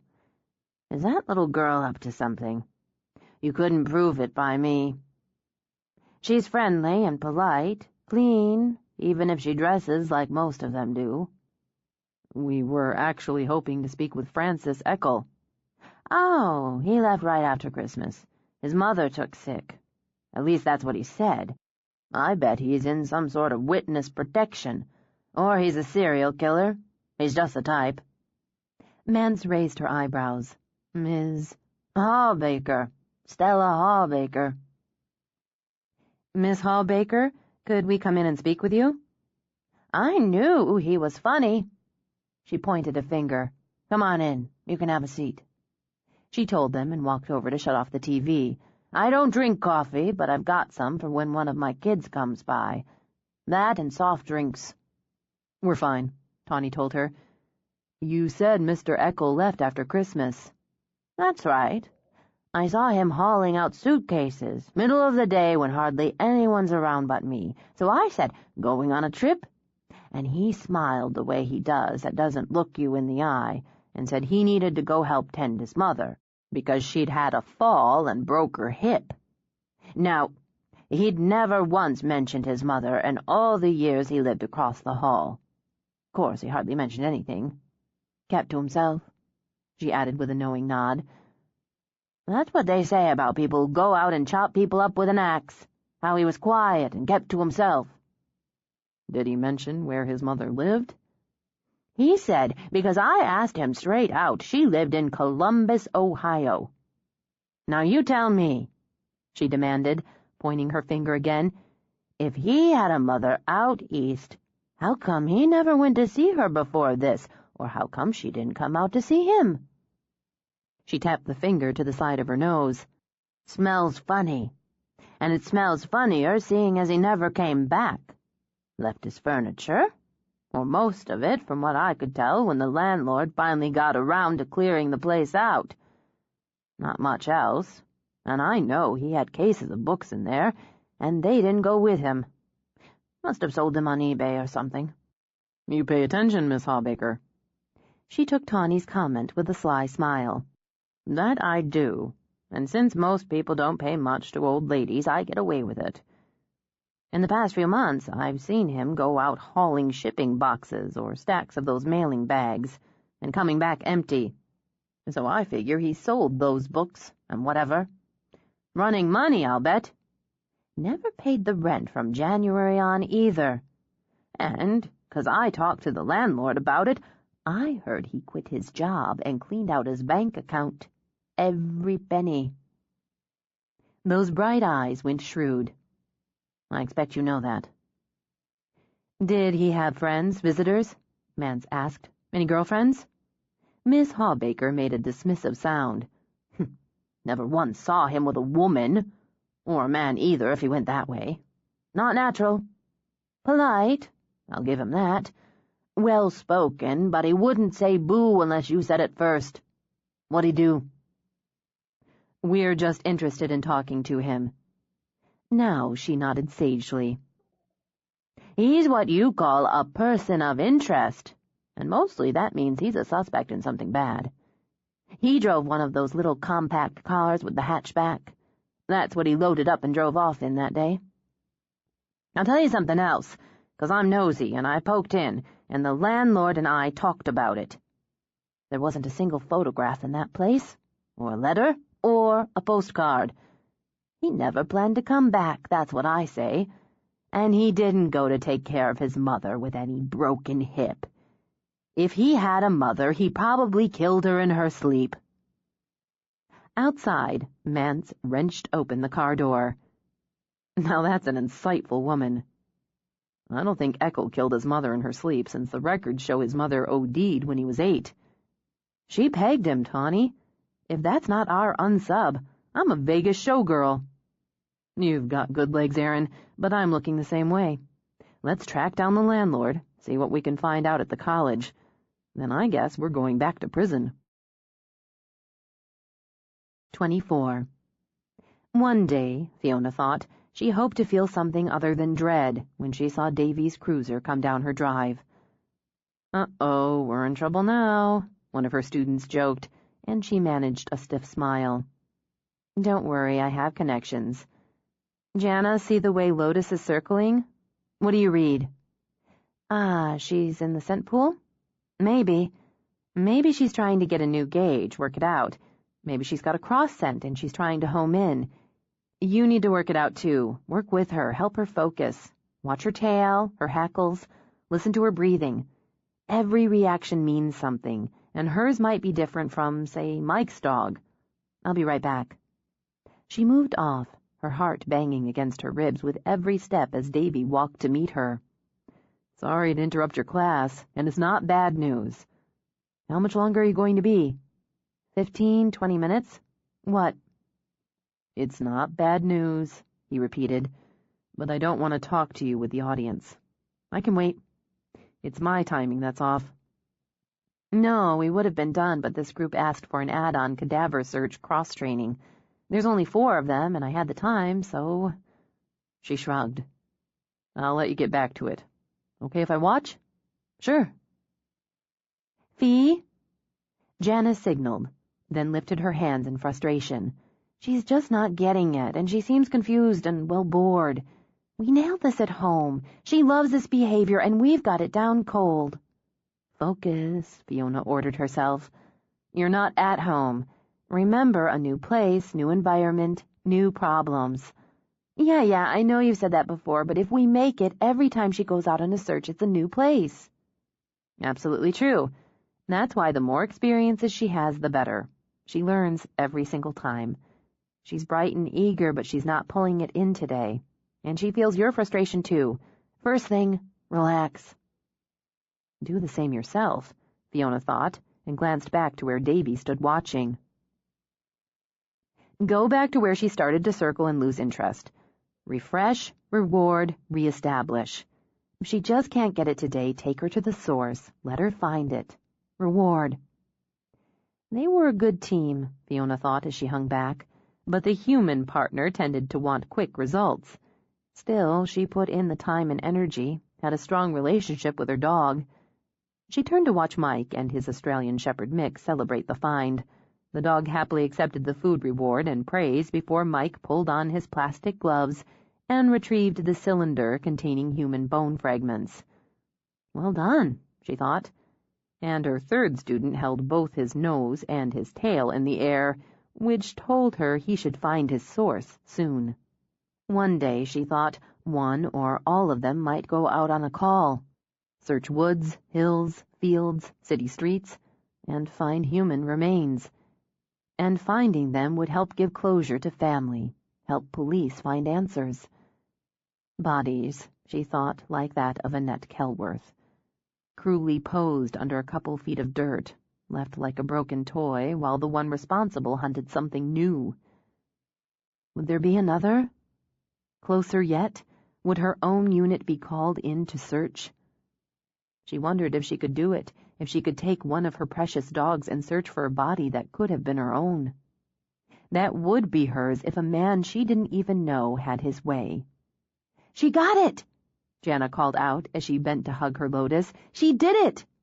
Terrific. Not bad news, she reminded herself as she stored her training tools. She got a Coke out of the refrigerator for both of them. Okay, she said. Let's have it. The feds have a lead. They think it's a strong one. A lead?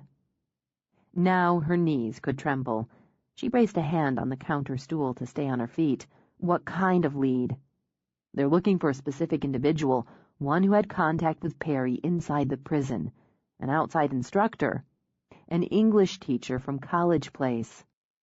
Looking for? Yeah.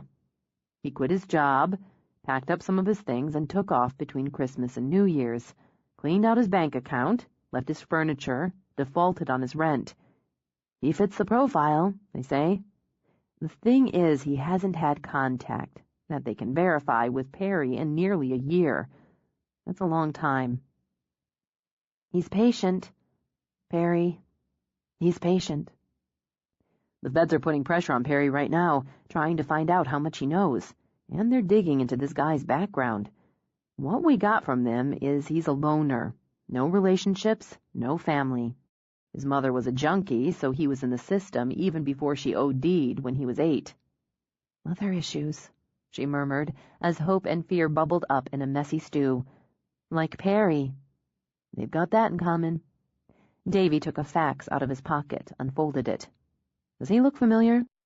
She studied the facsimile photo, the ordinary face, the trim professorial beard, the ever-so-slightly shaggy hair.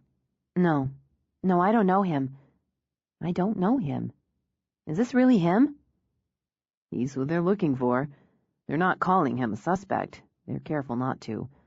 But I'm going to tell you, Fee, they believe this is the guy, and they're all over it.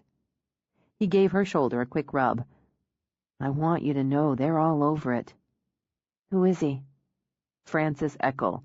Francis Xavier Eckel. His age, height, weight, coloring are all listed on the fax.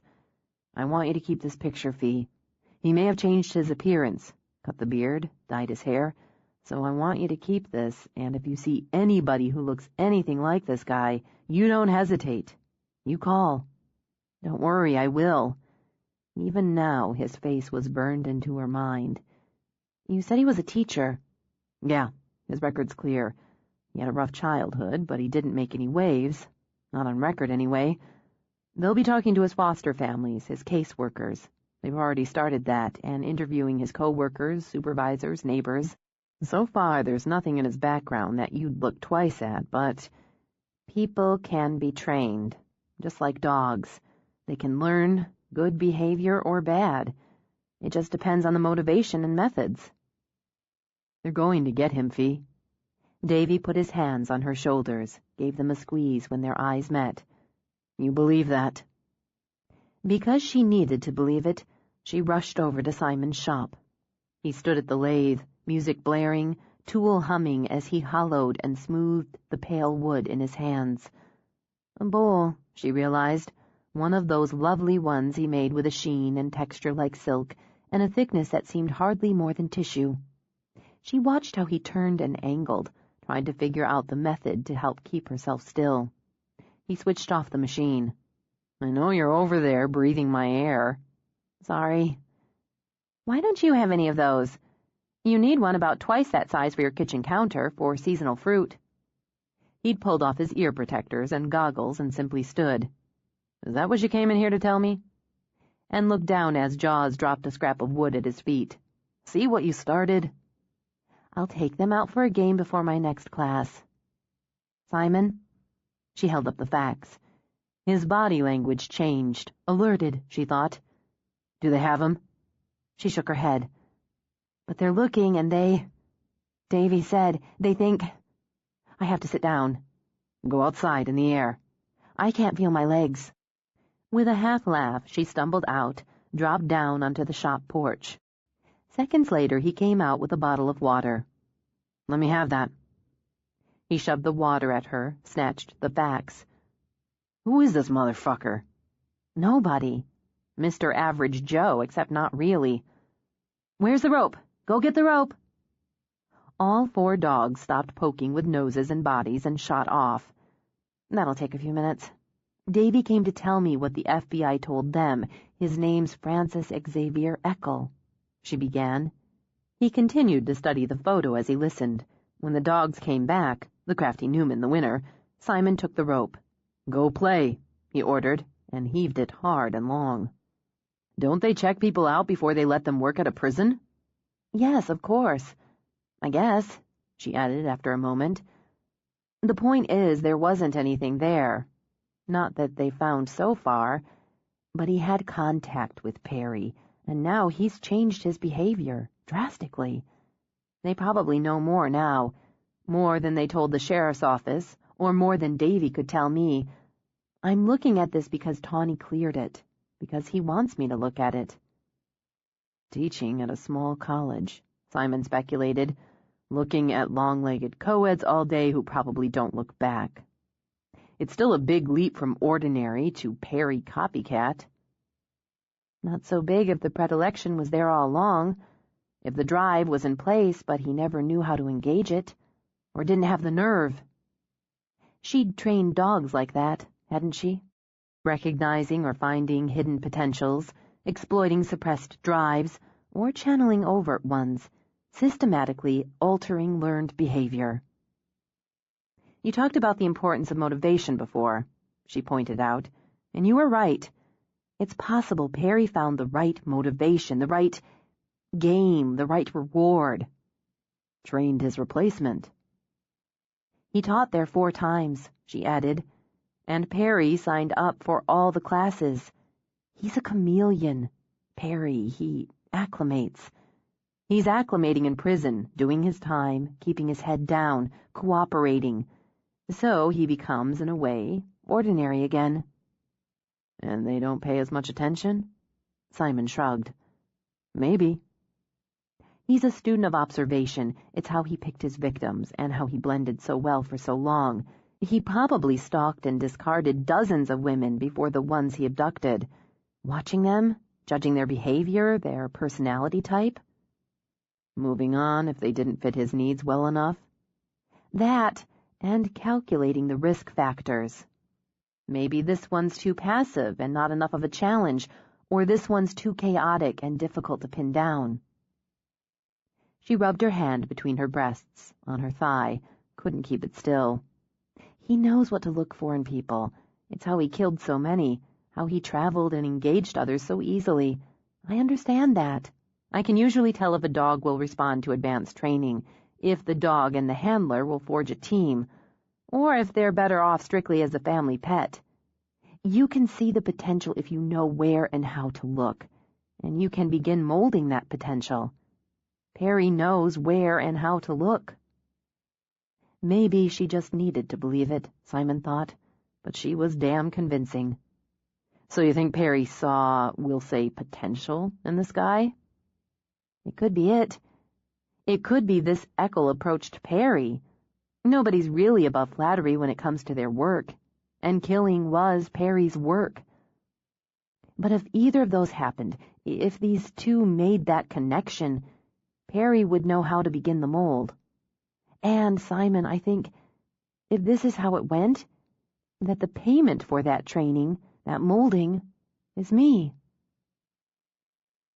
She looked back at the photo. He'd kill me to repay Perry for recognizing and grooming his potential. Perry's dog, Simon concluded, who'd want to please his handler. Perry's never going to collect on that IOU. He should have come for me first. They both made a mistake there. I was relaxed, I felt safe, and I would have been an easier target at that point. Instead, they wanted me to live with the fear. That was stupid.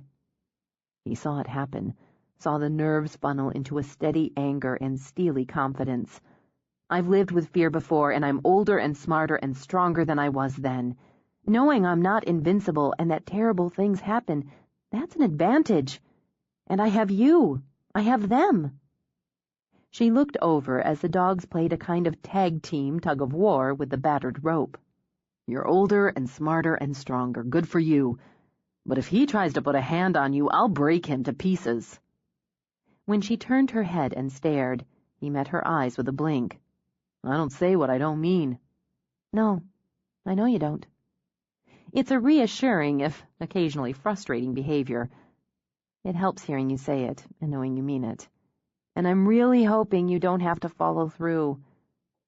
They have his face now and his name. I'm going to believe that before much longer, they'll have him. She let out a breath, tipped her head to his shoulder for a moment. I have to get ready for my next session. Actually, you might want to keep Jaws in the shop with you for the next hour or so. Because he's not as mature or calm as my boys, and I'm doing a one-on-one behavioral correction session with a Rottweiler with aggression issues. A Rottweiler with aggression issues? Where's your body armor? He's coming along. We've had a couple sessions already, and he's making good progress. Normally, I'd go to the source on this sort of thing, but under the circumstances, I asked the client to bring Hulk here. Hulk. Perfect. Are you carrying your gun? Stop it. This is what I do, she reminded him. Or one of the things I do. If you get bit, it's going to piss me off. Hang on a minute. He got up, walked inside. She considered if they kept going down the path they were on now, he'd probably get pissed eventually. She'd rarely been nipped, but it did happen once in a while. He came out with a box. Those slats you wanted. Oh, great. Thanks. She came through the session unscathed and decided to busy herself in the kitchen for the next hour.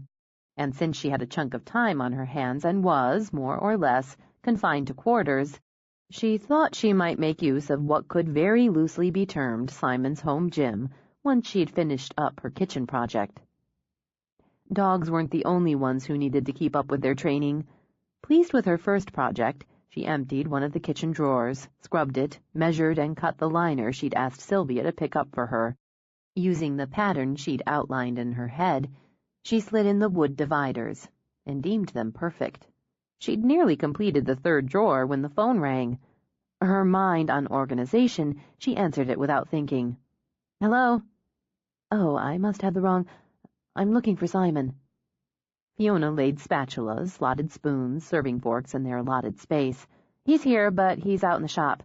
I can go get him for you." No, that's fine. He's probably got the music blasting and machines running. That's why he didn't answer his cell. Who's this? Ah, Fiona. Who's this? Julie Doyle. I'm Simon's mother." "Mrs. Doyle." Wincing a little, Fiona closed the drawer. "I know Simon would want to talk to you. It'll just take me a minute to—" "I'd much rather talk to you, if you're the Fiona Simon's told me about." "He... really?" "He may not say much, but I have years of experience prying things out of him." "You're a dog trainer." "Yes." "And how's that puppy doing?" "Jaws is great. I hope your years of experience helped you pry out of Simon that he's madly in love with that dog. They're a great team." "You do search and rescue.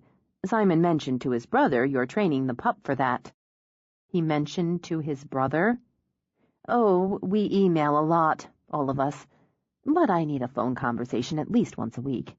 The better to pry. Plus, I'm angling for him to come home for a visit." "He should." Guilt stewed in her belly. "Of course he should." "And he will when everything's back to normal. I know you're in a hard situation. How are you doing?" "Mrs. Doyle."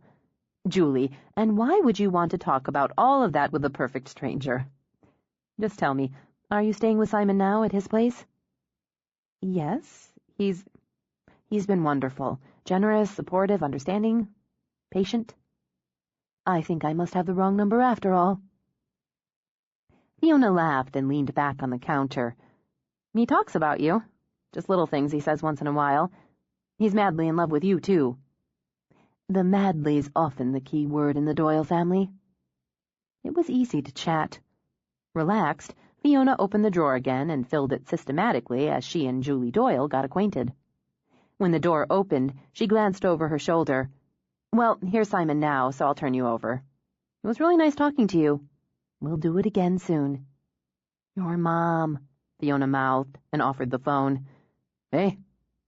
He stared at the open drawer, shook his head. "I've already spent most of the time I have talking to the delightful Fiona. I don't have much left for you." "You should have called my cell. Some of us work for a living." "I did call your cell." "Well, I was working for a living." He opened the fridge, pulled out a Coke. "Everything good?" "Everything's very good." "Simon, you're living with a woman." "You're not going to send a priest, are you?" Her laugh rolled through the earpiece. "On the contrary, I'm pleased with this new step." "It's just a thing because of that other business." "She thinks you're wonderful, generous, supportive, and patient." Julie waited a beat. "Yes, I was speechless, too. Do you know what I see, Simon, with my mother's supervision?" "What?" "I see some rough edges smoothing out." "You're asking for it, Julie Lynn." "When I ask for it, I get it. We're good at that, aren't we?" Amused, he took a swig of Coke. "I guess we are." "I like the tone of your voice when you talk about her, and that's all I'm saying about it. For now." "Good." "I'll give you good and proper next time I see you." "Do something for me, Simon?" "Maybe." "Be careful. You're the only second son I have. Take care of your Fiona, but be careful." "I can do that. Don't worry, Ma. Please." Now that's a useless request for a mother. I have to go. I have more important things to do than talk to you." "Same goes." "You were always a difficult child. I love you." "I love you too. Same to Dad. Bye." He hung up, took another swig of Coke. "You're organizing my kitchen drawers." "Yes. You're free to disorganize them at your whim and will. But doing this keeps me sane. And you made the clever dividers." "Uh-huh." "I enjoyed talking to your mother. I like the way you sound when you talk to her." Brow creasing, he lowered the bottle. "What is this?" "What's what?" "Nothing. Never mind. Turn around." "Why?" "I want to see if the Rottweiler bit you in the ass." "He did not bite me in the ass or anywhere else." "I'll check it out later." He pulled open a drawer at random. Jesus, Fiona, you lined them. I'm so ashamed. Let me point out, neither of us actually cooks, so what's the point of having lined, divided, organized kitchen drawers? To be able to find things, whether or not you use them. And what's the point of having all these things in the first place if you don't cook? I wouldn't have all this junk if my mother didn't. Never mind that either. I can jumble everything up again if it makes you feel better. I'm thinking about it. And she grinned at him, quick and fun. I'm going to do the cabinets, too. You can just consider it my little hobby. That doesn't mean I'm going to put things back where you think they belong. See, look how well we understand each other. You're sneaky, and don't think I don't know it. I grew up with sneaky. I got that impression. That's the problem. You're not like her, but you are. How about if I tell you I also understand you're not really stewing about me organizing the kitchen drawers, but trying to gauge whether this is a prelude to me trying to organize your life? Okay. And in the spirit of why fuck around with it, I'll tell you straight, I can't promise I won't try, at least in some areas, to do just that. I like to think I know when to back off, give up, or adjust, but that doesn't mean I won't irritate you with my deadly sense of order. At the same time, she held up a finger before he could interrupt, I think I get that at least part of your creativity feeds on disorder. I don't understand it, but I get it. Which doesn't mean that your apparently innate messiness won't irritate me occasionally. He felt, tidily, put in his place. I guess that's supposed to be logical. It is logical. And I'll tell you something else. The occasional irritation works well for me as a distraction, but then it just fades. I don't hold irritable well for long under most circumstances, but under the current, there's just too much that's bigger to worry about than whether or not you put the corkscrew back in the right drawer or kick your dirty socks under the bed. I can't argue with that. Good. I want to get in a workout. Is it okay if I use your stuff? You don't have to ask. Frustrated, he stuffed his hands in his pockets. Don't ask me things like that. I don't know where your boundaries are yet, Simon, so I have to ask, or... She closed the drawer he'd neglected to. I'll cross over them. Then she stepped toward him, cupped his face. I don't mind asking, and I can handle no. When she walked out, he stayed where he was, hands in pockets, frowning after her. 25. He couldn't figure out if they were fighting. Nothing ever seemed to fall into the nice, clear areas of black or white with Fiona, and that drove him a little bit crazy, because it fascinated him every bit as much as it frustrated him. If he knew she was pissed and in fighting mode, he could gear up for it, wade into it, or ignore it. But the uncertainty kept him off balance. That's her point, isn't it? He wandered outside with the dogs. I'm thinking about it, and her, because I don't know. It's fucking devious. He frowned at the back of his house. He could pick out the windows she'd washed. She hadn't gotten to them all, he thought, but she would. Oh, yes, she would. Where the hell did she find the time? Did she get up in the middle of the damn night with a bottle of freaking Windex? Now, with the way the sun glinted off clean glass, he couldn't ignore the dull, weathered paint on the window trim. And just when was he supposed to find the time to paint the freaking window trim, which means painting the door trim? And once he painted the trim, he knew damn well he'd have to paint the goddamn porches or they'd look like crap. It was fine before she cleaned the damn windows, and I'd have gotten to it sooner or later. Go up. At the command, Jaws cheerfully climbed the ladder of the slide and trotted down again with a hand signal. Simon gave the dog a treat, then repeated the skill a couple of times before moving to the teeter-totter. The other dogs climbed, tunneled, jumped, and navigated on their own, using the training equipment as enthusiastically as kids use a playground in the park.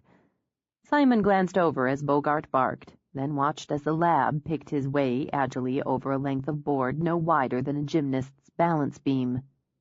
Show off. You can do that. Simon gave Jaws a pat on the head. Go on up there and do that. What are you, a pussy? He led the dog over, surveyed the beam. "It's not that high. You can get up there." Simon patted the beam. "Go up." Jaws gathered himself, then plopped his ass down. He gave the beam and Simon a look that clearly said, "What the fuck?" "Don't embarrass me in front of these guys. I'm spotting you, aren't I? Up!" Jaws ankled his head, then his ears pricked when Simon took out a treat and set it on the beam. "You want it? Come get it. Up!" Jaws made the jump, scrabbled for purchase, then dropped off the other side. "He meant to do that." Simon gave the other dogs a cool stare, then leaned down close to Jaws. "You meant to do that. That's your story." "Let's try it again." It took a few attempts, and a human demonstration Simon was grateful no one could see, but Jaws finally managed a landing. "All right, fucking A. Now you've got to walk. Let's walk." He took out another treat, held it just out of reach until Jaws picked his way to the end of the beam. "Yeah, look at you, circus dog." Ridiculously pleased, he got down to give Jaws a full body rub. "Let's do it again. I'd give that one an 8.5.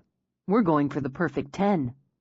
He spent the next 10 minutes working on the skill, perfecting it before indulging in a wrestling contest in which he was outnumbered 4-1. "She's not the only one who can train. We got that one down, didn't we? Well, shit." He shoved to his feet as it hit him. He was playing with dogs, working with dogs. He carried dog cookies in his pocket as habitually as loose change and his Leatherman.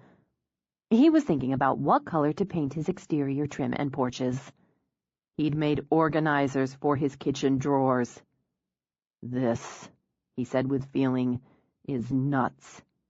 He strode to the house. Boundaries? She didn't know where his boundaries were? Well, she was about to find out. He wasn't going to be maneuvered and manipulated and trained to be something he wasn't. There, he thought, was the black and the white. He could hear her, breathing hard as he stomped up the steps. Good, he thought.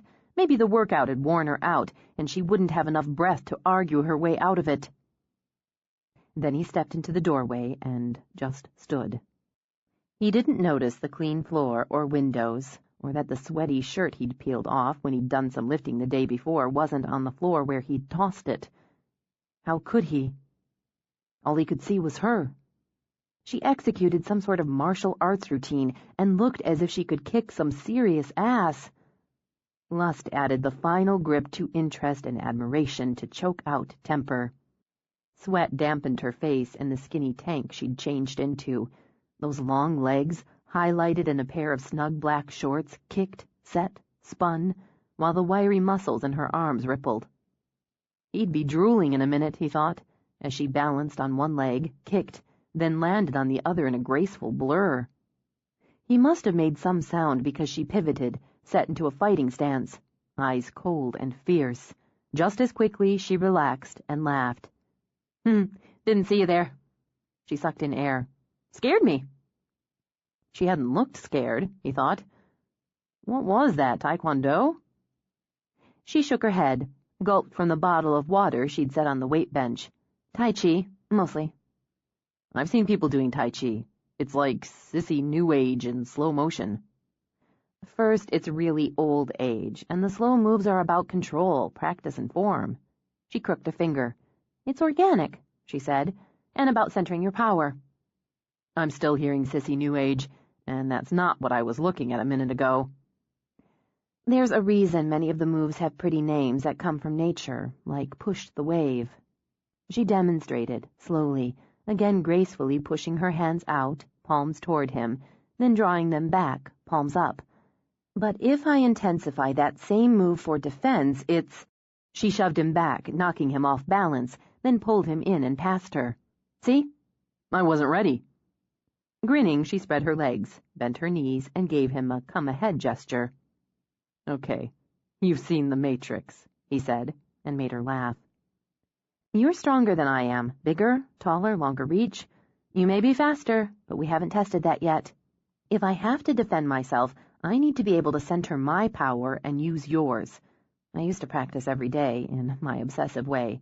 Tai Chi, power yoga, boxing. Interest peaked. Boxing? Yeah. She put up her dukes. Want to go a couple rounds? Maybe later. I did kickboxing, resistance training, hours of Pilates, and whatever else you can think of every week. It made me feel capable and secure. Proactive, I guess. Then I eased off and I got rusty. I stopped pushing myself until... You didn't look rusty. Muscle memory. It comes back. And the ever-popular motivation. Show me. No, wait. This isn't why I came in here. You did it again. I did? Distracted me, sweaty, sexy body. You don't need Tai Chi to throw a man off balance. Wow. She gave a little shoulder wiggle. Now I do feel powerful. It's that. He pointed. It's... the window? It's the window. Why did you wash the window? Because I like clean windows. I like to look outside, and it's more pleasant to do that when I'm not looking through a film of dust. That's only part of it. What's the other part? The other part is getting me to notice the ones you haven't gotten around to washing yet, so I feel guilty. And so I see that the trim needs painting. She picked up her water bottle, uncapped it. That's a lot of motivation behind some Windex and a rag. And there's this.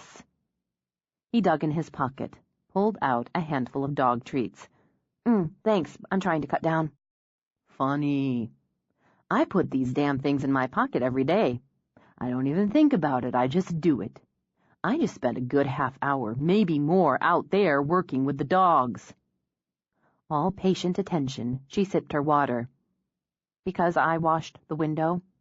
No, but it's the same thing. It's the same thing as the house smelling like a lemon drop, or me thinking I should probably pick you up some flowers the next time I'm in the village. Oh, Simon. Shut up. And it doesn't matter a damn that we've got bigger things to worry about because basic is basic, so... He strode to the window, slapped the palm of his hand against the sparkling glass. Leave it, he ordered, pointing at the smudged print he left behind. Okay. Why? I don't know why. I don't have to know why, but if I want it gone, I'll wash it off. You leave it alone. There, he thought. Now they'd get down to it. She started to laugh, a full out, up from the gut roll that left her breathless again. She had to bend over, brace her hands on her thighs. Listen, it may sound stupid, but... Still bent over, she waved him off. Not entirely, but enough. God, I've been up here working my ass off to make myself feel strong, capable of dealing with whatever comes at me, so I'm not hiding under the bed trembling. And you accomplished the same thing in under 5 minutes. What the hell are you talking about? You make me feel strong, capable, even ingenious, because you just see me that way. I haven't got you wrapped around my finger, Simon. Far from it. And the fact is, I wouldn't want you there. But because there's this little part of you that worries I do, or I could, I feel I can take on anything that comes. Anything at all. I feel strong and sexy and capable and ingenious. She flexed her left biceps. It's heady. I'm drunk on it. Well, that's just great. And you know what else? That you would do that silly thing to make a point. She gestured toward the window. That you could do that without feeling foolish, but feel just a little foolish because you spent time out there playing with the dogs. Simon, it just disarms me. For God's sake. It disarms me and delights me. So I'm disarmed, delighted, strong and sexy and capable all at the same time. And no one has ever made me feel the way you do. No one. That. She pointed to the window again and let out a laugh that sounded as baffled as he felt. That right there is why, as ridiculous, as incomprehensible as it is, it's why I'm in love with you. Simon. She walked to him, linked her arms around his neck. Isn't that a kick in the ass? She pressed her lips to his in a hard, noisy kiss. So, handprint stays. In fact, I think I'll draw a heart around it first chance. Meanwhile, I can show you some basic moves before I dive into the shower and a glass of wine. Unless you want to yell at me for a while. That's it, he muttered, and grabbing her arm, pulled her across the room. That's what? Are you throwing me out of the house? Don't tempt me. I'm taking you to bed. I ought to get something out of this. Gosh, what a charming offer.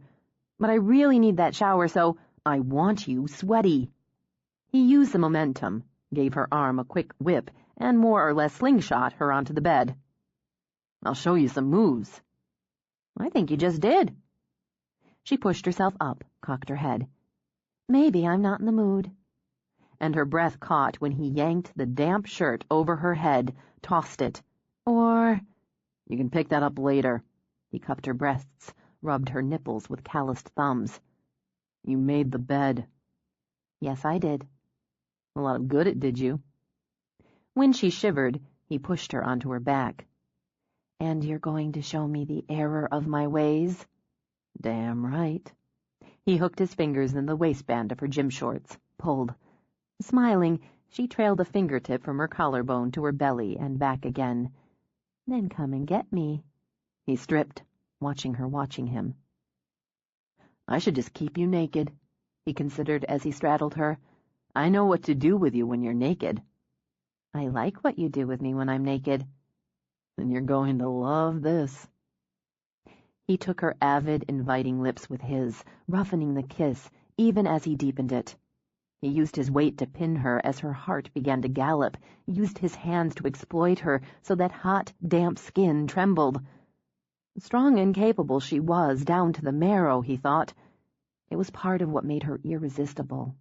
But now, just now, he wanted her weak, he wanted her helpless, for him, only for him. He used his tongue, his fingertips, in long, slow journeys that made her sigh as he felt her body relax into pleasure. Then his teeth so her pulses leaped. When his mouth came back to hers, she sighed again, lifting her hands to his face in the way that always disarmed him, then sweeping her fingers through his hair. Against his mouth, her breath quickened when he trailed a finger up her inner thigh, retreated, stroked slowly back to brush, only to brush the heat. When she moaned his name, arched her hips, he retreated again. She ached.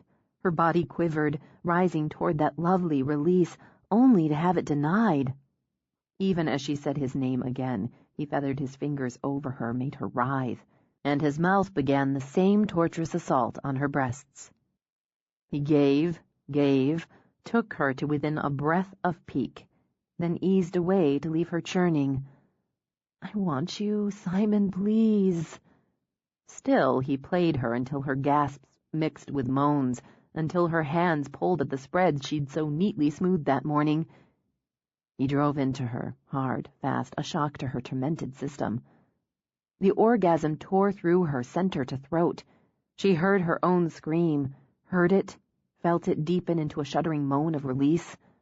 Her body roared through it, bucking beneath his, nails digging in until her hands simply slid bonelessly to the bed. He dragged her up so her head fell against his shoulder. Put your legs around me. I want you around me. His teeth scraped over her throat, her shoulders. It's all I can think about. You around me. She gave him what he wanted, held on through the storm, rode it up again, yet again, until there was nothing left. She all but melted onto the bed, might have lain there weak as water till morning.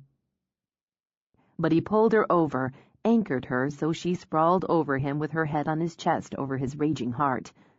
She dozed off, and the next thing she knew, she was blinking awake and staring at 4 furry faces pressed to the deck door.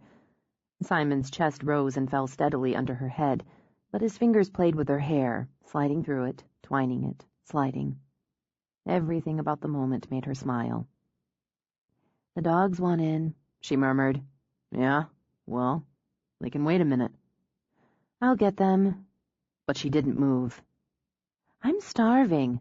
I guess working out followed by working out hones the appetite. She snuggled in. 1 more minute, she told herself, Then she'd let the sad-eyed dogs in, grab that shower, and they'd figure out what to toss together for dinner. She started to stretch, then her gaze landed on the bedside clock. What? Is that clock right? I don't know. Who cares? But did I fall asleep? For an hour? That's like a nap. Fee, that is a nap. But I never take naps. Welcome to my world. Well, God. She shoved up, pushed her hands through her hair. Since it was the closest to hand, she grabbed his t-shirt, dragged it on. It just covered her ass, he noted. Too bad. She opened the door, and the room was immediately filled with dogs. Sorry, boys, go on and talk to Simon. I need a shower. She dashed into the bathroom, and all 4 dogs lined up on the side of the bed, tails whipping, eyes staring, noses twitching. Yeah, that's right. That's right. I had sex with her. A lot of sex. What's it to you? Only one of you has balls, and since everybody's haranguing me, he's not going to have them much longer. He recognized the gleam in Jaws's eyes. Don't even think about jumping up here, Simon warned, but cupped a hand around his own balls, just in case. Why don't you go get me a beer? Now that would be a useful behavior. Since none of them seemed inclined, he got up to get one for himself. Once he got downstairs, he switched it to wine. She'd said she wanted wine, he remembered. He might as well go that route, too. He poured 2 glasses and sipped the first as he opened the refrigerator to study the contents. They were going to starve to death, he decided, if one of them didn't think about hitting the grocery store. He poked into the freezer and decided one of her frozen girl meals was better than starvation. Marginally. He picked up her wine and, with the dogs trailing him, again, started back for the stairs. Beside him, Newman let out a quiet woof seconds before he saw the woman walk onto his front porch. She beamed a smile through the screen door. Well, hello. Simon took a moment to think she was lucky he'd bothered to pull on his boxers. Something I can do for you? I hope so. I'd love to talk to you for a few minutes. I'm Katie Starr with U.S. Report. Isn't that Fiona Bristow's car? And her dogs, right? Slick look, slick manner, he thought. Here's what I'm going to do for you. I'm going to tell you once to turn around, get back in your own car. Go away. Stay away. Mr. Doyle, I'm just doing my job, and trying to do it as thoroughly and accurately as I can. My information is there might be a break in the investigation. As I've been told, Ms. Bristow's now living with you. I'd hoped to be able to get her thoughts on this potential break. I admire your work, she added. I'd love to do a feature on you sometime. How long have you and Ms. Bristow been involved? Simon closed the door in her face, flipped the lock. He figured he'd give her 3 minutes to get the hell off his property before he called the sheriff and had the satisfaction of pressing charges for trespassing. But when he got back upstairs, Fiona, wet hair slicked back, sat on the side of the bed. I saw her through the window, so you don't have to wonder if you should tell me or not. Okay. He passed her the wine. I was going to say I'm sorry she came here, started on you, but it's just not my fault. No, it's not your fault. She said she had information that there'd been a break in the case. I don't know if she was just fishing or if she's got a source leaking her information.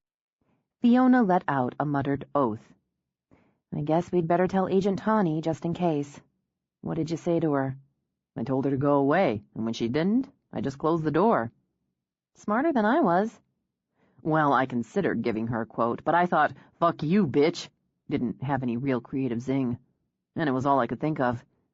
If you're going into brood mode, it's going to piss me off. I'm not going into brood mode. I'm going into neener mode by calling the FBI and the sheriff's office and tattling on her. And I'm asking for a restraining order after all, just for the fun of it. He reached out, smoothed a hand over her hair. I like that mode better. Me too. Then what do you say we flip to see who cooks dinner?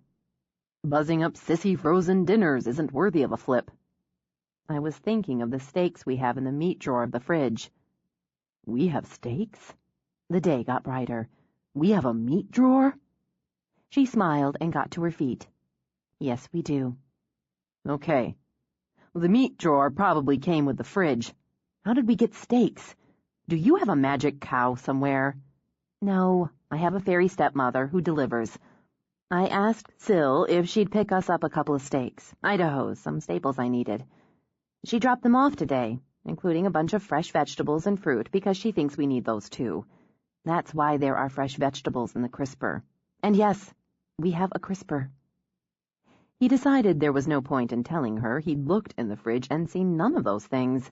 There'd just be some variation of his mother's standard crack about male refrigerator blindness syndrome. You make the calls. I'll start the grill. Works for me. You do know you're only wearing your underwear. I'll put on the pants you've already picked up and folded on the bed you've already made. But that means if we have to have any of those vegetables, you're dealing with them. I'll take the steaks. That's a fair trade. I'll make the calls downstairs. When she went down, he put on the neatly folded work pants she'd laid on the bed. Before he went downstairs, he stepped into his makeshift gym. Okay, maybe, like the rest of the house, the room smelled like a lemon drop, but his handprint was still on the window. It was, he supposed, a strange kind of compromise. He started down, cursed, walked back up, and yanked open a drawer. He pulled on a fresh shirt.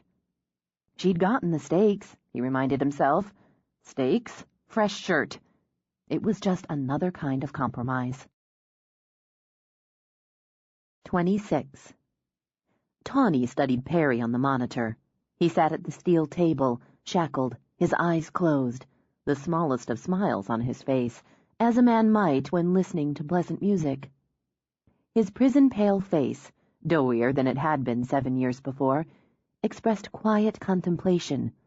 Lines carved brackets around his mouth, more spider-webbed from the corners of his eyes, only enhancing the appearance of an ordinary, harmless man who'd use his senior discount for the early bird special at his local Denny's. The indulgent uncle, the quiet next-door neighbor who tended his roses and clipped his lawn meticulously, the simple everyman people passed on the street without a second glance or particular interest. He used that the way Bundy used his charming looks and fake arm cast, Tawny murmured. Used what? His I'm somebody's grandfather mask. He's still using it. Maybe. But he's talking to us without his lawyer, and that has to be another device. Mance shook her head. What's he up to? What's he thinking? Nobody knows him better than you, Tawny. Nobody knows him. He kept his eyes on Perry's face and thought, he knows we're watching him. He's enjoying it. He's good at making you think you do, saying what you want to hear or expect to hear. It's the layers that trip you up with him. The ones he has already, the ones he adds on to suit the circumstance. You've read the files, Aaron. You know it was mostly just his bad luck and the heroism of a canine cop that we caught him. You don't give yourself or the investigative team enough credit. You'd have bagged him. He stayed in the wind nearly a year after we had his face, his name. Fiona gave him to us, and still it took months and the murder of a police officer before we took him down. And for that, he'd never completely forgive himself. Look at him, Tawny added. A paunchy man past middle age, chained, caged, and still he finds a way. He found Eckel and lit the fuse. You're not getting enough sleep. I bet that bastard's sleeping like a baby. Every night with that goddamn smile on his face, just like he has on now. He's got an agenda. He's always got an agenda, a purpose to everything he does. He doesn't need the lawyer to talk to us, because he's only going to tell us what he's already decided to tell us. He doesn't know we've got a line on Eckel. I wonder. How could he? And telling him what we want to tell him is our leverage. Eckel's screwing up the plan, and that's going to piss him off. Well, let's find out. When they entered, Tawny nodded to the guard on the door. Perry remained still, eyes closed, the little smile in place as Tawny read the names, date, and time into the record. You've waived your right to counsel during this interview? Perry opened his eyes. Hello, Agent Tawny. Yes, no need for lawyers between old acquaintances. Agent Mance, you're looking lovely today. It's so nice to have visitors to break up the monotony of the day. We're chatting so often these days. I look forward to it. Is that what this is about? Tawny demanded. The attention, the break in the monotony. It's certainly a nice benefit. How goes the hunt? I'm hungry for news. The powers that be have narrowed my access to the outside. Understandable, of course, but unfortunate. You get your news, Perry. I don't doubt your abilities. Perry folded his hands, leaned forward a little. I'll say that before my current situation, I enjoyed the article that bright young woman wrote, Katie Starr. I suspect that's a nom de plume, or a clever gift from fate. Either way, I enjoyed her slant, we'll say, and was delighted to catch up a little with Fiona. You'll have to tell her I'm thinking about her. I bet you are. It's hard to forget a woman who kicked your ass. My face, actually. She'll do the same to your apprentice, Mance put in, if he's stupid enough to try for her. You give me too much credit. Perry's chains rattled as he waved the comment away. I'm hardly in any position to train anyone, even if I were inclined. Which I'm not. We've talked about this before, and as I said then, you can clearly see from my record in this institution, I've accepted the punishment the courts and society meted out. I obey the rules here. Rather than look for trouble, I avoid it. My life on the outside being what it was, I don't have many visitors. My sainted sister, of course. Or maybe you think she's taken up where I left off. Saying nothing, Tawny opened a file, took out a photo. He tossed it on the table. May I? Perry picked up Eccles' photo, examined it. Now he looks very familiar. Give me a minute. I never forget a face. Yes, of course. He came to teach here. Several times. Literature and writing. You know how interested I am in books, and I do miss my work in our library. I took his courses. I hope to take more. Incarceration shouldn't preclude education. I found him an average teacher. No spark, really. But beggars can't be choosers, can we? I bet he found you a better teacher, Mance said. That's sweet of you. Is that your way of saying you believe I inspired him? That would be fascinating, but I can't be held responsible for the actions of others. You don't owe him anything either, Mance pointed out. We'll stop him. We'll put him in a cage just like yours, but you have an opportunity, and that should appeal to you. Give us information that leads to his arrest, and we can make things a little less monotonous for you. A thin shell of hard slid over his face. What? You'll see I'm served ice cream every Sunday, given an extra hour a week in the yard. There's nothing you can do for me or to me, Agent Mance. I'll spend the rest of my life in this place. I accept that. If beggars can't be choosers, I choose not to be a beggar. When we catch him, he'll talk, just like the minister you conned talked. Mance added. It didn't take us long to persuade him to admit he smuggled letters in and out for you for more than a year.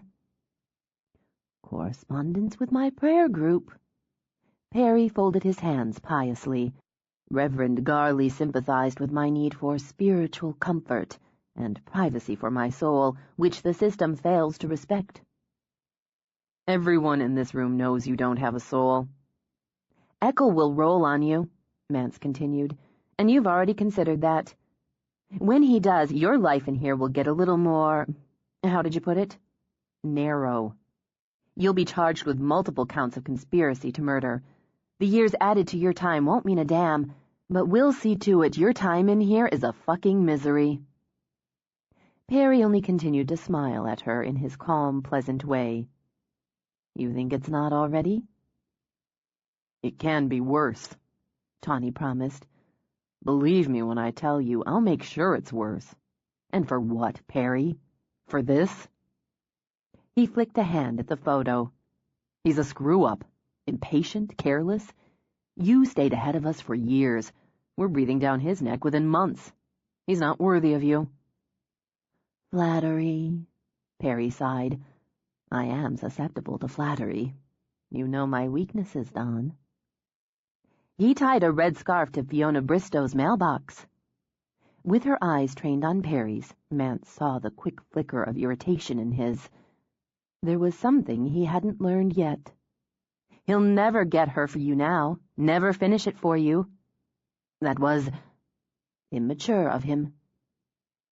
You know what he did to Annette Kelworth, beating her half to death before he ended it. Tawny shook his head with a disgust he wanted Perry to see, a disgust he understood Perry would share. Not your style, George. Not your class. He's losing control and showing off. You never stooped like that. If we get him without your help, you're going to pay a heavy price for his mistakes." "You know my weakness," Perry repeated after a moment, "and you know my strengths. I'm an observer. I observed Mr. Eckel, took an interest in him, as there's so little of interest here. It may be those observations would be helpful to you. I might have theories, speculations. I might even remember certain comments or conversations. I might remember something helpful, but I'd want something in return."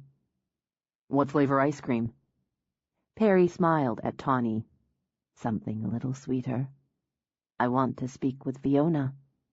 Face to face." "Forget it," Mance said immediately.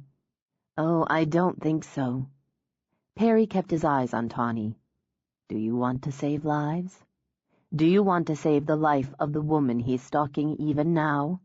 Or will she die? Will others die, all for the lack of a single conversation? What would Fiona say to that? It's her choice, isn't it?"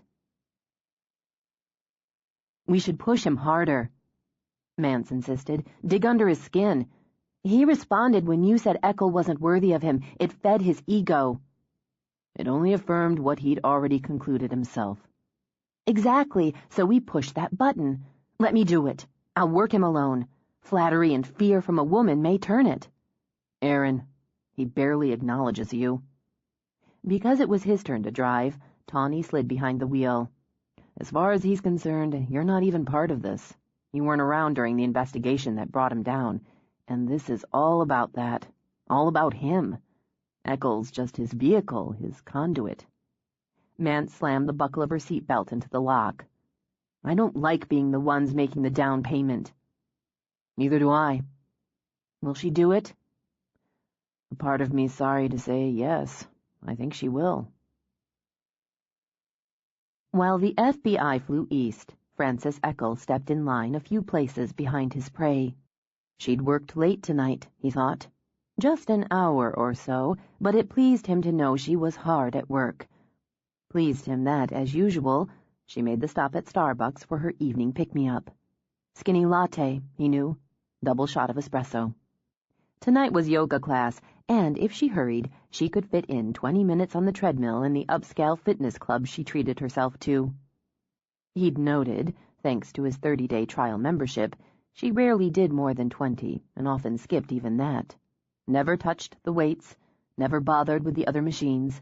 Just liked to show herself off in one of the tight outfits she changed into. No different from a street corner whore. Afterward, she'd walk the 3 blocks back to work, get her car from the parking lot, then drive the half-mile home. She wasn't fucking anyone at the moment. Career-focused, self-focused, nobody and nothing mattered as much to her as herself. Selfish bitch, street corner whore. He felt the rage rising up. It felt so good, hot and bitter. He imagined pounding his fists into her face, her belly, her breasts. He could feel the way her cheekbone would shatter, smell the blood when her lip split, see the shock and pain in her eye as it swelled and closed. "Teach her a lesson," he murmured. "Teach her a lesson, all right." "Hey, buddy, move it up." His hand shook and fisted as he whirled on the man behind him in line. His rage quivered, and his pride spread as the man took an instinctive step back. Paying attention now, he thought. Everyone's paying attention now. You have to blend, Frank. You know how. As long as they don't see you, you can do anything you want. Anything. Perry's voice murmured in his ear. He made himself turn back, cast his gaze down. He was sick of blending, sick of not being seen. But... He couldn't think with all this noise, people talking about him behind his back, just like always. He'd show them all. Not yet. Not yet. He needed to calm down, to remember the preparations, to focus on the goal. When he glanced up again, he saw the prey already moving toward the door, her takeout cup in her hand. His face burned with embarrassment. He'd nearly let her walk away, nearly lost her. He stepped out of line, kept his head down. It couldn't be tonight after all. Discipline, control, focus. He needed to calm down, to calm himself, to box in the excitement until after. She'd have one more night of freedom, one more day of life, and he'd have the pleasure of knowing she was unaware she had already stepped into the trap. Fiona considered a voodoo doll. She could probably get one of Sylvia's artists to make a doll in Katie Starr's likeness. Sticking pins in it, or simply bashing its head against a table, might be childish, but she had a feeling it would also be therapeutic. Simon didn't seem to be concerned about the latest story with Starr's byline. He was probably right. Probably. But the idea that she claimed to have sources stating the FBI was looking for a person of interest in the RSK-2 investigation grated. She didn't just pull that out of the air. Someone was leaking information, and she was confident enough of the source to print it, and to have traveled to Orcus again, to have pushed Fiona's name forward again, and this time linking her with Simon, the hunky artist who traded Seattle's urban flair for a quiet inlet retreat on Orcus. The paper had even printed a sidebar on him, relating his work in the medium of wood, his practical applications with a creative flair, its organic center, blah, blah, blah. She had a few dozen things she'd like to say to Katie Starr, which of course was just what the reporter wanted. The continued publicity put her in a tenuous position with clients. She wouldn't answer questions, and they couldn't help but ask them. And because the questions and the crazies were popping up on her blog, she had to close the comment section and rerun old entries. Desperate for something to keep her mind occupied, she focused on a new project, and hunted Simon down in his shop. Whatever he was making involved the lathe and the use of a small carving tool, and looked as though it required precision and focus. She stood back and kept her mouth shut until he turned off the machine. "What? Can you make this?" He tossed the protective goggles aside and studied the photo. "It's a window box." "I know what it is." "It's actually Meg's window box. I asked her to take a picture and upload it for me. Simon, I need something to do." "This looks like something for me to do." "Yes, initially. But I'll plant them, if you can make 4 of them." She caught the wheedling edge in her voice and hated it enough to change tones. "I know maybe you don't actually want window boxes, but you have to admit they'd look good, and they'd perk up the front of the house. You could even decorate them for Christmas with— or not," she said, as he only stared. "Okay, I guess I won't mention an idea for some raised beds on the south side of the house. Sorry. One look around here and anyone could see you're already busy enough without me dreaming up more to keep myself occupied. What's that?" She gestured toward the tarp that covered the wine cabinet. "That would be none of your business." "Fine. I'll go clean something, and you'll have no one to blame but yourself." "Fiona." She stopped at the door. "Let's go for a walk." "No, it's fine. You're in the middle of something. And my problem is I'm not. So I'll get in the middle of something." "So I'll go for a walk by myself, and you can go in and sulk." She heaved out a breath before crossing over and putting her arms around him. "I was planning on sulking, but I can put it off." She tipped her face up. "I'm restless, that's all. I'm used to coming and going when I please, Heading off with the dogs, or jumping in the car and driving into the village, stopping by Sylvia's or going by to see Mai.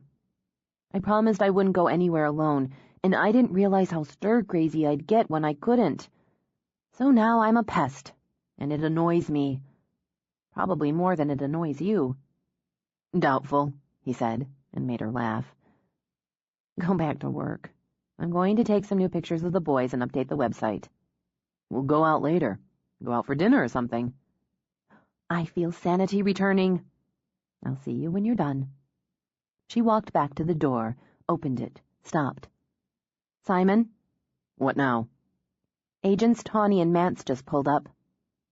She tried to be optimistic as she walked across the yard. Tawny greeted the dogs and was immediately offered a rope by Jaws as Mance stayed several cautious steps back. Fiona? Simon? Despite his dark suit, Tawny gave Jaws a quick game of tug. I hope we're not interrupting. No, in fact, I was just complaining I had too much time on my hands today. Feeling hemmed in? A little. Lie. A lot. I remember how it was for you before. We're making progress, Fee. We're going to do everything we can to close this case and get things back to normal for you. You look tired. Well, it's been a long day. He glanced over at Simon. Is it all right if we talk inside? No problem. Simon started toward the house. You've seen the latest in U.S. report, he said. It upsets her. She doesn't need that added on. You got a leak to plug. Believe me, we're working on it. We're no happier about it than you are, Mance added as they stepped inside. If Eckel gets the idea we're looking for him, he could go under. That answers the top question. You haven't found him yet. Do you want anything? Fiona asked them. Coffee? Something cold?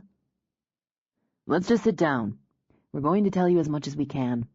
Tawny sat and, leaning forward, linked his hands on his knees. We know he was in Portland on January 5th because he sold his car to a used car lot on that date. There's no other vehicle registered in his name, but we're checking on purchases in the Portland area on or around that date. He could have bought something from a private seller, not bothered to register it. Simon shrugged. Or had fake ID. Hell, he could have taken a bus to anywhere and bought a car off Craigslist. You're right, but we check, and we keep checking. He needs transportation, he needs lodging, he needs to buy gas and food. We're going to turn over every stone and use every means at our disposal. That includes Perry. We spoke with him earlier today, Mance continued. We know he and Eckel communicated, using a third party to smuggle letters in and out. Who? Simon demanded. The minister Perry bullshitted at the prison. The minister took Perry's letters out and mailed them. They were to different names, different locations, Tawny explained. Perry claimed they were to members of a prayer group his sister belonged to, and the minister swallowed it. He brought Perry the responses, mailed to him, again from different names and locations. So much for maximum security, Simon muttered. Perry managed to get a letter out a few days after Kelworth's body was found, but there's been no correspondence to him for over 3 weeks. Eckel's distancing himself? Fiona glanced from agent to agent. Is that what you think? It plays. Eckel's gone off script now, Tawny added, and that's something Perry's not pleased about. Now that he knows we've identified Eckel and we're focused on him, Perry's not pleased about that either. You told him? Simon interrupted. So he'll have a chance to confirm the damn news story with his pen pal? Short of ESP, Perry's not getting any more messages out or in, Mance insisted. We've blocked his conduit. He's been locked down, and now he'll remain locked down until we have Eckel in custody. Eckel's not living up to his standards, and Perry's feeling the squeeze of losing some of the privileges he gained through good behavior. You think he's going to tell you if he knows how to find this Eckel? Fiona demanded. Why would he? He wants to cut the cord there, Fee. He's not happy his protégé is making mistakes, going his own way. Perry knows, because we made sure he knows, those mistakes will make it impossible for Eckel to get to you. Tawny waited a beat. You're still his one failure, And the reason he's in prison. He still thinks about you. That's not particularly good news. We don't have much to bargain with. Perry knows he's in prison for life. He's never getting out. Eventually his pride will push him into telling us what we need, or we'll take Echo without him. Eventually. He's offered us information. He's careful enough to couch it as observations, speculations, theories, but he's ready to turn on Echo with the right incentive. What does he want? She already knew. In her gut, she already knew. He wants to speak with you, face to face. You can't say anything I haven't already thought, Tawny said as Simon surged to his feet. Nothing I haven't already said to myself. You'd put her through that? Ask her to sit down with the man who tried to kill her, so maybe he might toss you a few crumbs? It's up to her. It's up to you, Tawny said to Fiona. I don't like it. I don't like asking you to make this decision. I don't like giving him squat. Then don't, Simon snapped. There are plenty of reasons not to do it. He may lie. He may get what he wants and claim he knows nothing after all, or give us information that sends us in the wrong direction. But I don't think he will. It's your job to stop this bastard, not hers. Mance shot him a single hard look. We're doing our job, Mr. Doyle. From where I'm standing, you're asking her to do it. She's the key. She's what Perry wants, what he's wanted for 8 years. The reason he recruited Echo, and she's the reason he'll betray him. Stop talking around me, Fiona murmured. Just stop. If I say no, he'll shut down. Fiona, just wait. She reached up for Simon's hand, felt the anger through his skin as clearly as she heard it in his voice. Wait. He'll say nothing. He'll hold out for weeks, maybe months. He's capable of that. He'll wait until there's another, at least one more, so I'll know she's dead because I wouldn't face him. That's bullshit. It's how I'd feel. She squeezed Simon's hand, hard. He took Greg to hurt me, and he could do this. He'd like to do it. He expects me to say no. He probably hopes I do until someone else is dead. It would appeal to him. That's what you think, too. I do, Tawny confirmed. He can wait, and the waiting gives him more time to think. He considers us inferior. We wouldn't have caught him but for a fluke, so he'd calculate Echo may have time for 1 or 2 more. There wouldn't have been a fluke if he hadn't killed Greg. He wouldn't have been driven to kill Greg if I hadn't gotten away, so it comes back to me. You need to make the arrangements. I want to do this as soon as possible. God damn it, Fiona. We need a minute. We'll be outside, Tawny told her. I need to do this, she said to Simon when they were alone. The fuck you do? You didn't know me when Greg was killed. You wouldn't have known me in those weeks, months, even afterward. I shattered. My broods? They're a shadow of it. They're nothing compared to the guilt, the grief, the depression, the despair.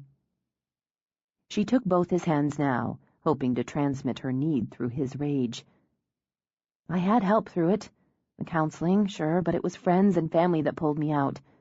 And Agent Tawny. I could call him, day or night, talk to him when I couldn't talk to my mother, my father, Syl, anyone else. Because he knew. He wouldn't ask me if he didn't believe. That's one.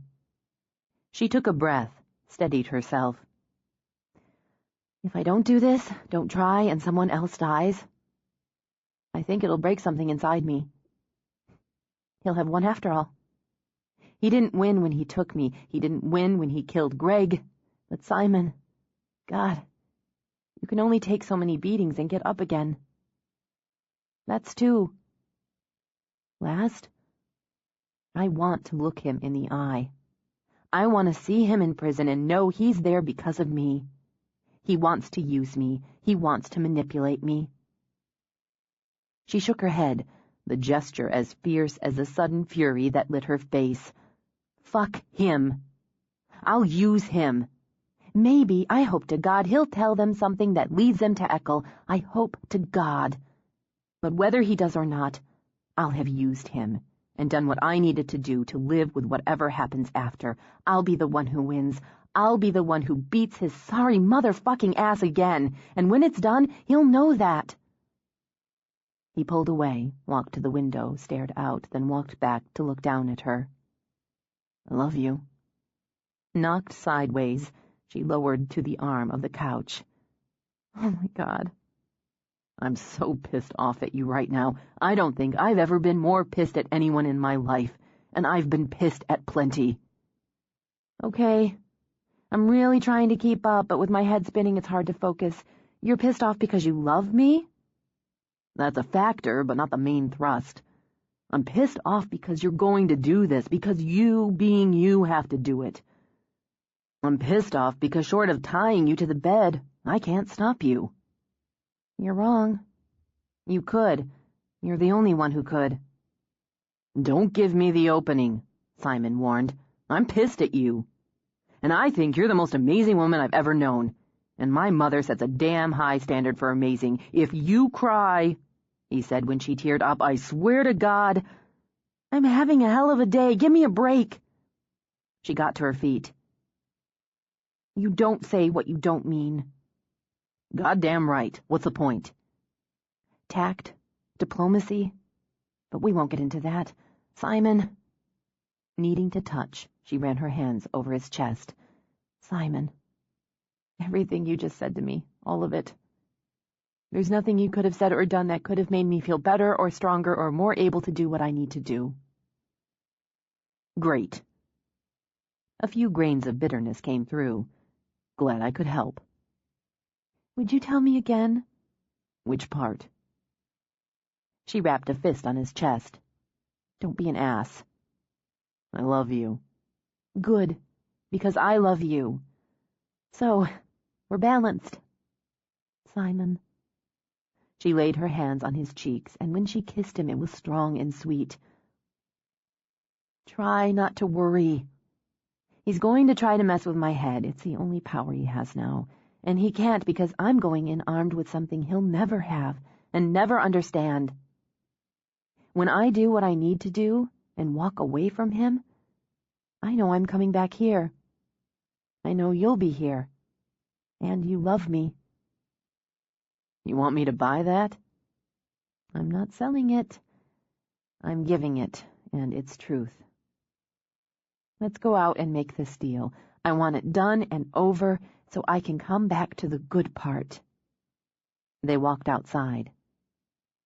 How soon can we go? Fiona asked. Tawny took a moment to study her face. We're cleared for tomorrow morning. Agent Mance and I will see about getting a hotel here on Orcus, and we'll fly out of SeaTac at 9:15. We'll escort you all the way, Fee, there and back, and be with you throughout the session with Perry. We'll have her home by mid-afternoon, he said to Simon. Over and done and back, Fiona told herself. I'll have someone cover my classes tomorrow morning and afternoon. You don't need a hotel. You can stay at my place. It's there. It's empty, she added before Tawny could decline. And it'll save you some time. We appreciate that. I'll get the keys. Simon waited until Fiona went back inside. If he screws her up, you'll pay for it. Tawny nodded. Understood. 27. Normally, though opportunities to travel were few and far between, Fiona liked to fly. She enjoyed the ritual, the people watching, the sensations, the anticipation of leaving one place and hurtling through the air to another. But in this case, the flight was simply one more necessary part of a means to an end, just something to get through. She'd thought carefully about what to wear and hadn't been able to figure out why her appearance, her presentation, took on such importance. She considered and rejected a suit as too formal and studied. She contemplated jeans, her usual and most comfortable choice, but decided they were too casual. In the end, she decided on black pants, a crisp white shirt, and added a jacket in strong blue. Simple, serious, and businesslike. And that, she realized when she sat between Tawny and Mance on the plane, had been the importance.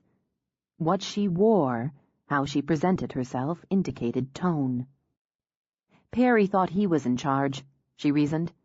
Though he currently resided in a maximum security prison, he'd made a strong bid for alpha position. He had something they wanted, something they needed, so that gave him power. Power she intended to countermand.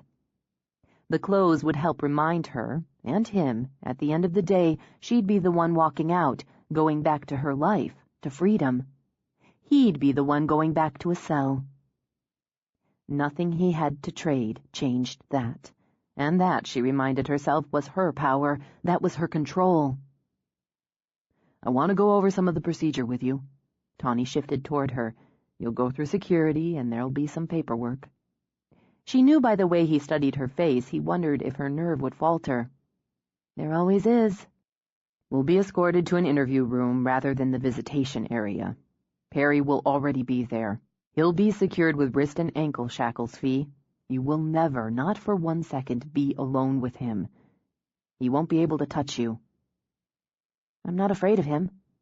That, at least, was true. I'm not afraid of that. I'm afraid all this might be for nothing. He'll get what he wants, get his rocks off on that, and not tell you anything that can help. I hate giving him the satisfaction of being in the same room with me, looking at me, but at the same time I'm getting the satisfaction of doing the same, and knowing I'll walk away, go home, and he won't. Good. You keep that in your head, keep it front and center, and know that if you want to break it off at any time, it's over. It's your call, Fee. All the way. He patted her hand as they shimmied through some choppy air. He's refused to have his lawyer there. He made a point of it. He thinks he's in charge, in control. Yes, I was just thinking about exactly that. Let him believe whatever he wants. Let him get a good long look at me. Her voice hardened, edged with challenge. The turbulence, she thought, was all outside. He's not going to see someone who's afraid or subservient. And later today, I'll be playing with my dogs. I'll eat pizza and have some wine, and tonight, I'll be sleeping with the man I love. He'll go back to his cell. I don't give a damn what he thinks, as long as he tells you what you need to know. Don't give him anything he can use against you, Mance added. No names, no locations, no routines. As much as you can, keep your reaction steady. He'll play you if he can, either to scare you or make you angry, anything to get under your skin. We'll be in the room the entire time, and so will a guard. The entire session will be monitored. She let their reassurances, their instructions slide over her. No one, not even Tawny, could know what she felt. No one, she thought, could know that in some dark, closed part of herself she reveled in the idea of seeing him again, of seeing him restrained, as she'd once been. When she faced him again, she'd do it for herself, for Greg, for every woman whose life he'd taken. He couldn't know he'd given that dark, closed part of herself a reason to celebrate. How could he, when she hadn't known it herself? She considered it all a journey. The early morning ferry, the plane, the drive. Every leg brought her the comfort that she'd traveled farther and farther from home, that Perry would never know or see what she knew and saw every single day. Southeastern Washington wasn't just a trip away, but almost another world. These weren't the fields and hills of home, the villages busy with tourists and familiar faces, the sounds and the sea. These weren't her streams and woods and deep green shadows. The red brick and thick stone of the penitentiary struck her as formidable and intimidating. The square, squat, unadorned block of the intensive management unit that housed him added stark and cold. And that dark place inside her hoped his life had been, would continue to be equally stark, equally cold.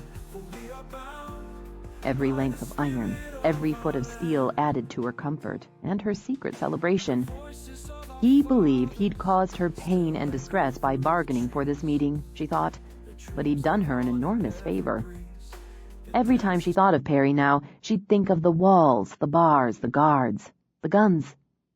She submitted to the security, the search, the paperwork, and thought Perry would never know that by forcing her to open this door, he would help her finally to close it, lock off even that tiny chink she'd never been able to shut out. When she walked into the room where he waited, she was ready. It pleased her she'd worn that deliberate touch of bold color, that she'd worked her hair into a complicated braid and had been meticulous with her makeup, because she knew he studied her when she came in, knew he took in those details. 8 years since he'd locked her in the trunk of his car, 7 since she'd sat in the witness chair facing him.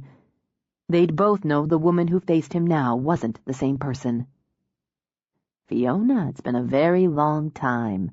You've bloomed. Your new life obviously agrees with you." "I can't say the same for you and yours." He smiled at her. "I've managed to find a tolerable routine. I have to tell you, up until this moment, I doubted you'd come. How was your trip?" "Wants to run the show, take the lead," she concluded. "Requires a small correction." "Did you ask me to come here for small talk?" "I rarely have visitors. My sister, you remember her from the trial, I'm sure. And of course, in recent days, our favorite special agent and his attractive new partner. Conversation is a treat." "If you think I'm here to offer you a treat, you're mistaken." "But the trip was uneventful. It's a beautiful spring day. I'm looking forward to enjoying more of it when I leave. I'll enjoy it particularly knowing when I leave you'll be going back into, what do they call it? Segregation." "I see you've developed a mean streak. A shame." He offered her a sorrowful look, adult to child. "You were such a sweet, unaffected young woman." "You didn't know me then. You don't know me now." "Don't I? You retreated to your island. Condolences, by the way, on the death of your father. I often think people who choose to live on islands consider the water surrounding them a kind of moat, a deterrent to the outside world. There you have your dogs and your training classes. Training is an interesting endeavor, isn't it? A kind of molding of others into your likeness." "That would be your take?" "Lead him," she told herself. "Lull him." "I see it as a method of helping individuals reach their potential in my particular area of interest and expertise." "Reaching potential, yes. On that we agree." "Is that what you saw in Francis Eckel? His potential?" Now. He sat back, chuckled. "Don't segue so ham-handedly when we're having such a nice time." "I thought you'd want to talk to me about him, since you set him on me. Of course he's made a mess of it. He's diminished your legacy. George." "Now you're trying to both flatter and annoy me. Did the agents prep you? Tell you what to say, how to say it? Are you a good little puppet, Fiona?" "I'm not here to flatter or annoy you." Her voice stayed flat, her eyes steady.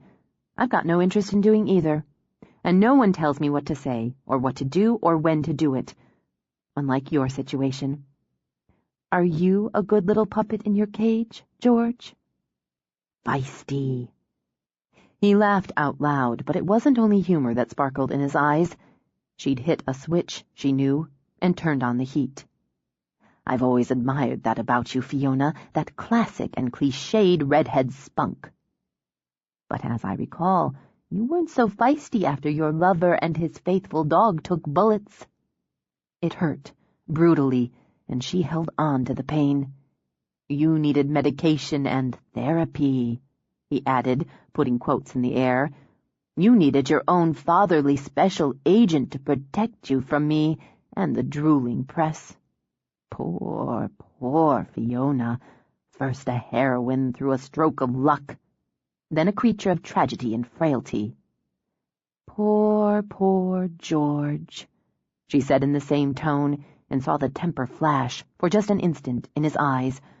First a figure to be feared, and now one forced to recruit the inferior to finish the job he couldn't. "Let me be honest. I don't care if you tell the FBI anything about Eckel. A part of me hopes he won't, because he'll try to finish what you couldn't. You took mine, now I'll take yours. If they don't find him first, he'll come after me, and I'm ready for him. Now she leaned forward, letting him see it, letting him catch a glimpse of her will and the secret inside her. I'm ready for him, George. I wasn't ready for you. And look where you are. So when he comes for me, he'll lose. And so will you. Again. I want that more than I can say. You're not the only one who sees him as a proxy. So do I.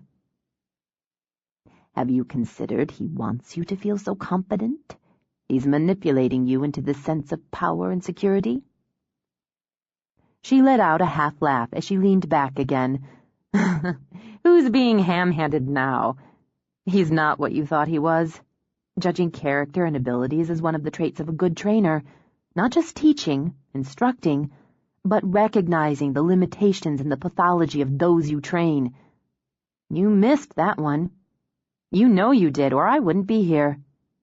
You're here because I demanded it.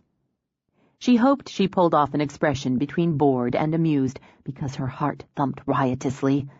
She was beating him. You can't demand anything of me. You can't scare me, and neither can the vicious dog you've set on me. The only thing you can do is try to make a deal.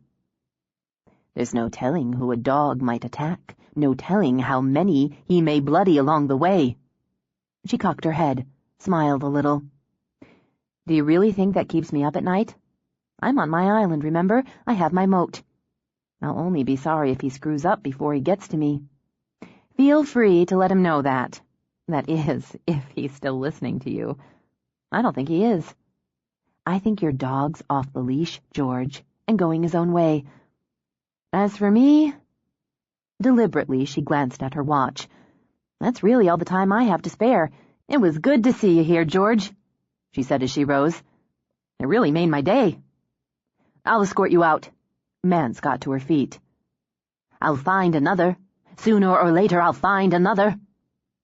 Fiona glanced back to see his chained hands fist on the table. You're always in my thoughts, Fiona. She smiled at him. George, that's just sad. At Mance's nod, the guard opened the door. The minute the door closed behind them, Mance shook her head, held up a hand. We're going to be escorted to a monitoring area where you can wait.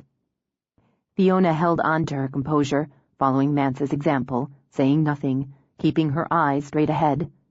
The sound of the thick electronic doors opening, closing, made her want to shudder. They entered a small room holding electronic equipment, monitors. Mance ignored them and the officials running them and gestured to a couple of chairs set up across the room. She poured a glass of water, handed it to Fiona. Thanks. Do you want a job? Fiona looked up again. Sorry? You'd make a good agent. I'm going to tell you, I had my doubts about this, about bringing you here. I thought he'd play you. I thought he'd twist you up and wring you out to dry, and we'd walk out empty-handed. But you played him. You didn't give him what he wanted, and you sure as hell didn't give him what he expected. I gave it a lot of thought. What to say, how to say it, how to... Wow, look at that, she said, when she saw her hand shaking. I could take you out of here altogether. There's a coffee shop not that far away. Tawny can meet us there. No, I'll stick. I want to stick, and I know you want to be in there. Here's fine. He's not going to take another woman in his face after that. Tawny's better finishing this up without me. How did you know what to say, how to say it? Truth? Yeah, truth. I work with dogs, and do one-on-ones with dogs and owners with behavioral problems, some of them fairly severe and violent. You can't show fear. You can't even feel it, because if you do, it will show. You can't let them get the upper hand, even for a minute. You don't want to lose your temper, but always maintain the position of power. Alpha position. Mance considered a moment. You're saying you thought of Perry as a bad dog? Fiona let out a shuddering breath.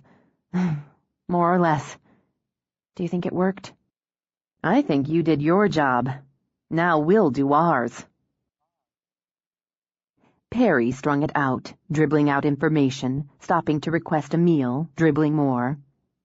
Fiona fought off a rising sense of claustrophobia from being shut up in the small room for so long and wished, more than once, She'd taken Mans up on her offer to leave the prison and wait elsewhere. In for the whole shot, she reminded herself, and sat while Mance listened on an earpiece, when Tawny came in to confer with her. To wait it out, she thought, refusing an offer of food she wasn't entirely sure she could keep down. They approached the time Tawny had predicted she'd be home before they left the prison behind. Fiona kept the window of the car open, breathed in the air. "I can use my phone now? I need to let Simon and Sylvia know I'm delayed." "Go ahead. I contacted your stepmother," Tawny told her. "I left Simon a voicemail. He didn't answer his phone." Between the machines and the music in his shop, he never hears the phone. But Syl would let him know.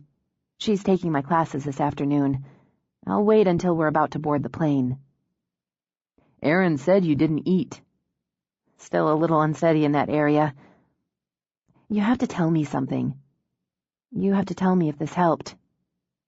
"You're going to be disappointed." Oh. "Disappointed that Aaron's back there on the phone right now, checking out some of the information Perry gave us, coordinating agents to various mail drops Perry said he lined up to contact Eckel over the next few weeks.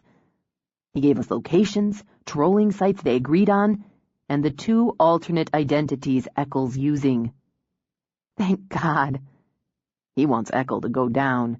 1, because he's no longer subservient, no longer obedient, and 2, and I believe this cemented it, he doesn't want you to win again. He doesn't want to risk you going up against Eckel and winning. You convinced him not only that you could, that you would, but that you were looking forward to it. Hell, you convinced me." "I'd just as soon not have to try to prove it."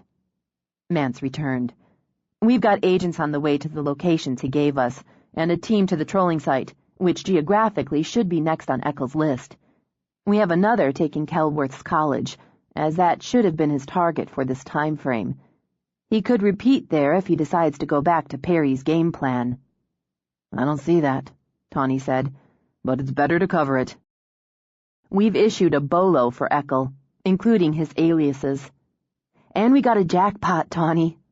We have a 2005 Ford Taurus, California plates, issued to one of those aliases, John William Mitchell." Tawny reached over to lay a hand briefly on Fiona's. "You're not going to have to prove anything." Mid-afternoon my ass, Simon thought. At this rate, they'd be lucky if she made it home by 6. Hearing her on his voicemail helped, but he wasn't going to be able to relax until he saw her for himself. He'd kept busy, and having Syl pinch-hitting on the classes saved him from a trip to town, as she'd hauled off the new stock he'd finished. Plus, she'd made him lunch. Not a bad deal. He set the last of the window boxes he'd spent most of his day making on its bracket, then walked back into the front yard, surrounded by the pack of dogs who'd rarely left his side all day, to view the results. "Not bad," he murmured. He hadn't used the design Fiona cadged from Meg. What would be the point in making something you could buy in a damn catalog? Anyway, his were better. He liked the marriage of mahogany and teak, the slightly rounded shapes, the interest of the Celtic design he'd carved into the wood. Needed hot colors in the flowers, he decided, and if she tried to do some wussy pastels, she'd have to try again. Strong, hot colors, non-negotiable. What was the point in planting flowers if they didn't make a statement? When the dogs turned as one, he swung around himself. He thought, thank God, when he saw the car on his drive. He had to force himself not to race to the car, pluck her right out through the window, and check every inch of her to make sure she was untouched, unhurt, unchanged. He waited with roiling impatience while she sat, speaking to the agents. They've had you all day, he thought. Say good fucking bye and come home. Be home. Then she got out, walked to him. He barely noticed the car drive away. He heard her laugh as the dogs surged to greet her, watched color bloom in her cheeks as she stroked and ruffled. My turn, he thought, and moved toward them. Back off, he ordered the dogs, then just stood looking at her. Took you long enough. It feels even longer from this side. I need a hug. A really long, hard hug. Crack my ribs, will you, Simon? He put his arms around her, gave her what she needed short of snapping bones. Then he kissed the top of her head, her temples, her mouth. Better, better, she sighed it out. So much better. You smell so good. Sawdust and dogs in the forest. You smell like home. I'm so glad to be home. You're okay? I'm okay. I'll tell you all about it. I want to shower first. I know it's completely in my head, but I just need a shower. Then maybe we can toss a frozen pizza in the oven, crack a bottle, and You made window boxes. I had some spare time today since you weren't around interrupting me. You made window boxes, she murmured. They're just exactly right. Thank you. They're my window boxes on my house. Absolutely. Thank you. He yanked her back into his arms. Making them kept me from going crazy. Syl and I worked on keeping each other from going crazy. You should call her. I did. I called her, my mother, and Mai from the ferry. Good, then it's just you and me. And them, he added as the dog sat at their feet. Have your shower. I'll deal with the pizza. But he caught her chin in his hand, held it while he searched her face. He didn't touch you. Not the way he'd hoped, no. Then I can wait for the rest. I'm hungry anyway. They ate outside on the back porch with the sun beaming through the trees and the birds trilling like mad things. Outside, Simon thought, where it made a point. They were free. Perry wasn't. Her voice stayed steady as she took him through it step by step. I don't know where some of it came from. I'd worked it out in my head, the approach, the tone, the basic thrust. But some of it was just there, coming out of my mouth before it really seemed to plant in my head. Telling him if Echo kills other women, it has nothing to do with me. I'm usually a lousy liar. It's just not natural to me, so I tend to fumble it. But it just flowed right out, smooth and cold. And he bought it. Apparently so. He gave them what they were after, locations, mail drops, aliases. They tracked a car and plates with one of the aliases. They've got agents scrambling out to do what they do. And you're out of it. Oh, God, Simon, I really think I am. She lifted her hands, pressed her fingers to her eyes for a moment. I really think I am. And more, it was so different from what I expected, what I'd prepared for. Oh. He was so angry. Perry, I expected him to be smug, full of himself and his ability to pull all these strings even from prison, and he was, on one level. But under it there was all this anger and frustration, and seeing that, knowing that, seeing where he is, how he looks, it feels... She fisted a hand on the table, studied it. Solid. It feels hard and strong and solid. She lifted her gaze again, the soft blue clear again, calm again. It feels over. What was between him and me, still there in the shadows and the dark, it's done now. We're finished. Good. He heard the truth of it, felt it, and realized that until that moment, he'd carried those shadows inside him, too. And it was worth it. But until Echo is in the same place, things stay the same here. No chances, Fiona. I can live with that. I've got window boxes and pizza. She unfisted her hand, reached for his. And you. So. She took a long breath.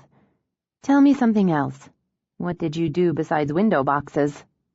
I've got a few things going. Let's take a walk. Beach or woods? Woods first, then beach. I need to find another stump. Simon, you sold the sink. I'm keeping that one, but Syl got a look at it and says she's got a client who will want one. You're keeping it. Half bath downstairs needs a bump. It'll be fabulous. She glanced over at the dogs back at Simon. Her guys, she thought. Come on, boys. Let's go help Simon find a stump. Echo felt something, too. He felt freedom. A new task, a new agenda, new prey. He knew he'd severed the strings that held him to Perry, and rather than falling limp, an untethered marionette, he stood strong and vital. He experienced a new sense of self, one he'd never felt before, not even when Perry had helped him reach inside to the man he'd hidden for so many years. He owed Perry a debt for that, and one he fully intended to pay. But the debt was one of student to teacher. A true teacher, a wise teacher, knew the student must step away, must carve his own path once the roadbed was laid. He'd read, with interest and pride, the article in U.S. Report. He critiqued the style, the voice, the content, and gave Katie Starr a solid B. As he would have done in his other life, he edited, corrected, made suggestions in red pen. He could help her improve, he had no doubt of it, and he'd considered communicating with her, collaborating, so to speak, to give her series of articles more depth. He'd never realized how addictive notoriety could be, how piquant the flavor once tasted. But his new self wanted more sly licks and nibbled bites before the end. He wanted to feast, to gorge. He wanted to sate himself on legacy. As he'd studied his potential students' habits, routines, read her other articles, researched her personal and professional data, he detected in her what he'd often seen in his own students, particularly the females. Whores. All women were whores at their slippery, wet roots. Bright, clever Katie was, in his opinion, too headstrong, too rash, too sure of herself. She was a manipulator, and wouldn't take instruction or constructive criticism well. But that didn't mean she couldn't be useful. The more he observed, the more he learned, the more he wanted. She would be his next and, in a very real way, his first, even as she might be his last. His own choice, rather than a mirror of Perry's needs. She was older, not particularly athletic, more inclined to hours at a desk, a keyboard, a phone than physical pursuits. Playing in her fancy fitness club so she could show off her body. Yes, she showed off her body, he thought, but didn't tend it, didn't discipline it. If she lived, she'd grow soft and fat and slow. Really, he'd be doing her a favor, ending it while she was still young and smooth and tight. He'd been busy during his time in Seattle. He'd changed his license plates twice and had the car painted. Now when he returned to Orcas, any cops watching the ferry traffic wouldn't note the return of the car. Not that he gave barely educated hayseeds that much credit. Still, Perry had schooled him carefully on precaution. He considered the best time and location to take her, then simply waited for Seattle's weather to give him the final element. Katie shot up her umbrella and stepped out into the drenching rain and gloom. She'd worked late, polishing up some details on her next article. For now, she didn't mind inhabiting a cubicle in a small building in the rainy Northwest. It served as a stepping stone.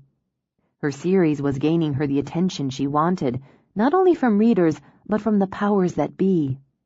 If she could keep the heat turned up just a little longer, she had every reason to believe she'd be packing her laptop and looking for an apartment in New York.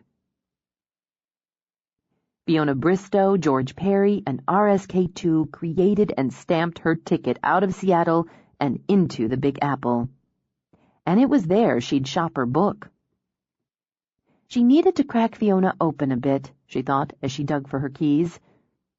And it wouldn't hurt for RSK2 to take another co-ed, keep that flame high, and her byline front and center. Of course, if the feds broke the case, that wouldn't hurt either. She had sources primed, including the one who'd fed her the information that the Tawny Mance team had interviewed Perry again that day, and the fresh hot juice that Fiona had joined in. Face to face with the man who abducted her, killed her lover. Oh, to have been a fly on the wall in that room. But even without the access, she'd gotten enough from her sources for a solid piece, above the fold, for tomorrow's edition. She hit the unlock button on her keyring and in the flash of light saw the flat rear tire. Crap! Crap! She hurried closer to make certain.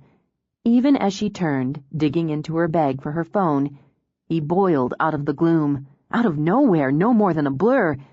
She heard him say, Hi, Katie, how about an exclusive? The pain shot through her, an electric bullet that sizzled in every cell of her stunned, seizing body. The rainy gloom burst into blinding white as a scream gagged in her throat. In some shocked part of her brain, she thought she'd been struck by lightning. The white sliced to black. It took less than a minute to bind her, to lock her in the trunk.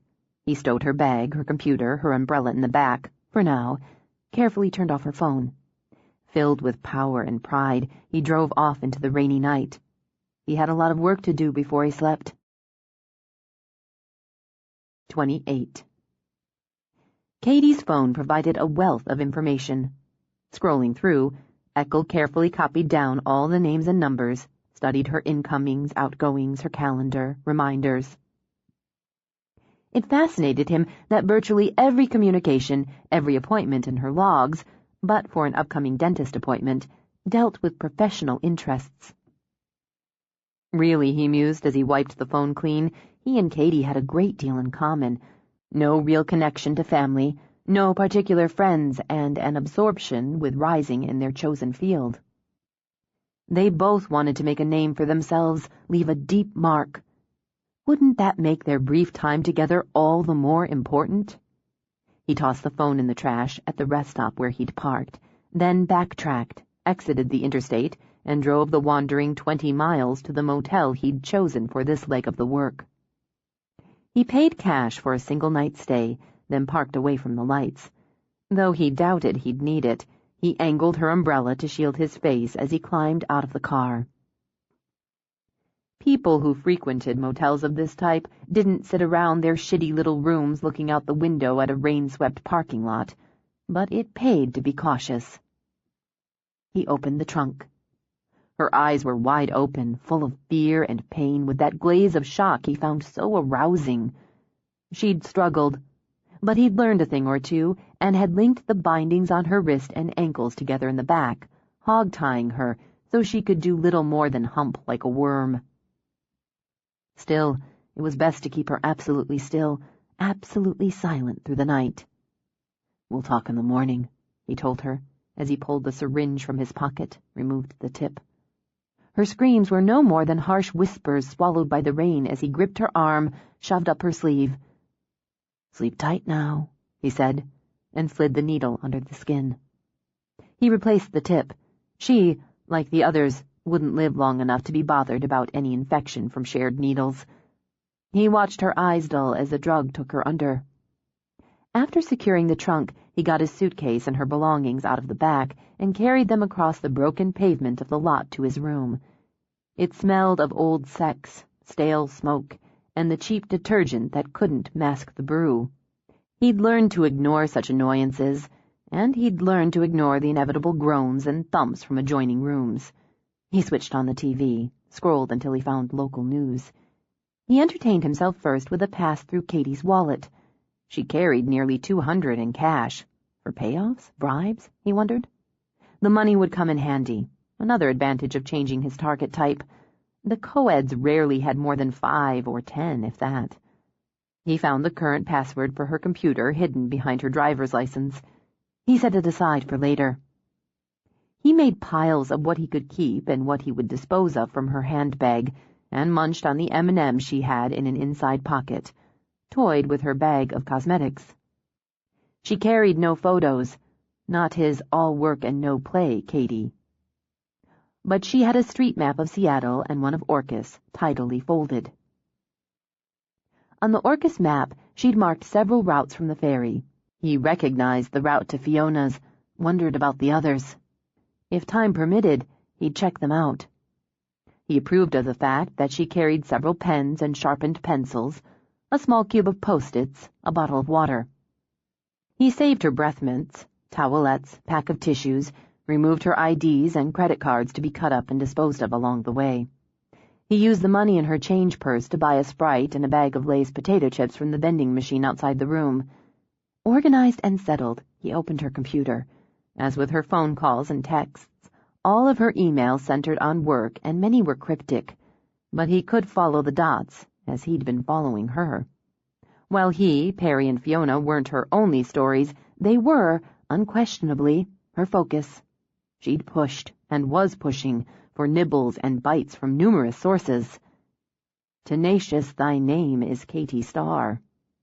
She did well, he thought, digging, amassing details and comments from Perry's past, from Fiona's, from past and present victims. She had files full of information on Fiona's search unit, on the other members, on her training business, on her mother, her stepmother, the dead father, the dead lover, the current lover. Thorough. He respected that. And he understood she'd gathered and was continuing to gather more information, more deep background in areas than a reporter could possibly use in a series of articles. Writing a book, he murmured. You're writing a book, aren't you, Katy? He plugged in one of the 2 thumb drives he'd found in her case.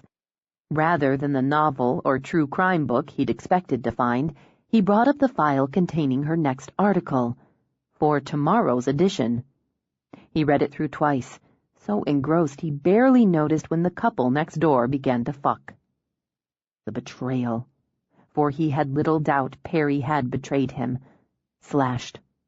A whip across the throat that strangled him, so he shoved up to pace the miserable little room, his fists clenching, unclenching. His teacher, his mentor, the father of who he'd become, turned on him.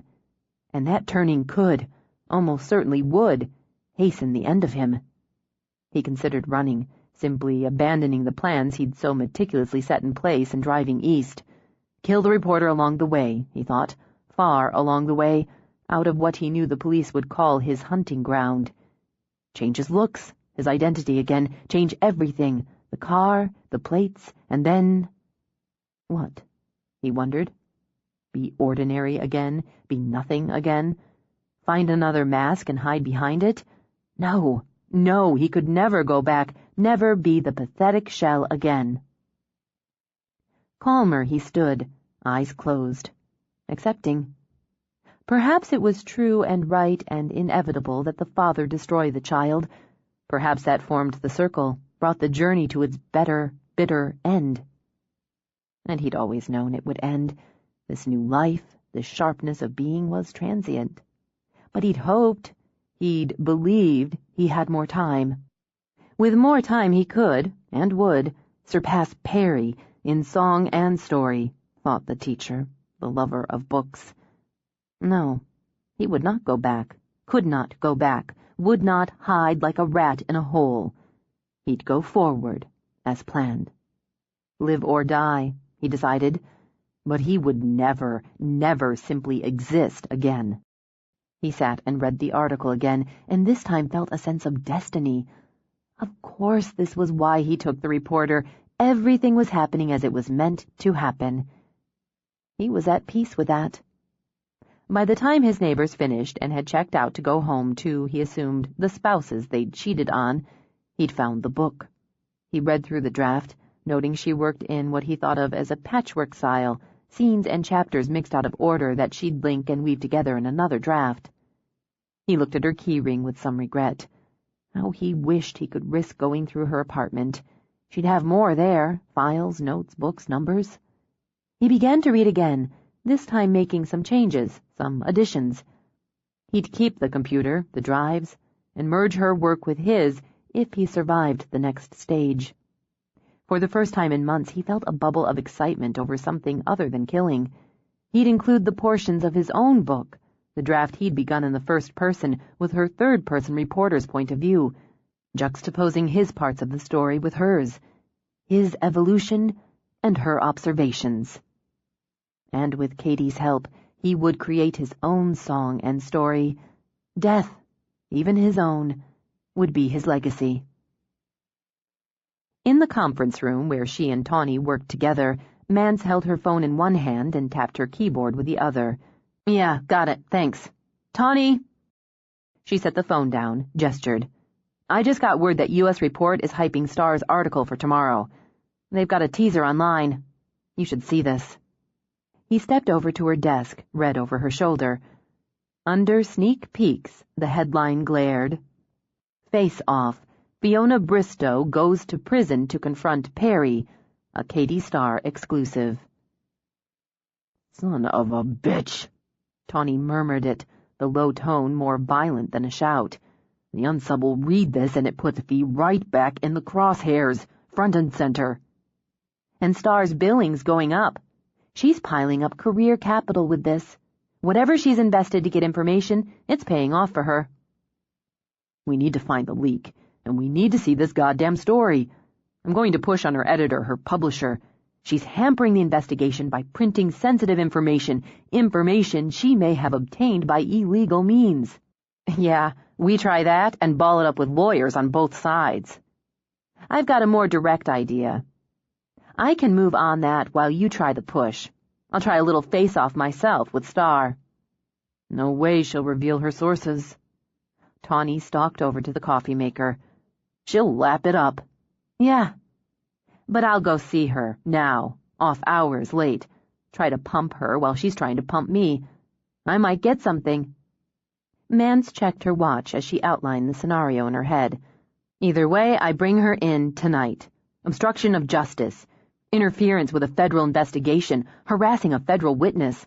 I'll pile it on while she makes her noises about the Fourth Estate and freedom of the press.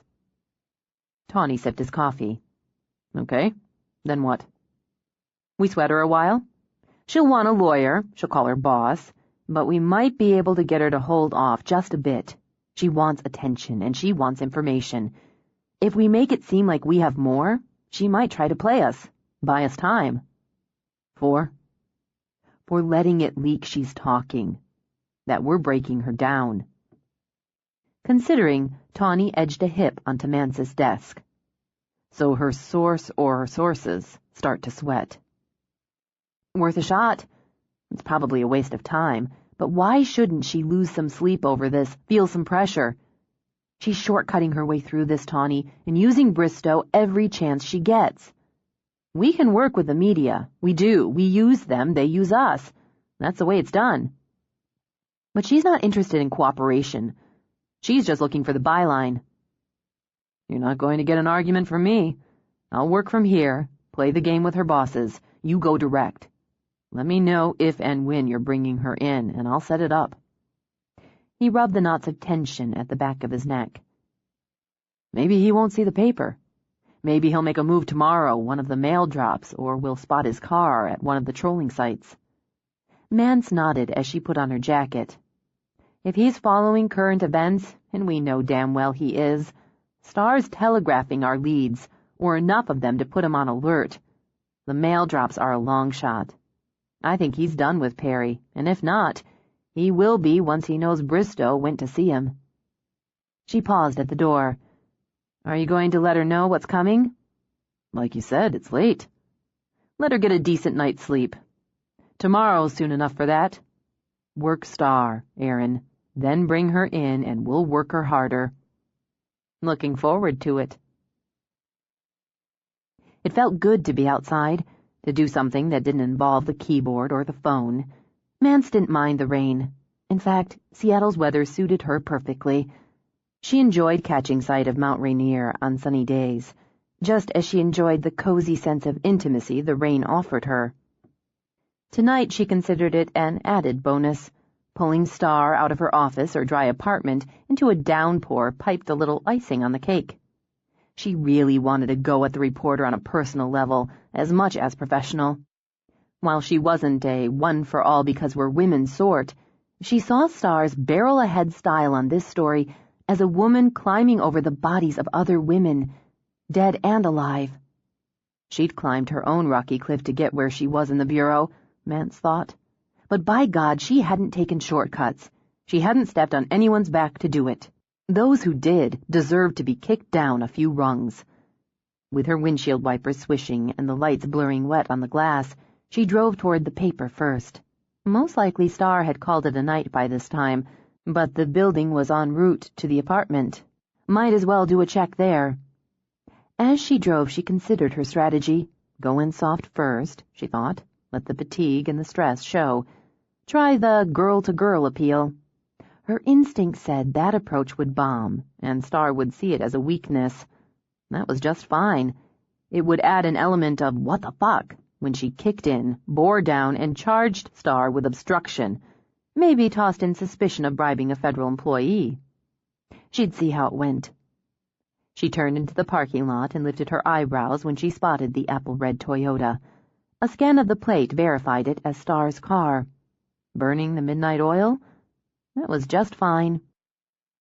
As she pulled up beside it, she noted the flat right rear tire. "Bad luck," Mance murmured, and smiled as she parked beside the Toyota.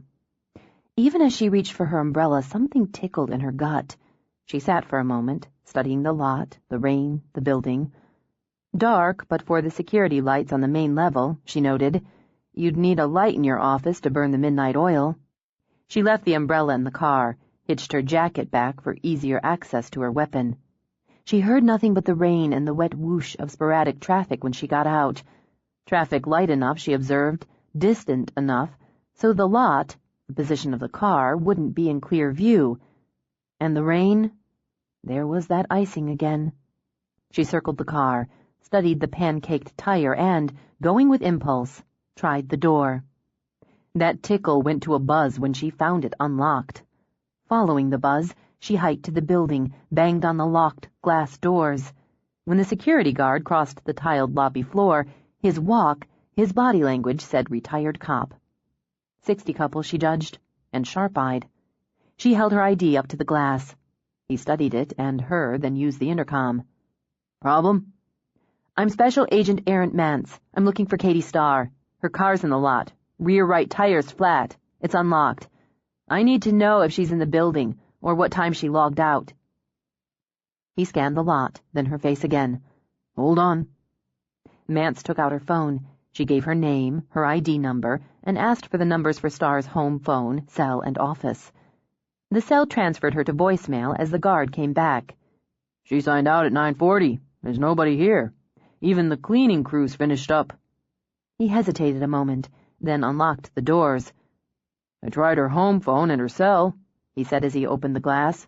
"Straight to voicemail." "Did she leave alone?" "According to lobby security, she walked out on her own." "Is there security video on the lot?" "No. Stops at the doors, and she walked out the door alone." "That's usual for her," he added. "She doesn't travel in groups or socialize much with coworkers. If she had car trouble, she'd have used her key pass and come back in to call for service. No reason she'd have done otherwise. Nobody else signed out within 20 minutes of her either side."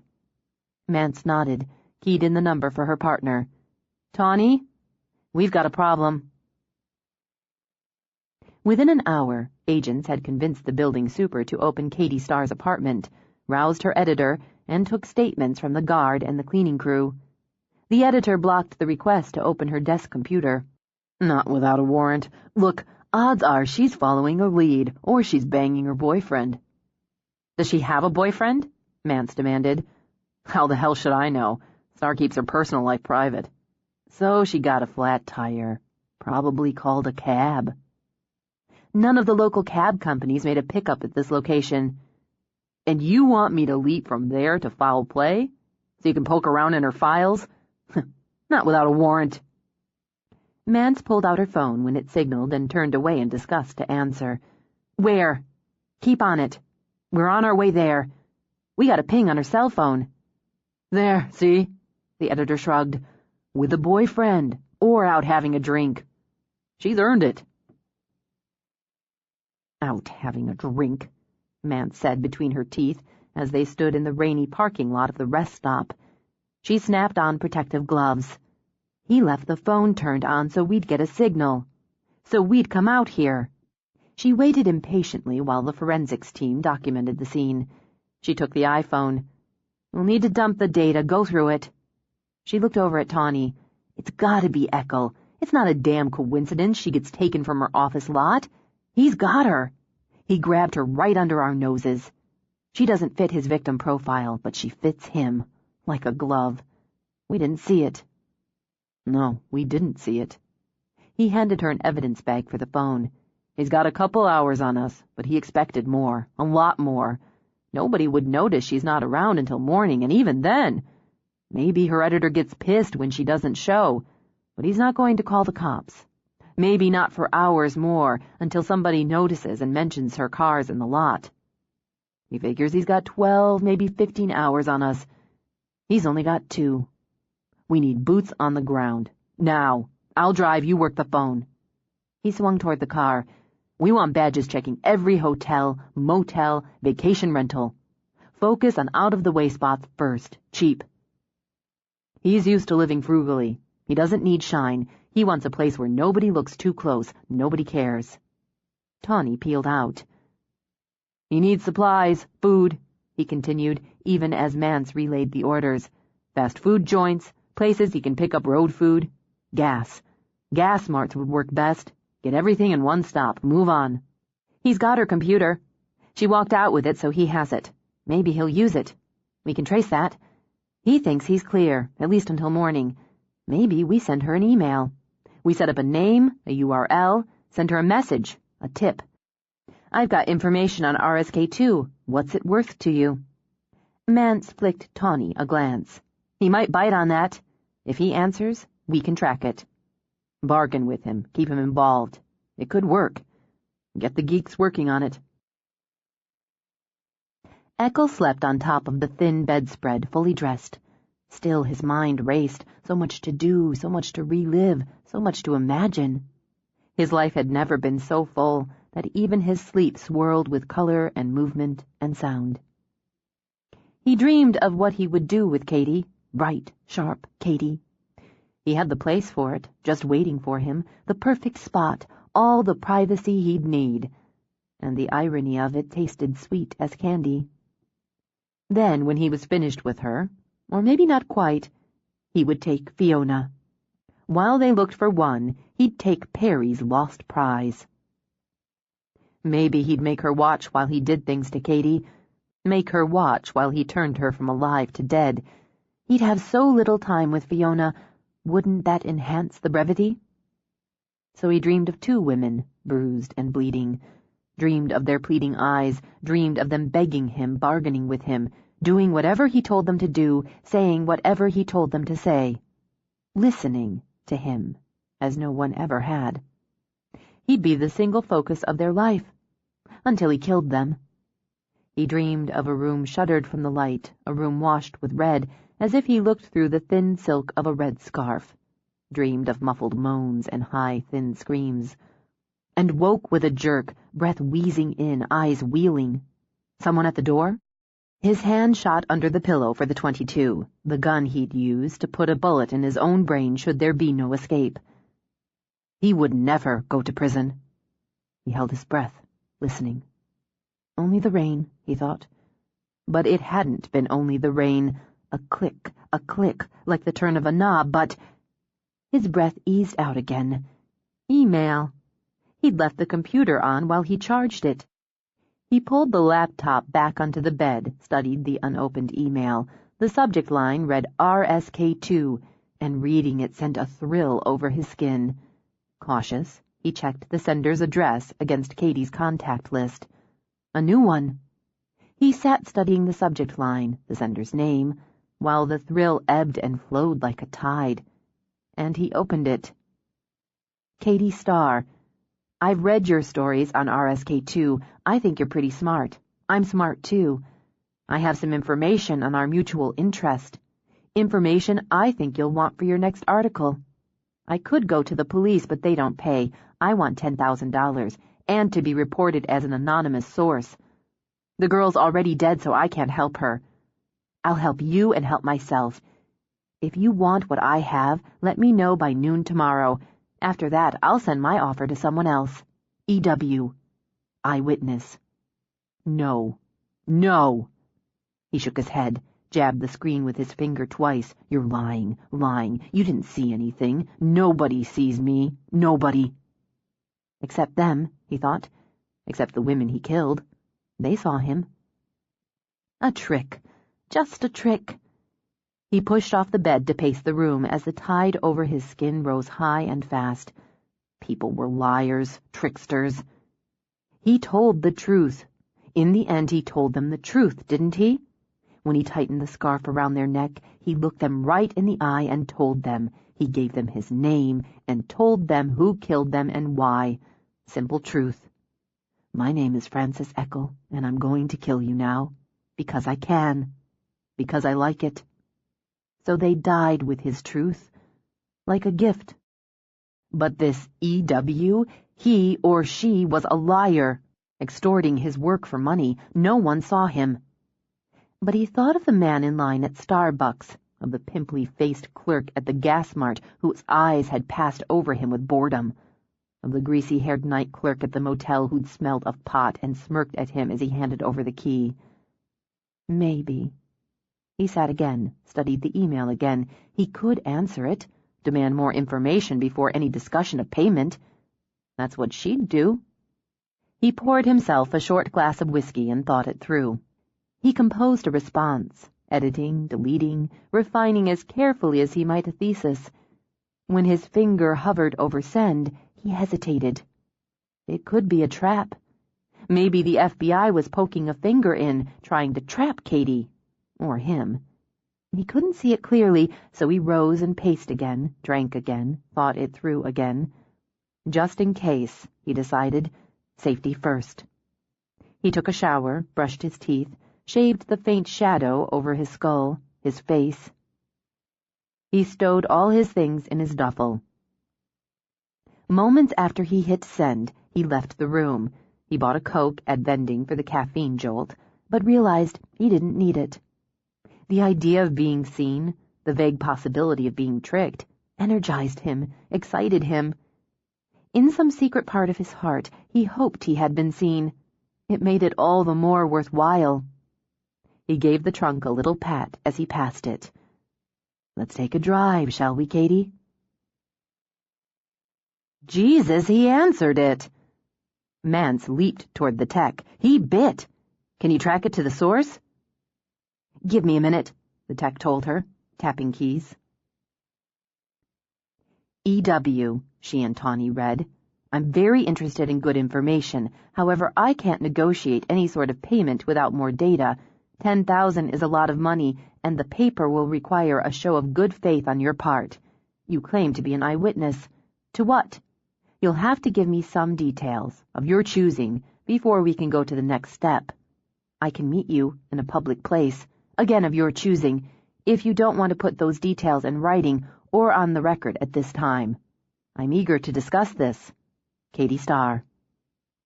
Smart enough to know she wouldn't jump without having more, Tawny commented, but curious enough not to ignore it. And not mobile, Mance added. He has to be holed up somewhere with internet access, awake but not moving. It took him less than an hour to answer, and he'd have thought about it first. He was on top of her computer when we sent it. Got him, the tech gestured to the screen. They set it up on the move.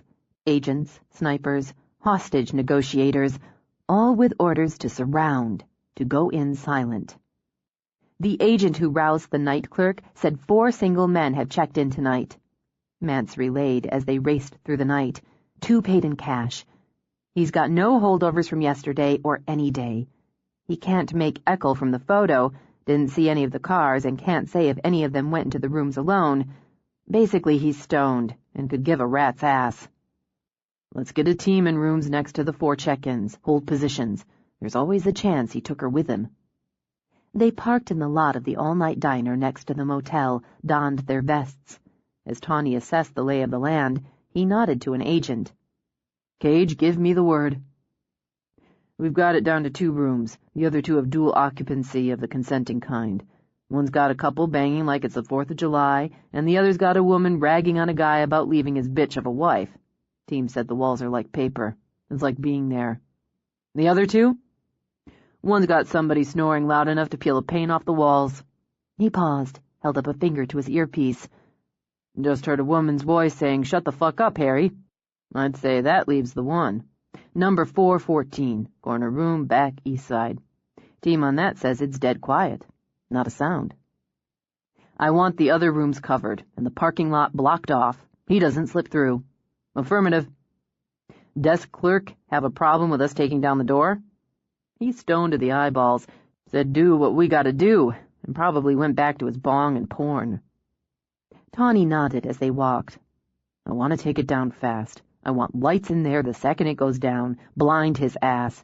The team's in there and on him like a wolf on a deer. How about the car? None matching the description or plates on the lot, or in the diner lot. Could have switched it, Mance put in. She could be in one of these, any of them. She won't be for long. He had to hang back, let the takedown team move into position. He wanted to take the door, wanted it like he wanted breath. But he wanted it done clean and fast and safe just a little more. It went exactly as he'd ordered. With his weapon drawn, he moved forward as the sounds of "clear, clear" rang out of the room. His stomach dropped. That wasn't the response he'd wanted. He knew before he reached the door that Echo had already slipped through their fingers. 29. Fiona slathered cream over her damp skin and hummed a tune that got stuck in her head in the shower. She couldn't quite pin down the song, the lyrics, but the cheery melody suited her mood. She felt she'd turned a corner and closed a door. She liked the philosophy that by closing one she could, and maybe already had, opened another. Maybe it was naive, but she had every confidence the FBI would track down Francis Xavier Eckel, and quickly, with the new information she'd helped generate. She'd kicked her way out of the trunk again, she decided. Still humming, she stepped into the bedroom. Her eyebrows lifted in surprise when she saw the bed empty. Usually she'd find Simon sprawled in it, pillow over his head, as he clung to those last minutes of sleep, until she went down and made coffee. She liked the routine, she thought as she dressed. The easy give and take of it. Liked knowing the dogs were outside for their morning romp, and that Simon would stumble downstairs with uncanny timing when the coffee was ready, so, in this lovely weather, they'd have it and whatever food came readily to hand on the back deck. She supposed the siren's call of coffee had been too loud for him to resist that morning, or she'd taken too long to suit him in the shower. She pulled on her army green chucks, then spent a few minutes on her hair, her makeup, in anticipation of her morning classes. There was a window in the afternoon, she calculated, just wide enough for a trip to the nursery. If she couldn't go alone, not yet, Simon would just have to go through the window with her. She wanted to plant her window boxes. She jogged downstairs, the tune in her head juggling with geraniums and petunias and the planned session of obstacle training. "I smell coffee." Her voice danced into the kitchen a few steps ahead of her. "And I've got a yen for toaster strudels. Why don't we—" She knew the moment she saw his face, and the shadow blocked her son. "Oh, goddamn. Say it fast." He took the reporter. "Katie Starr." "But—" "I said it fast." He pushed the coffee he'd poured into her hands. "Now take this. We'll sit down, and I'll give you the rest." She made herself sit. "Is she dead?" "I don't know. They don't know. Tawny called while you were in the shower. He'd hoped to get out here, tell you in person, but he can't get away." "Okay. That's okay. They're sure?" She shook her head before he could speak. Stupid question. He wouldn't have called if they weren't sure. "I'm trying to shut up, let you tell me, but words keep shoving into my throat. She's not the right type. She's 5 years out of the age group at least. She's not in college, not the right body type, she's—" For the second time she shook her head. "No, I'm wrong. She's not Perry's type. He's already shown he wants to make his own mark, hasn't he? He's tired of doing it Perry's way. Boy's all grown up now and wants his own, and she, the reporter, she's made him a star. She made him important. She gave him a name. She knows him, wouldn't he think? That makes it more intimate and exciting. More his." She took a breath. "Sorry." "You're the behavioral specialist, not me. But that's how I see it." He studied her face, judged her ready to hear the rest. "He grabbed her last night from the parking lot where she works." She bit back the urge to interrupt as he took her through it. "They nearly had him," she murmured. "They were never that close with Perry, not so soon after an abduction. She's still alive, she has to be. Do they think he knows?" They're going on the theory that he was just being careful, or he was planning to leave the motel before morning anyway. They sent another email claiming they'd seen him burying the last victim while they were camped illegally in the park. He hasn't responded. Yet. She's still alive. The dogs are at the door, wondering what's taking us so long. Let's go out. I could use the air anyway. She rose, left her untouched coffee where it was. Sensing her mood, the dogs whined, pushed against her legs, shoved noses in her hands. I have such a violent dislike of her, Fiona told him. It's still there, just as intense, even though I'm sick knowing what she's going through right now. It's a weird tug-of-war. It's natural. What she's going through doesn't change what she is. Oh, it will. Briefly, she pressed her fingers to her eyes, then let them fall. If she lives, it will. She'll never be quite the same. He'll hurt her more than the others because he's got a taste for that now, like a dog who bites and gets away with it. If he answers the email, they'll be able to track him again, even if he keeps moving. They'll do that stuff they do. Analysis, triangulating, calculating, so she has a better chance than the others. She'll need it. They have a little more. They interviewed everybody at the motel, and there was one guy who saw him. He was keeping an eye out for the woman he was meeting and looked out when he heard the car. Mostly he noticed because Eckel parked across the lot, and it was raining hard, so it seemed weird. He saw Eckel? He saw his face?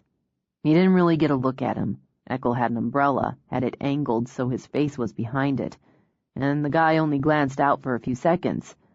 But he's sure the car was a dark color, black, dark blue, dark gray, too hard to tell in the rain.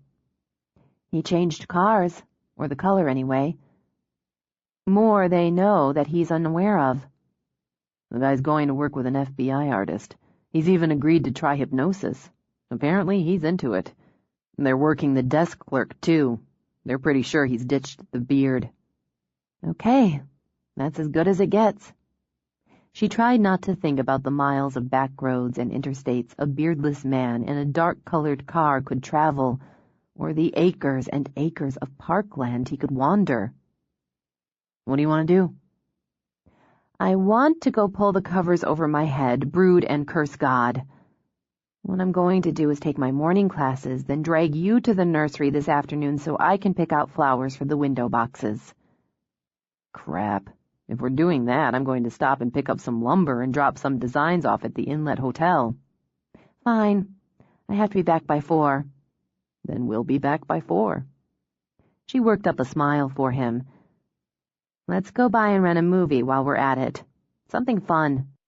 Can it be porn? No. You have to buy porn movies off the internet, so they come in plain mailers and nobody on the island knows for sure you're watching porn. Those are the rules. I'll settle for nudity and adult language. Deal. She laid a hand on his cheek. I have to prep.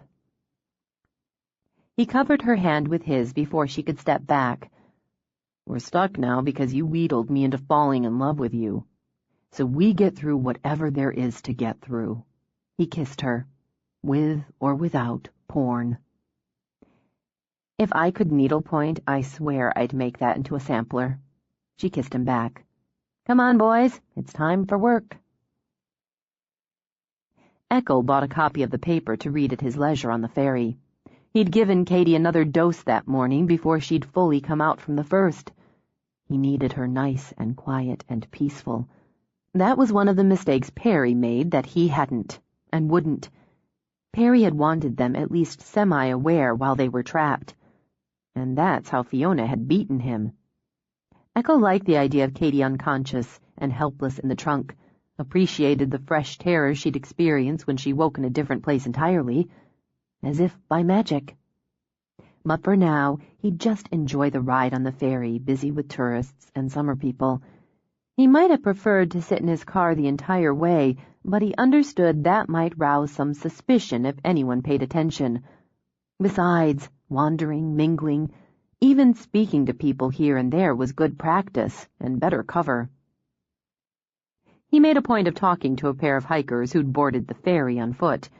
In preparation for his time on Orcus, He'd studied the trails and parks and campgrounds, and had already visited several on previous trips. So he was able to speak knowledgeably, and gained their gratitude by buying them coffee. He waved it off. "I know what it's like to be your age and hitting the trail. I've got a boy about your age. He's coming out with his mother next week." "You batching it till then?" Eckel smiled. The hiker's name had nearly escaped him. He saw them both as tools to be used. "That's right. Just me, some peace and quiet, and a six-pack." "I hear that. If you decide to hit the trail today, we're going to start at Cascade Lake." "I might, but I think I'm more inclined to—" He knew the expression. What was it? What was it? He felt the back of his neck start to burn as the boys looked at him oddly. "Drown some worms," he said, imagining pushing both their heads underwater.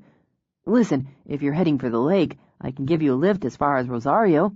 Save you the boot leather." "Seriously? That'd be cool." The boys looked at each other, nodded. "Thanks, Frank." "No problem at all. We're nearly there. Why don't we go ahead, get your gear in the car?" He was Frank Blickenstaff from Olympia, a high school teacher with a wife, Sharon, and a son, Marcus. Of course, they hadn't asked him about Sharon and Marcus. They were too self-involved, too egocentric to care about him. He was a means to an end, but so were they. "Trunk's loaded," he said with a bright, bright smile that sent a skitter of ice down one of the boys' spine. "But there's room enough in the back." The boys hesitated, then shrugged. In the end, he drove off the ferry and past the vigilant gaze of the deputy checking cars, looking, he imagined, like a father heading out on a little vacation with his 2 sons. Nobody saw him, he thought again, and that was perfect. He dropped his passengers off and forgot them. They were ghosts, like the students who'd passed in and out of his classroom, transient, insubstantial, meaningless. His more important passenger would be stirring soon, he thought, so he'd have to keep on schedule if he wanted to have her, and himself, all settled in before she regained full consciousness. It was time for the next act. Excitement frothed in his belly. No one would see him. They would see only Frank Blickenstaff from Olympia.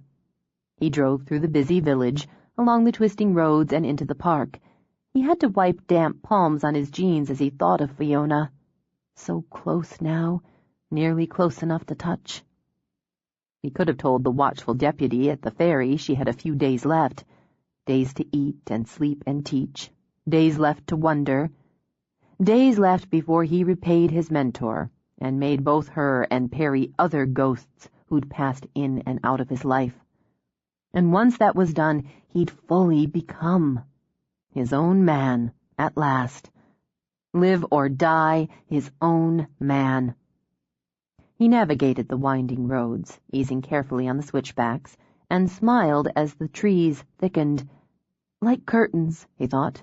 Green curtains he'd keep snugly closed as he worked. He turned into the narrow drive, wound his way back as his excitement grew till his hands wanted to shake. He spotted the car in front of the picturesque cabin, shrouded by those green curtains. His landlady waited, as promised.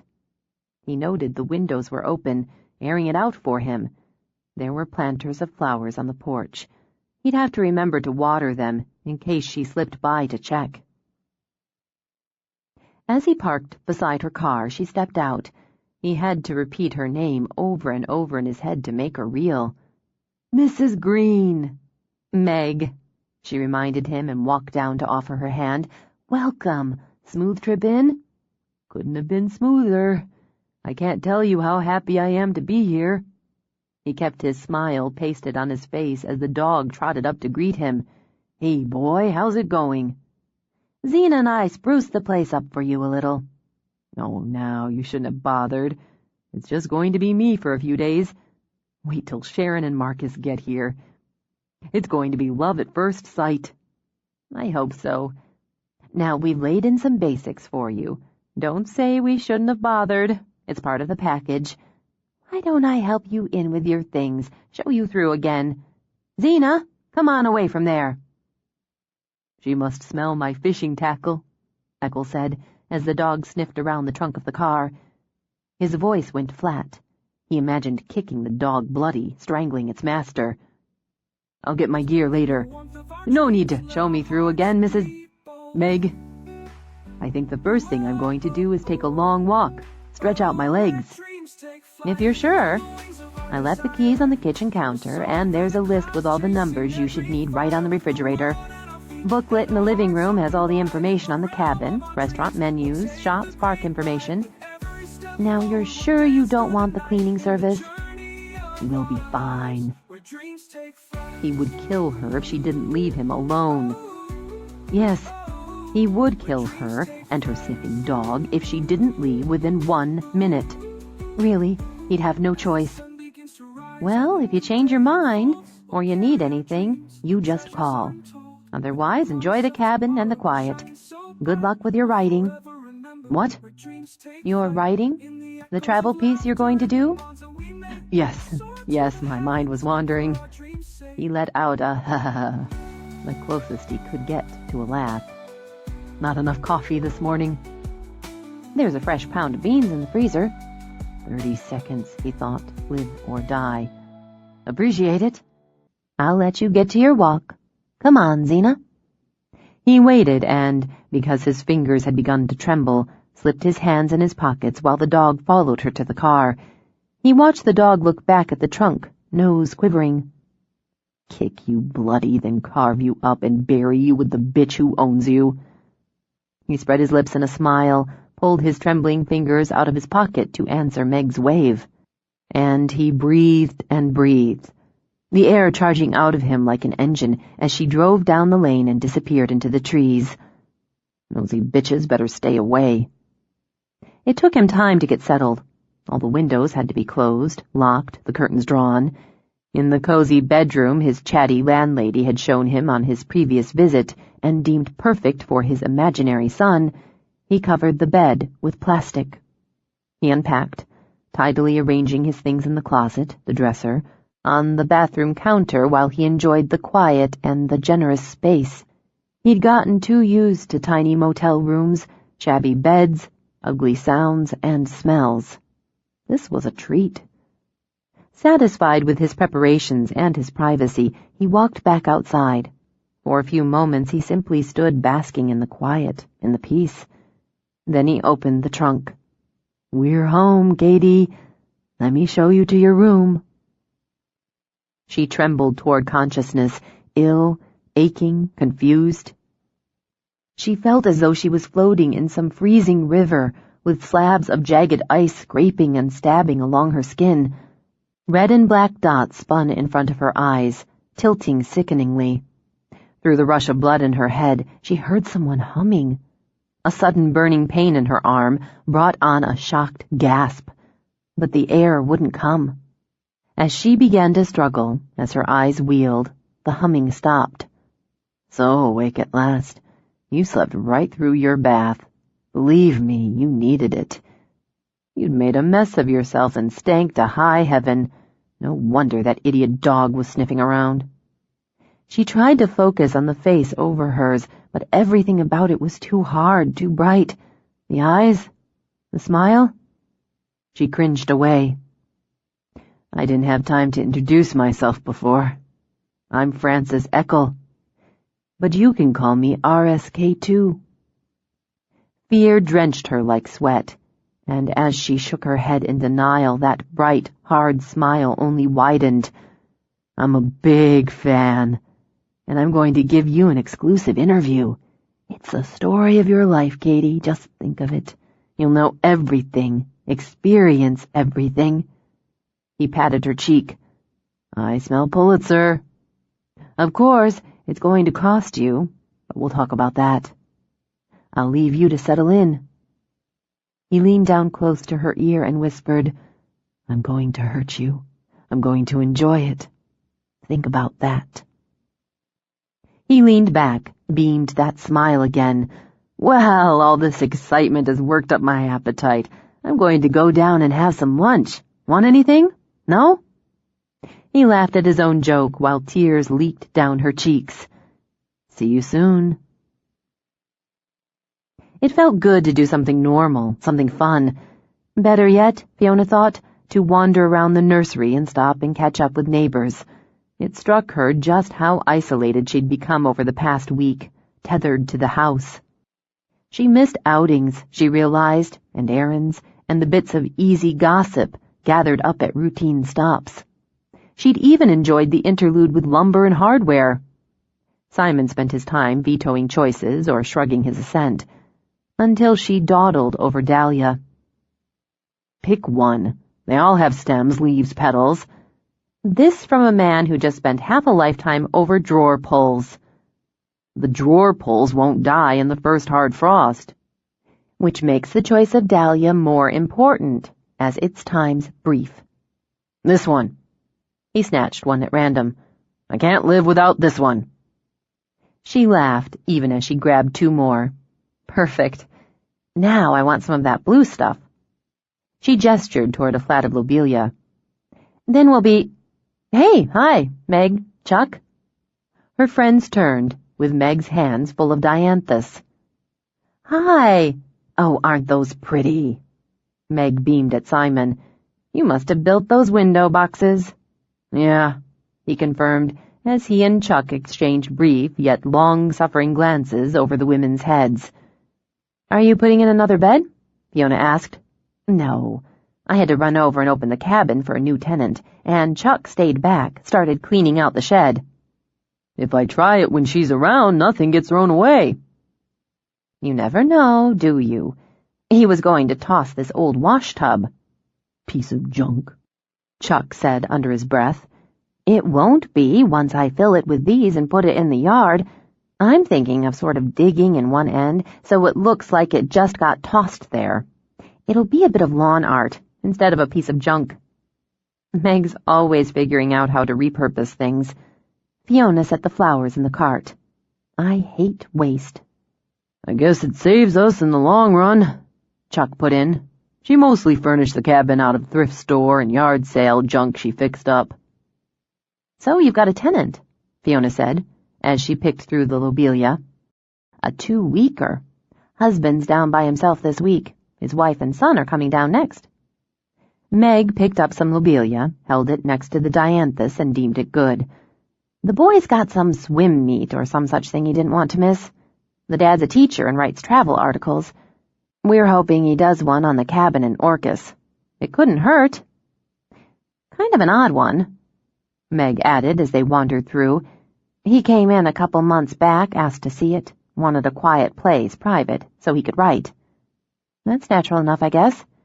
I guess he likes his solitude because he sure gave me the bum's rush this morning. Wouldn't have the housekeeping service, so I'm already feeling for his wife. But he paid cash, up front and in full, and that buys a lot of washtub flowers." "What kind of screening do you do on tenants?"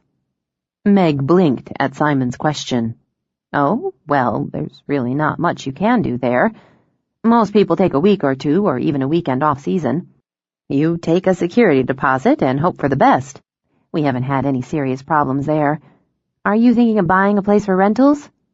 "No. Do you get many who pay cash?" "Not a lot, but it happens. Some people just feel uncomfortable giving us their credit card number." "What did he look like?" Meg glanced at Fiona, who'd gone uncharacteristically silent. He's... Oh, my Jesus, you're thinking he might be... God, Simon, you're freaking me out. He's in his mid-40s somewhere. I've got his driver's license on file because we asked to see ID, but I can't remember the birthday. He's clean-shaven, bald as a hard-boiled egg. He's well-spoken, friendly enough. He talked about his wife and how his boy was going to love the place. He even asked if his boy could bring a friend with him for a few days if he wanted. We're all just a little jumpy. Fiona rubbed a hand up and down Meg's arm. "Do you want to go by the place, check 'em out?" Chuck asked. "We can't check out everybody who's rented a place or who's camping or spending a few days at one of the hotels or B&Bs, Fiona pointed out. They're watching the ferry. It had to be enough. She waited until they were in the truck, heading back. I forget or don't always realize how worried you are. Don't shrug it off, she said when he did just that. This thing has been there almost from the start with us, like a shadow in the room all the time, and I'm so busy thinking about it, or telling myself not to think about it, I can forget it's weighing on you too. He said nothing for nearly a mile. I didn't want you. Got that?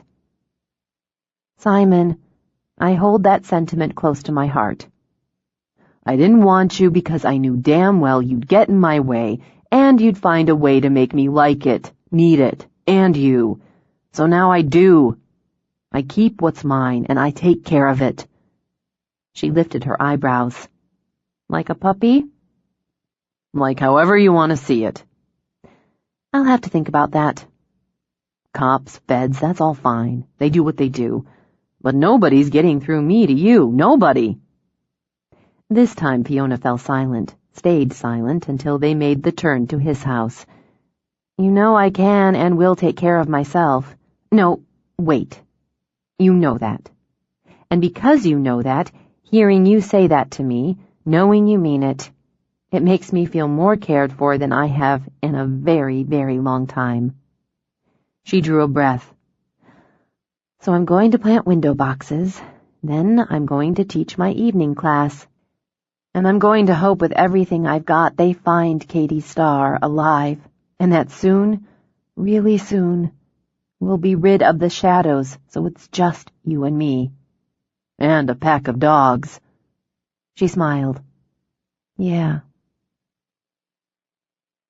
Eckel stepped out of the bathroom, freshly showered, in clean boxers and a t-shirt. On the bed, Katie whimpered behind the tape as her eyes, the left nearly swollen shut, ticked in his direction. That's better. I wasn't sure how I'd feel about rape, as I've never found sex to be particularly important. But I liked it. It was an entirely new experience for me, and every new experience is important to the whole. Thanks for that. With rape, all the pressure's off, as there's just no need to worry about pleasing the whore spreading them for you. He pulled the little desk chair over and sat beside the bed. I like giving pain. I always knew it. But since it's not acceptable under the rules... He gave the word quick air quotes. I buried the urge. I was not a happy man, Katie. I was just going through the motions, living a life in the gray. Until Perry. I owe him for that. I owe him Fiona for that. But this, all the rest, you, that's mine entirely. Now. He tapped the mini tape recorder he'd taken from her bag and set on the nightstand. I'm going to turn this on, and we're going to have a conversation. You're going to tell me everything you know, everything your source or sources have leaked to you. If you scream, even once, I'll put the tape back on, and I'll start breaking your fingers. There's no one to hear you.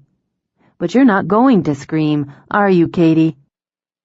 As he asked her, he reached up and bent the pinky of one of her bound hands backward until her face went bone-white. Are you, Katie?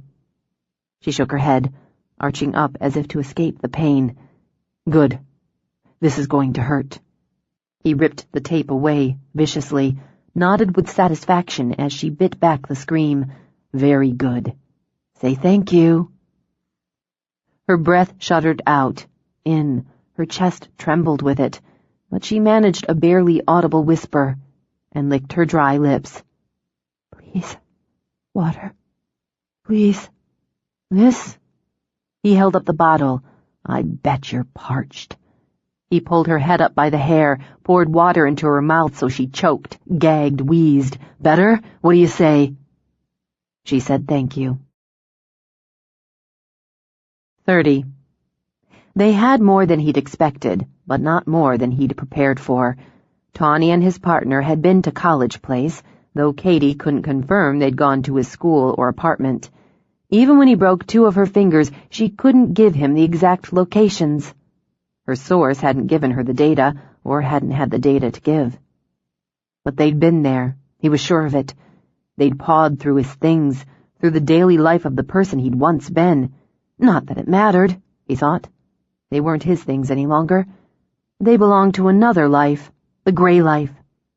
They were as he'd expected, watching the fairies, and Fiona had moved into her lover's house. She was never alone. He'd taken care of the first, and had plans for the second complication. The centerpiece of that plan lay unconscious on the plastic sheet. He thought of the email. A trap, just as he'd suspected. He was sure of it now. They thought they could trick him, outwit him, but he was much too smart for that. He considered, briefly, tossing the reporter back in the trunk and taking the morning ferry back to the mainland, or one of the other islands, but that would leave Fiona undone, and a debt was a debt. More, the student would surpass the teacher when he killed Fiona.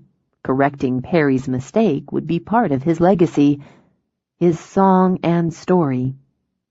The pity was he could no longer take his time with Katie, no longer risk 2 or 3 days with her as he'd hoped. It left him little time for their collaboration on the book. He'd need to do the lion's share of that himself, as he had to start the next phase sooner than originally planned. He studied her, shrugged. Really, there wasn't much more he wanted to do with her. He decided he'd study his maps again, then get a few hours' sleep, fry up a good breakfast. He'd want to get started well before dawn. As he went out, he decided it was a good thing he'd broken her fingers instead of her toes. He didn't want to carry her the whole way. Simon kept his music turned off and found work he could do on the shop porch. That way he could see and hear who came and went. Just something else he owed Eckel, he thought, the fact that he couldn't focus on his work, couldn't blast his music. He'd already decided to give it 1 more week. Then, whatever Fiona's schedule, he was taking her away for a while, non-negotiable. They'd go visit his parents in Spokane, which would kill 2 birds, as his mother would stop nagging him about meeting Fiona every time they talked on the phone or emailed. He'd already selected the hammer to drive home that nail. He'd sacrifice his dog's balls. Fiona wanted Jaws neutered, and kept leaving information about it all over the house. He'd give her that. She'd give him this. Sorry, pal, he thought. Then they'd drive, the whole pack of them if she wanted, to Spokane. He'd rent a damn van if he had to. Driving took time, the more the better as far as he was concerned. If Tawny and Mance couldn't run Eckel to ground by the time they got back, they didn't deserve their badges. He glanced up at the sound of a car, then set aside the brush he'd been using to stain a pair of bar stools when he saw the police cruiser. He hoped to hell it was good news. Davy. Fiona stepped out of the house. You've got the timing down. My last clients left 10 minutes ago. The next aren't due for 20. She pressed her knuckles between her breasts where the breath wanted to stick. Is she alive? They haven't found her yet, Fee. She just sat down where she stood, on the porch steps.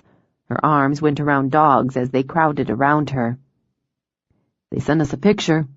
The best they could get from the 2 witnesses at the motel. I brought you a copy. He took it from the file he carried, offered it.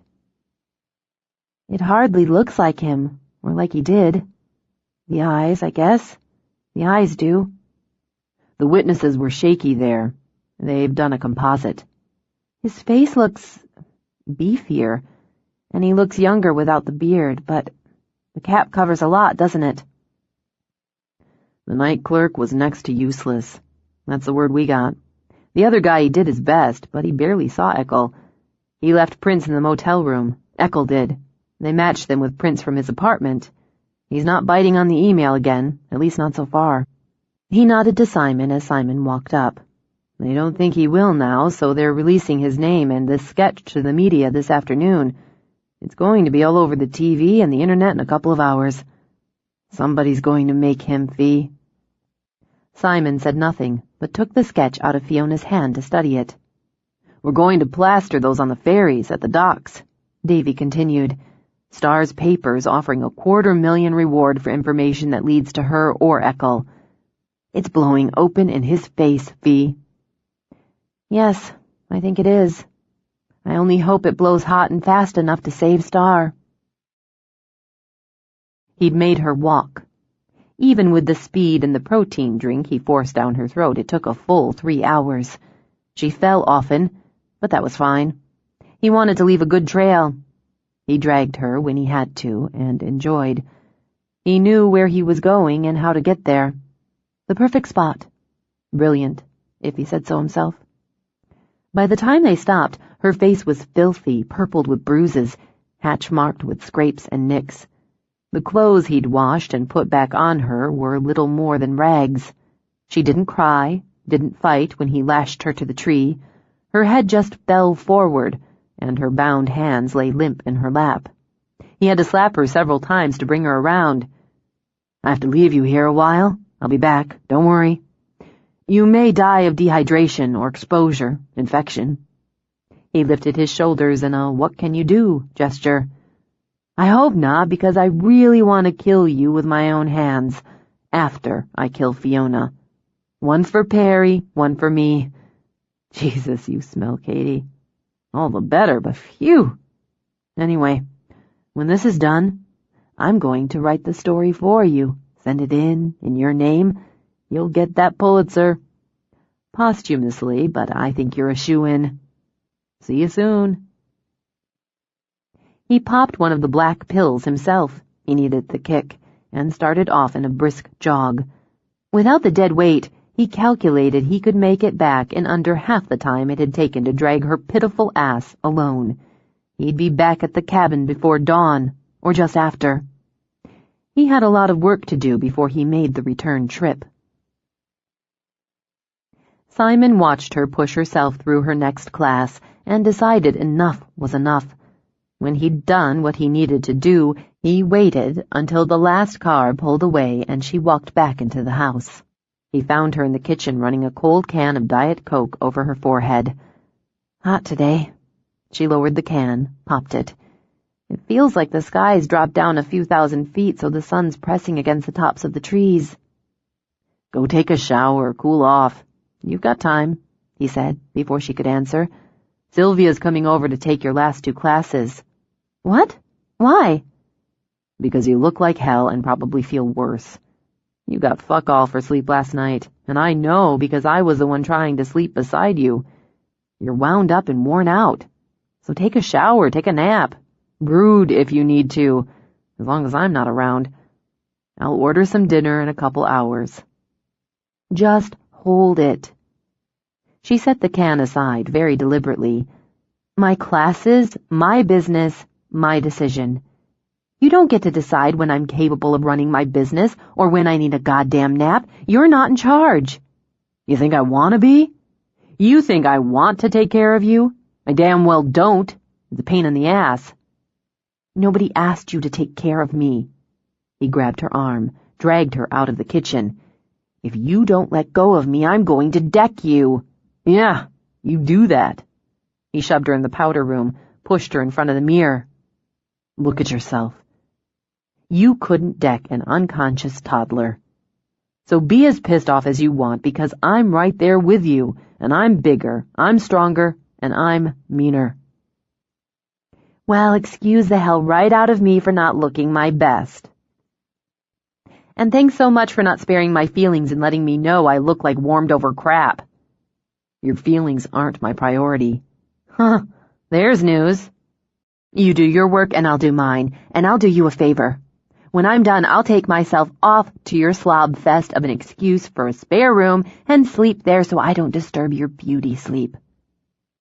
He recognized by the pitch of her voice she jiggled midway between fury and a crying jag. It damn well couldn't be helped. "If you try to run this next class, I'll make a scene and you'll lose every client in it. Believe me, I'll make sure of it." "Who the hell do you think you are?" She shoved him with considerably more strength than her pale face advertised. "Giving me ultimatums, threats, blackmail. Who the hell do you think you are?" "I'm the one who loves you, goddammit. Don't use that on me. It's what I've got." Stupid, he realized. He'd let temper bump aside sense and strategy. This wasn't the way to handle her, and he knew it. I can't stand it. He gave her the truth. Harder for him than the threats. I can't stand seeing you like this. He pulled her in. You need a break. I'm asking you to take a break. You weren't asking. Okay. I'm asking now. She sighed, hugely. I look like shit. Yeah, you do. But that doesn't mean I can't handle my work, or that you get to call in the reserves without asking me. We'll make a trade. What? She pulled back. A trade? You take the break, Ma gets to cut off Jaws's balls. An ace in the hole, Simon figured, needed to be used sooner rather than later. Oh, that's ridiculous. That's wrong. That's... She fisted her hands at her temples. Low. You're using my belief in responsible pet ownership. A couple hours down for you, a lifetime of never knowing the thrill of a woman for him. You get the shiny end on this. She shoved him back, strode out of the bathroom. Then she turned and scowled at him as he leaned against the door jamb. You're going to do it anyway. Maybe. Maybe not. Part of me figures he ought to at least have a shot at a couple of willing bitches first. A guy should have some memories. You're stringing me. But he only shrugged, let the silence hang. Damn it! You'll call Mai now? Today? Make an appointment? He opened his mouth and swore he felt his own balls shrink up. No. You do it. Okay. But no backing out. What do you want, a pinky swear? A deal's a deal. Go take a shower. I will, after I call Mai, and give Sylvia the roundup for the classes she's taking. Fair enough. You know how they have those weird-ass dog spas and dog salons and boutiques? She huffed, struggling to settle, somewhere. Not everyone thinks they're weird-ass, but yes. They ought to have dog bordellos for times like this. A guy could at least have a bang before he becomes a eunuch. You ought to look into that. There are enough people who think like you do that you'd probably make a fortune. She glanced toward the front door as the dogs gave the alert. That's Sil now. He moved to the door ahead of her, checked for himself. Are you that worried? She asked him. I don't see any reason to take chances. Meg's with her. Oh. She stepped out. Hi. First, sorry. Second, thanks. First, don't be sorry. Second, you're welcome. It was my afternoon off, and Meg and I were doing a garden exchange. I'm overrun with daylilies, and she's got extra purple coneflowers. So I tagged along. Meg spoke with calculated cheer. You've got co-instructors. And Simon's right. Honey, you do look tired. So I've been told, Fiona said, shooting him one burning stare. In less tactful terms. Come on in. I'll give you the overview for the classes, and we've got some sun tea. Sounds good. Sylvia walked onto the porch, rose to her toes, and kissed Simon on the cheek. Good job. He smirked at Fiona over Sylvia's head. Don't encourage him. Fiona went inside. The first is a beginner's class, and we're working on the basics. You're going to want to keep the Sheltie mix away from the golden doodle. He's determined she's the love of his life, and he'll hump her every chance he gets. There's a border collie, she continued as they reached the kitchen. She's honor-bound to try to spend the entire class hurting everyone. Any snappers? Sylvia asked, while Fiona got out glasses. No, they run in age from around 3 to 6 months, so they're short attention span and some screwing around, but pretty good temperaments. In fact, there's... Meg? Fiona paused when she caught the stunned look on Meg's face. What's wrong? This is him. She pressed a finger to the sketch on the counter. The guy in our cabin. This is Frank. The glass started to dissolve in Fiona's hand. She set it down before she dropped it. Are you sure? Meg, are you sure? It's him. It's not perfect, but it's him. The eyes? The shape of the face? I know this is him. It's a police sketch, isn't it? Oh, my God. This is a police composite of what Echo looks like now. Sylvia's voice was utterly calm and seemed to come from inside a wind tunnel. Fee. Yes. Yes. Davy brought it over earlier. Tawny sent it in to the sheriff. Meg, go out and get Simon, right now, right now. Fee, call Agent Tawny. I'm calling the sheriff. But before she called the FBI, Fiona went upstairs and got her gun. When she came down, she'd found her calm and ignored the quick look of distress on Sylvia's face when her stepmother saw the gun strapped to her belt. The sheriff's on his way. So's the FBI. They'll coordinate with the sheriff en route. Everything's under control. Fiona laid a hand on Meg's shoulder as her friend sat at the counter. I was alone with him in that cabin. I showed him through it last spring, chatted with him. And yesterday, oh, sweet Jesus, that poor woman was in the trunk while I was making small talk. That's why Zena kept sniffing all around it. I should have known. Why? How? Fiona demanded. Let's just be grateful you're okay, and you're here, and you recognize the sketch. I shook his hand, Meg murmured, staring at her own. And that makes me feel... God, I have to call Chuck. I already did. Sylvia moved behind Meg and began to rub her shoulders. He's coming. You may have saved that reporter's life, Fiona pointed out. You may have saved mine. Think of that. Simon? She walked out of the kitchen to the living room, kept her voice low. I know what you want to do. I can see it.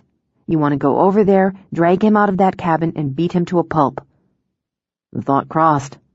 I'm not stupid, he said before she could speak, and I'm not willing to risk even the slim chance that he'd get away from me.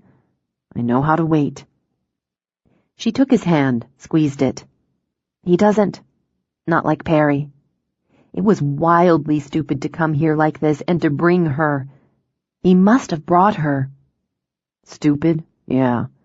But if he got away with it? A big splash if they found the reporter dead all but in your goddamn backyard. Perry just wanted to kill. This guy wants to be somebody. He'll never get away.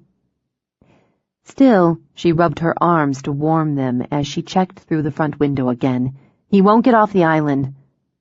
But he's had her for 2 days now. She may already be dead.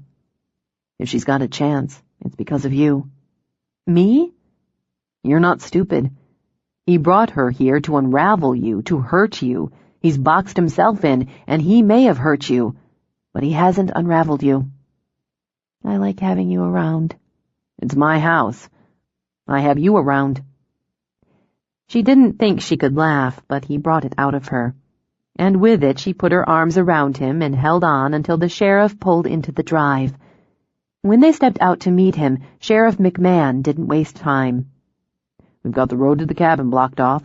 Davy was able to get close enough to get a look through binocs. The car's there. All the windows in the cabin are closed. The curtain's drawn. He's inside. With her. It looks that way, he said with a nod to Fiona. Beds are coming in by chopper, and I called in for some backup. Ben Tyson, over on San Juan's, heading in now with 2 of his deputies. Feds don't want us moving in, but I'm going to argue some on that. It would help us out, Simon, if we could use your place here as a base for now. It's yours. Appreciate it. I need to talk to Meg and keep the line open with Davy and Matt. They're watching the cabin.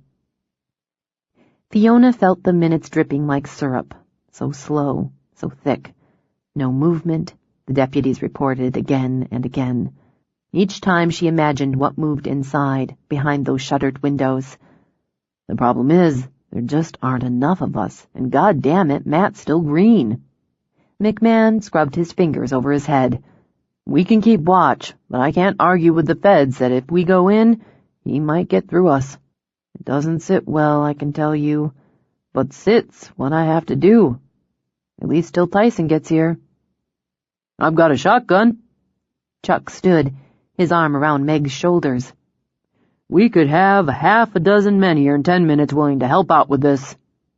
I don't need a bunch of civilians, Chuck, or to be worried about maybe having to tell somebody's wife she's a widow. He killed the others where he buried them. I can't argue that fact either. Odds are she's alive, and we're going to get her out the same way. He pulled out his phone when it signaled and walked outside to take the call. He'd have her up here, wouldn't he? Fiona gestured to the printout of the floor plan they'd gotten off the cabin's website. In one of the bedrooms, not downstairs just in case somebody got in, but where he could lock her in. So they not only have to get into the cabin, but up the stairs if he's with her. She tried to think of it as a search, and applied the same principles of most likely behavior. The master has a little deck off it. I don't think he'd keep her there. He'd use a smaller room, the one with less access. But they could get men on that deck from the outside, and they could go through the slider into the cabin on the second floor, then... She broke off when McMahon strode back in. Chopper just landed. They're on the road. And Tyson's on island, on his way. I'm going out to meet them. I need all of you to stay here, right here. I'll keep in touch best I can. From his perch in the trees on the rise well beyond Simon's house, Eckel watched the sheriff through his field glasses. The third time the man paced the back porch, with the phone at his ear, Eckel knew they'd made him. He pondered how. The email he'd composed wasn't set to send for another 2 hours. Maybe there'd been a glitch. It didn't matter, he told himself. Things would just get started sooner. He heard it, faintly, the whir of a helicopter. The gang's all here, he decided. The chances of his escape, of going under long enough to write the article, finish the book, dropped dramatically. He'd most likely die on Fiona's island. That didn't matter either. If formerly pretty Katie wasn't dead by now, she'd likely be before they found her, so he'd have had his own. And while they were looking, he'd find Fiona and accomplish what his teacher never did, never could. They went in much as she'd imagined, fast, silent, covering every door and window. As one unit rushed through the first floor of the cabin, another rushed the second. Tawny swept into the second bedroom steps behind the team. He didn't need the calls of "clear" to know Eckel had moved out and taken Star with him. He's on his own script now. He's tossed Perry's and he's on his own. The trunk's empty. A little breathless, Mance joined him. He had her in there. It's lined with plastic, and it's blood-stained. Jesus, she added with a murmur, when she saw the plastic and what stained it covering the bed. You left us plenty of her scent. He wondered why. Fiona wondered the same as her search unit reported to the cabin. She listened to the theory, speculating he intended to come back, clean up, clear out. He'd left clothes behind as well, after he'd killed and buried Star. She didn't argue. Her unit had a job to do, and the focus was to find the reporter. We'll use the buddy system, she said.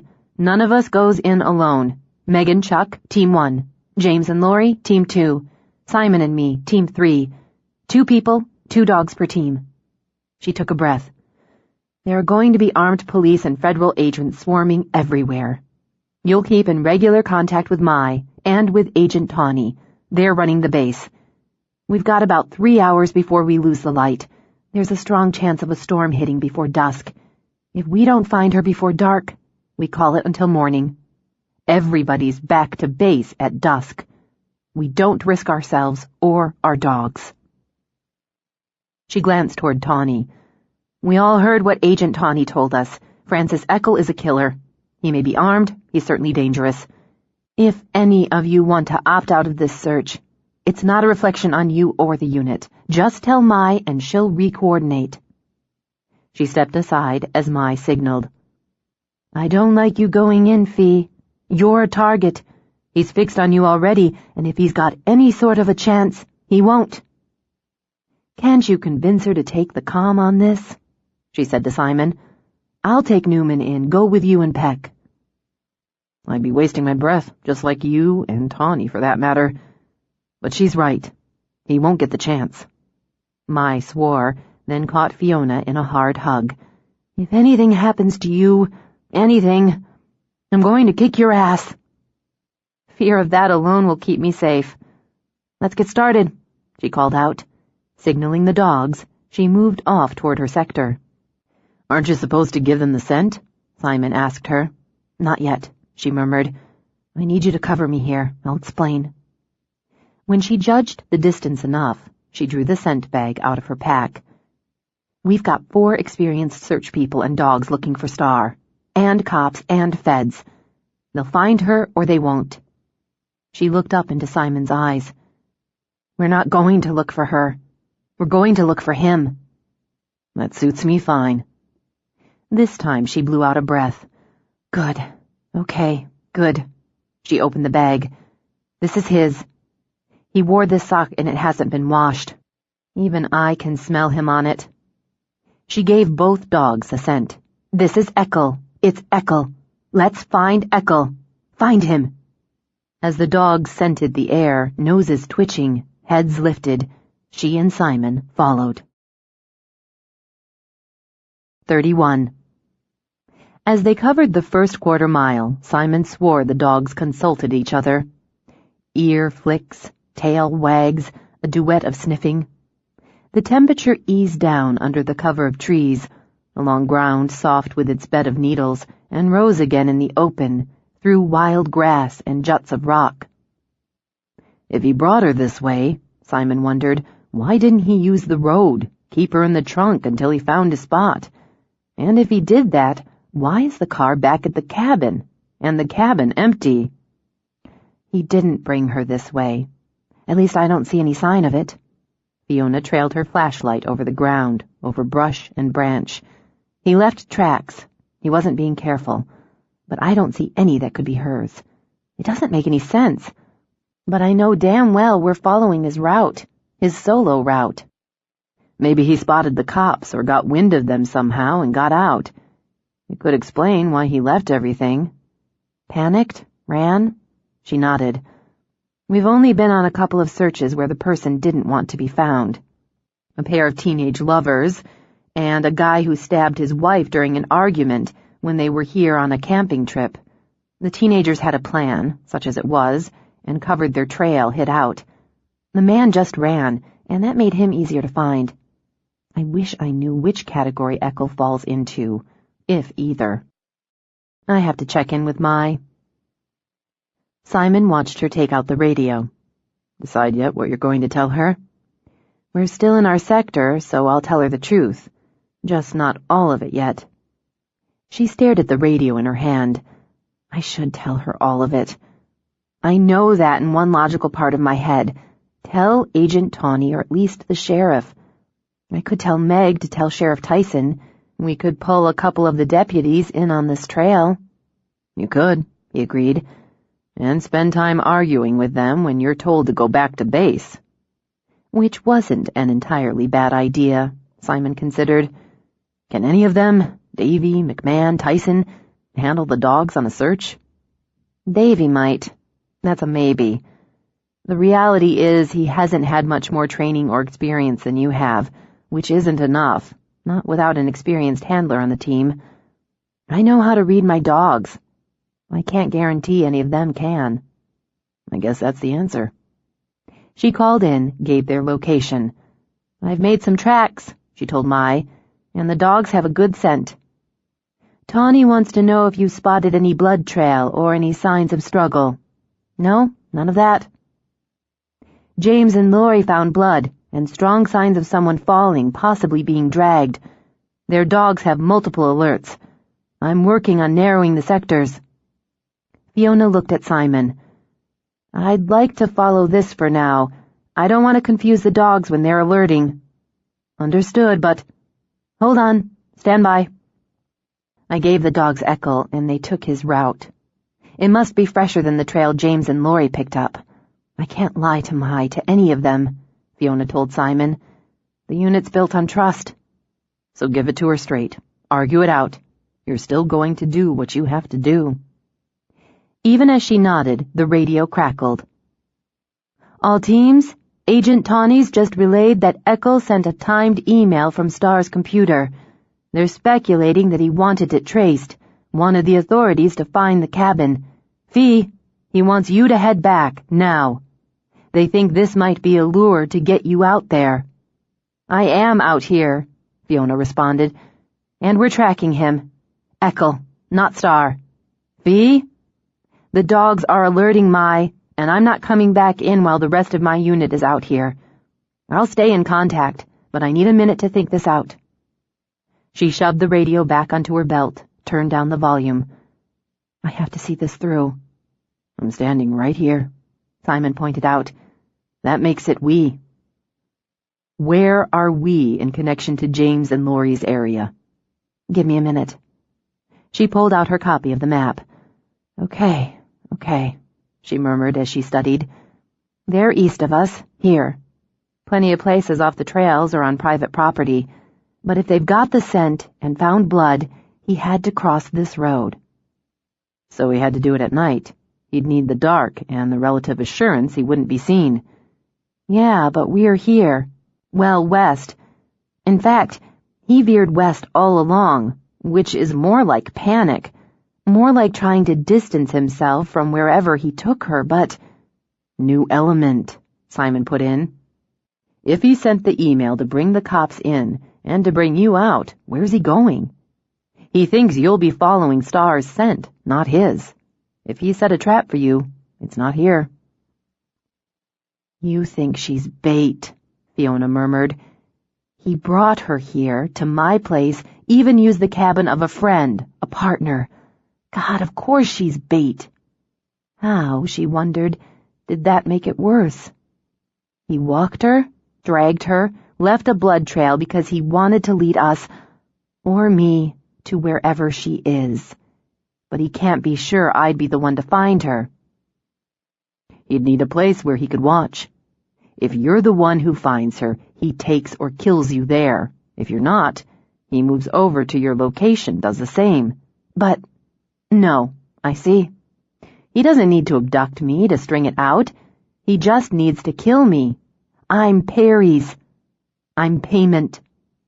She stared straight ahead, spoke calmly. We need to water the dogs.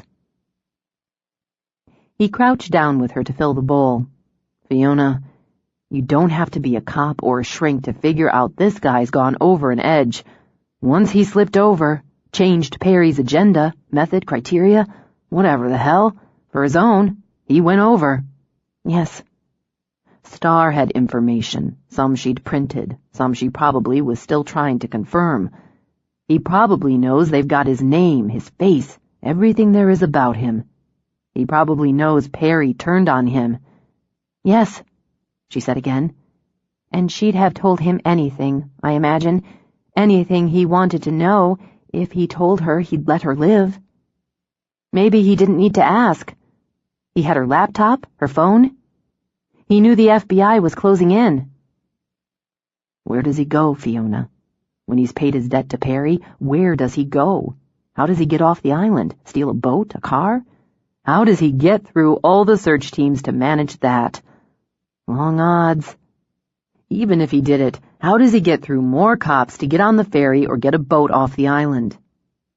He doesn't. She picked up the empty bowl, stowed it. It's not panic. It was never panic.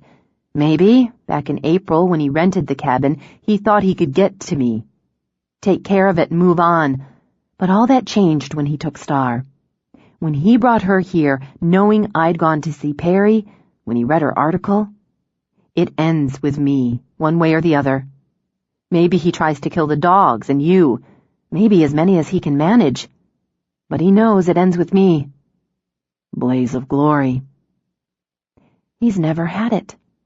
She took out the scent bag. But he's tasted it now. Star gave it to him, so he made her part of it. This is Eckel, she said, forcing enthusiasm into her voice as she freshened the scent. Let's find Eckel. Find him.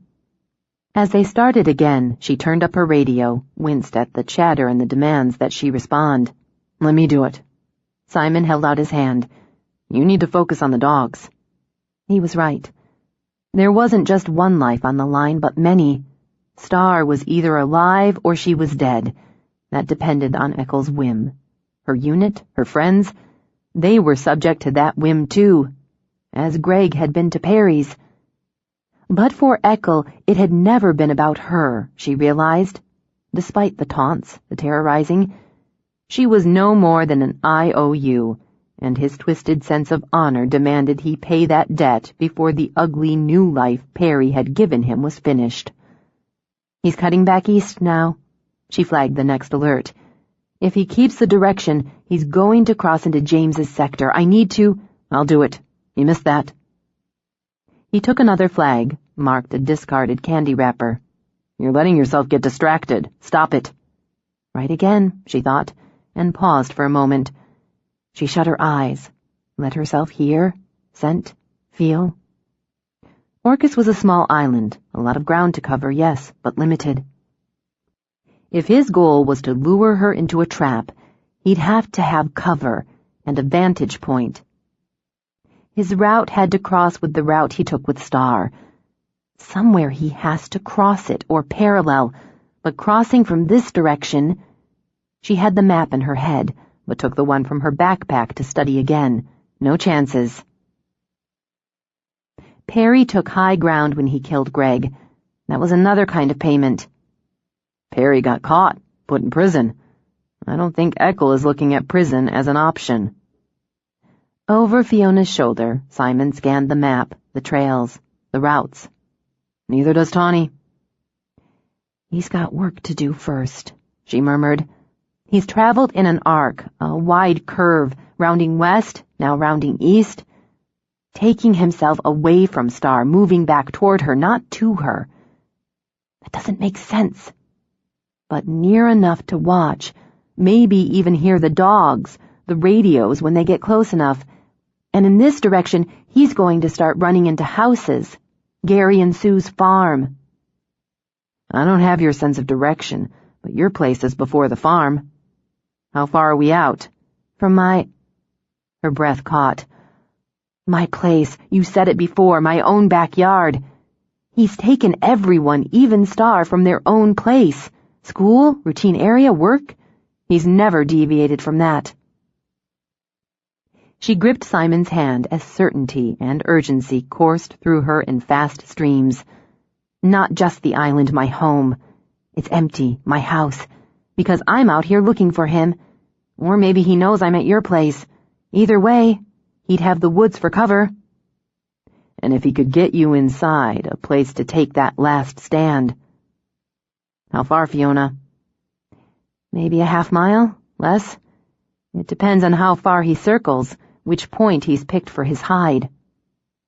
She scanned the shadows, pools of gray and green. "The wind's picking up, and that'll affect the scent cone. We're going to be crossing into James and Laurie's sector if we keep going east. We have to make the dogs stay in the trees, even if the trail goes into the open. We have to keep them quiet, and once we contact base, we have to turn the radio off." He considered telling her to stay there, but she wouldn't. Considered telling her they'd both stay where they were and give Tawny her best guess of Eckel's location. He knew the answer to that too, but gave it a shot. "We stay here, call it in, give Tawny the information. And if Eckel changes direction, we can't tell them where he's going until we're sure. We can only theorize." "That's what I figured. Take out your gun. It's in your hand from this point on." He took out the radio. "Mai, put Tawny on." "They're alerting again." Fiona moved forward to flag the location. "He wants to talk to you." Simon passed her the radio. "This is Fee. Over." "Fiona, I want you to listen to me. Stay where you are. We've triangulated your route with the other 2 search teams. We believe he's on your property or close. We're dispatching a unit to your house and pulling officers off search to join you and your unit. Do you copy?" "Yes, I copy, Agent Tawny." "Do any of your men know this area? Have dogs who are giving stronger and stronger alerts? We're just crossing into Team 1 sector. I see one of their flags." Getting closer, she thought, and her blood pumped hard. "He crossed here too, crossed the area where he took her. James and Laurie he could kill them. Simon and I are approaching from what should be his blind side. Send the cavalry, please God, but we're following the dogs. I have to turn off the radio. We can't risk him hearing us." She turned it off, handed it to Simon. "James won't hold back. He might argue with Laurie and convince her to wait, but he won't. Not when there's a chance he could find Star alive. And I can't wait, Simon, and take the chance someone else I love gets killed because of a vendetta against me. Who's arguing? It settled her, she realized, that faint edge of irritation in his tone. We need to leash the dogs, keep them close and quiet. She glanced up when thunder rumbled. We're going to lose the light. It's nearly dusk anyway. The wind's good cover. Rain would be better. But both are affecting the scent. We're all going to be going on instinct soon. I want you behind me. That's my instinct, he said before she could object. I need you to respect it. I'm the one with the gun, she pointed out. That's right. He kissed her lightly. And I'm the one who's counting on you using it if you need to. They continued in silence through air that cooled with the wind. The rising surf of wind through the trees made good cover and would, she hoped, mask their approach. But she couldn't hear over it either, and every sigh and shake of the trees caused her heart to jump. They used hand signals, for each other and the dogs. They came to the edge of the clearing where Simon found the stump. She saw the young sapling he'd planted without telling her. It made her galloping heart calm. She touched her fingertips to him, just a brush of thanks. She spotted another flag, and when the dogs wanted to cross into the open, she ordered them back. Her blood froze when she heard the crackle of the radio, but even as her gaze flew to Simon's belt, she realized it wasn't theirs. James, she thought, closer than she'd realized. She couldn't make out the words, not all of them, but the excited tone translated, as did the happy bark. They found her, she whispered, and a shadow moved in the shadows. Her breath stuttered in her throat.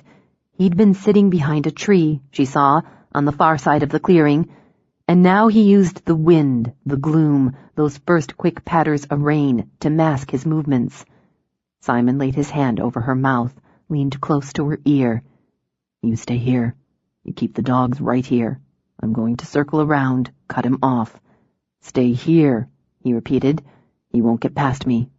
Cops will be here in minutes. She wanted to argue, couldn't risk it. She ordered her confused dogs with a down and stay, a firm, angry hand signal that had their heads drooping, their eyes casting up at her, whining with hurt feelings. The game wasn't over. The prize was right there, lurking in the shadows. Her unexpected anger had them letting out low whines until she silenced them with a furious look, a jabbing finger. Satisfied, she eased out a little to look, and saw the gun in Eccles' hand. His head cocked to the side, listening, as he turned slowly in the direction Simon took. She thought very simply, no, and stepped out into the clearing. She held the gun up and aimed, cursed that it trembled as he completed the turn and looked into her eyes. Drop your gun, Francis, or I swear on every life you and Perry took, I'll shoot you. She would live with it, could live with it, had to live with it. He told me not to underestimate you. As she did, Eccles held the gun up and aimed, but it didn't tremble. He smiled as he might at the unexpected appearance of a friend. You know, when I kill you, your partner will rush in this direction. Then I'll kill him, too. His dog, yours. Where's your dog, Fiona? Put the gun down. You know the police and the FBI are coming. They're spread all over this area. You'll never get through them. But I finally lived. In a few short months, I've lived and experienced more than I did in all the years before. All those gray years. I hope Tawny's with the ones who come. If I have a chance to take him, it would be like a parting gift for Perry. He betrayed you. But first he freed me. I wish we had more time, Fiona. Your hand's trembling. It won't stop me. She drew a breath in, prepared to kill. Simon charged out of the trees, his body low and between hers and Eccles. He rammed Eccles' right side, making Fiona think briefly, crazily of a speeding train. The gun fired, the bullet digging a trench in the soft earth an instant before the gun flew from Eccles' hand. She rushed forward, grabbed it. Even as she aimed both guns, she heard James shouting and thrashing through the brush. Just, she thought, as Eckel had predicted. When he broke through, she shoved the guns at him. "Hold these! Fee! Jesus! Jesus!" She simply dropped down beside Simon as he viciously, methodically battered Eckel's face with his fists. "Stop! Stop that now!" She struggled for the firm, no-nonsense tone she used with misbehaving dogs, and nearly succeeded. "Simon, stop! He's finished." He flicked one furious glance at her. "I told you to stay under cover. I told you he wouldn't get past me." And he didn't. She took one of his balled fists, the knuckles bruised and bloody, and laid it on her cheek as her dog shoved against her. "I told them to stay, but they didn't. We all protect each other. That's how it works." She barely spared Eckel a glance. "Is she alive?" she asked James. "Yeah, but I don't know if she's going to stay that way. She's in bad shape. I have to get back to Lori. You scared the shit out of us." He, however, took a long study of Eckel's battered, slack face. "You do nice work, Simon. Here." He handed the guns back to Fiona. "I hear the cops, or feds, whichever. We've got to get the victim out into the hospital. We're going to do some serious talking in the debriefing," he added, then shoved through the brush. "I didn't know if you saw the gun," she told Simon. "I couldn't be sure. I couldn't take a chance." "You're lucky he didn't just blast away at you. What if he hadn't wanted to chat for a minute?" "I'd have shot him." She put her own gun back in her holster, then Eckel's in her belt. "Another fraction of a second. I'm glad I didn't have to. Glad you broke his goddamn face instead." She let out a long breath, then crouched. "Good dogs! You're such good dogs! You found Eckel!" She had her arms around the dogs and her head on Simon's chest when the cops rushed the clearing. It took hours more, hours that seemed like days. Questions, reports, more questions, the briefing. Mance walked over to shake her hand. "I still say you'd make a good agent." "Maybe, but I'm really looking forward to the quiet life." "Good luck with it." Bending, she petted Newman, who'd yet to leave Fiona's side. "Good dog," she said, and when Fiona cocked a brow, laughed. "I guess they've changed my mind about the species. See you around." From Tawny, she got a hug. "Don't wait until there's trouble to come see me," she murmured, "because I'm done with trouble, but not with you." "You gave me a whole new patch of gray hair today. I'd say take care of yourself, but you already do. We're going to need to do some follow-ups." "Any time." "Go home." He kissed her forehead. "Get some sleep." Since she nearly dozed off on the drive home, she didn't think that would be a problem. "I'm going to have a shower, and I'm going to eat whatever's in the refrigerator. Then I'm going to sleep for 12 hours. I've got a couple things to do, then we'll both eat whatever's in the fridge." She started out, stopped.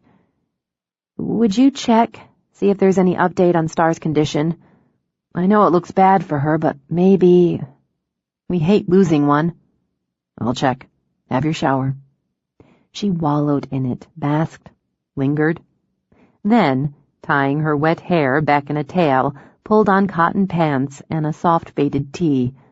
Comfort, she thought. She wanted nothing but comfort. And the start, please God, of her quiet life. She picked up the little penknife she'd set on her dresser, pressed it to her cheek. "You'd be happy for me," she murmured. Setting it down, she studied herself in the mirror. She looked a little tired, she thought, but she didn't look like hell. She looked, she thought with a smile, free. As she started downstairs, she frowned at the quick toot of a horn. She loved her friends, but God, she just wanted to eat and sleep. No more talk. But she found Simon in the kitchen, alone with the dogs. "Who was here?" "When?" "Oh, James. I needed a hand with something. Here." He shoved a cracker with a thin slice of cheese on top into her mouth. "Good," she managed over it. More. He shoved a second in. That's it. Now you make your own. Here. He pushed a glass of wine in her hand. Did you call the hospital? She's critical. Exposure, dehydration, shock. She's got broken fingers, a broken jaw. There's more. He had considerable time to pound on her, and he used it. She's got a decent shot. Okay. Eccles got a few problems of his own. He glanced at his own bandaged hands. He earned them. She took those bandaged hands and made him mutter to himself when she kissed them. He was writing a book. What? You took a long shower, Simon pointed out. Davy filled in some blanks. She was too. It looks like Eckel did some editing on hers, added some material. God. Closing her eyes, she pressed the wine glass to her brow. You were right. He wanted to be someone. Still does. According to Davy, he waived a lawyer and hasn't shut up. He wants to talk, wants to give details. He's proud of himself. Proud. She repeated the word, gave in to one shudder. And he's finished. He's done. Like Perry. Yes. She opened her eyes, lowered the glass. She thought of the prison walls, the bars, the guns, the guards. He didn't get that blaze of glory, not the kind he wanted. I think we should sit outside, watch the dogs, drink this wine, then eat like maniacs. Because we can. Not yet. Bring the wine. I want to show you something. Is it more food?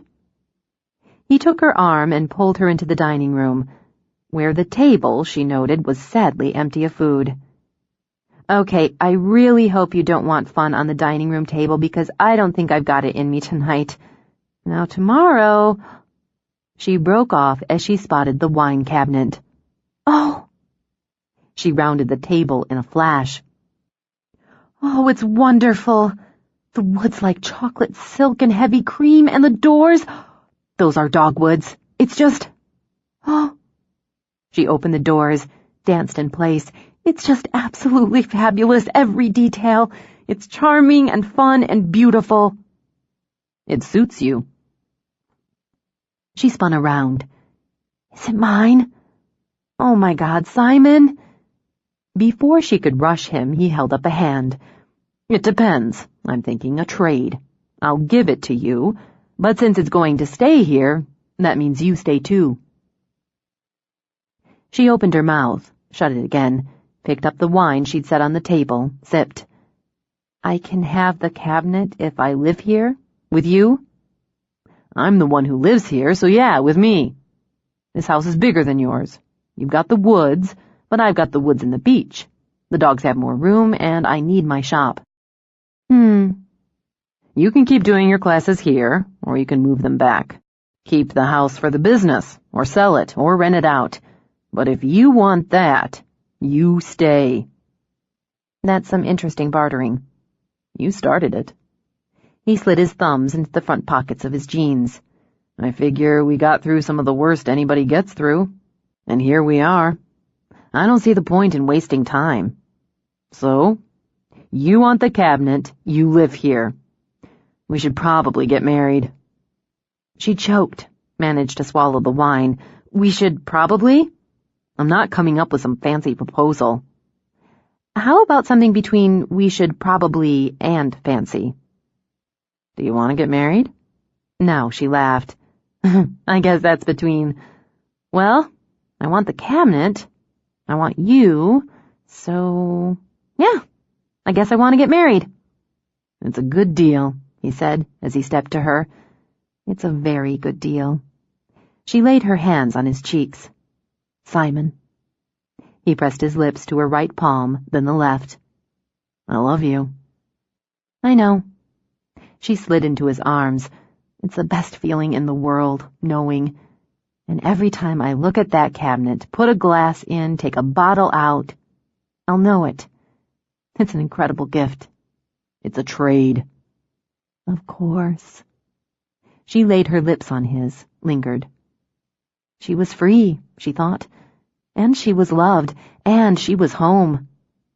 Let's go tell the boys, she murmured. Right. I'm sure they'll want champagne and cigars. Still, he took her hand to walk out. Let's make it fast. I'm starving. He made her laugh, and that, she thought, was another very good deal.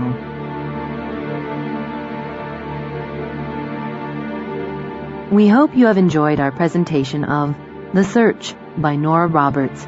Copyright 2010 by Nora Roberts. Performed by Tanya Eby. Directed by Jim Bond. Engineered by Chris Kessel. Performance copyright 2010 by Brilliance Audio. All rights reserved. For further information concerning this program or other Brilliance Audio titles, please call the following toll-free number, 1-800-222-3225, or visit our website at www.brillianceaudio.com. No part of this recording may be played for an audience or reproduced in any form. It may not be streamed, downloaded, broadcast, or copied without written permission. Address all inquiries to Brilliance Audio, P.O. Box 887, Grand Haven, Michigan 49417.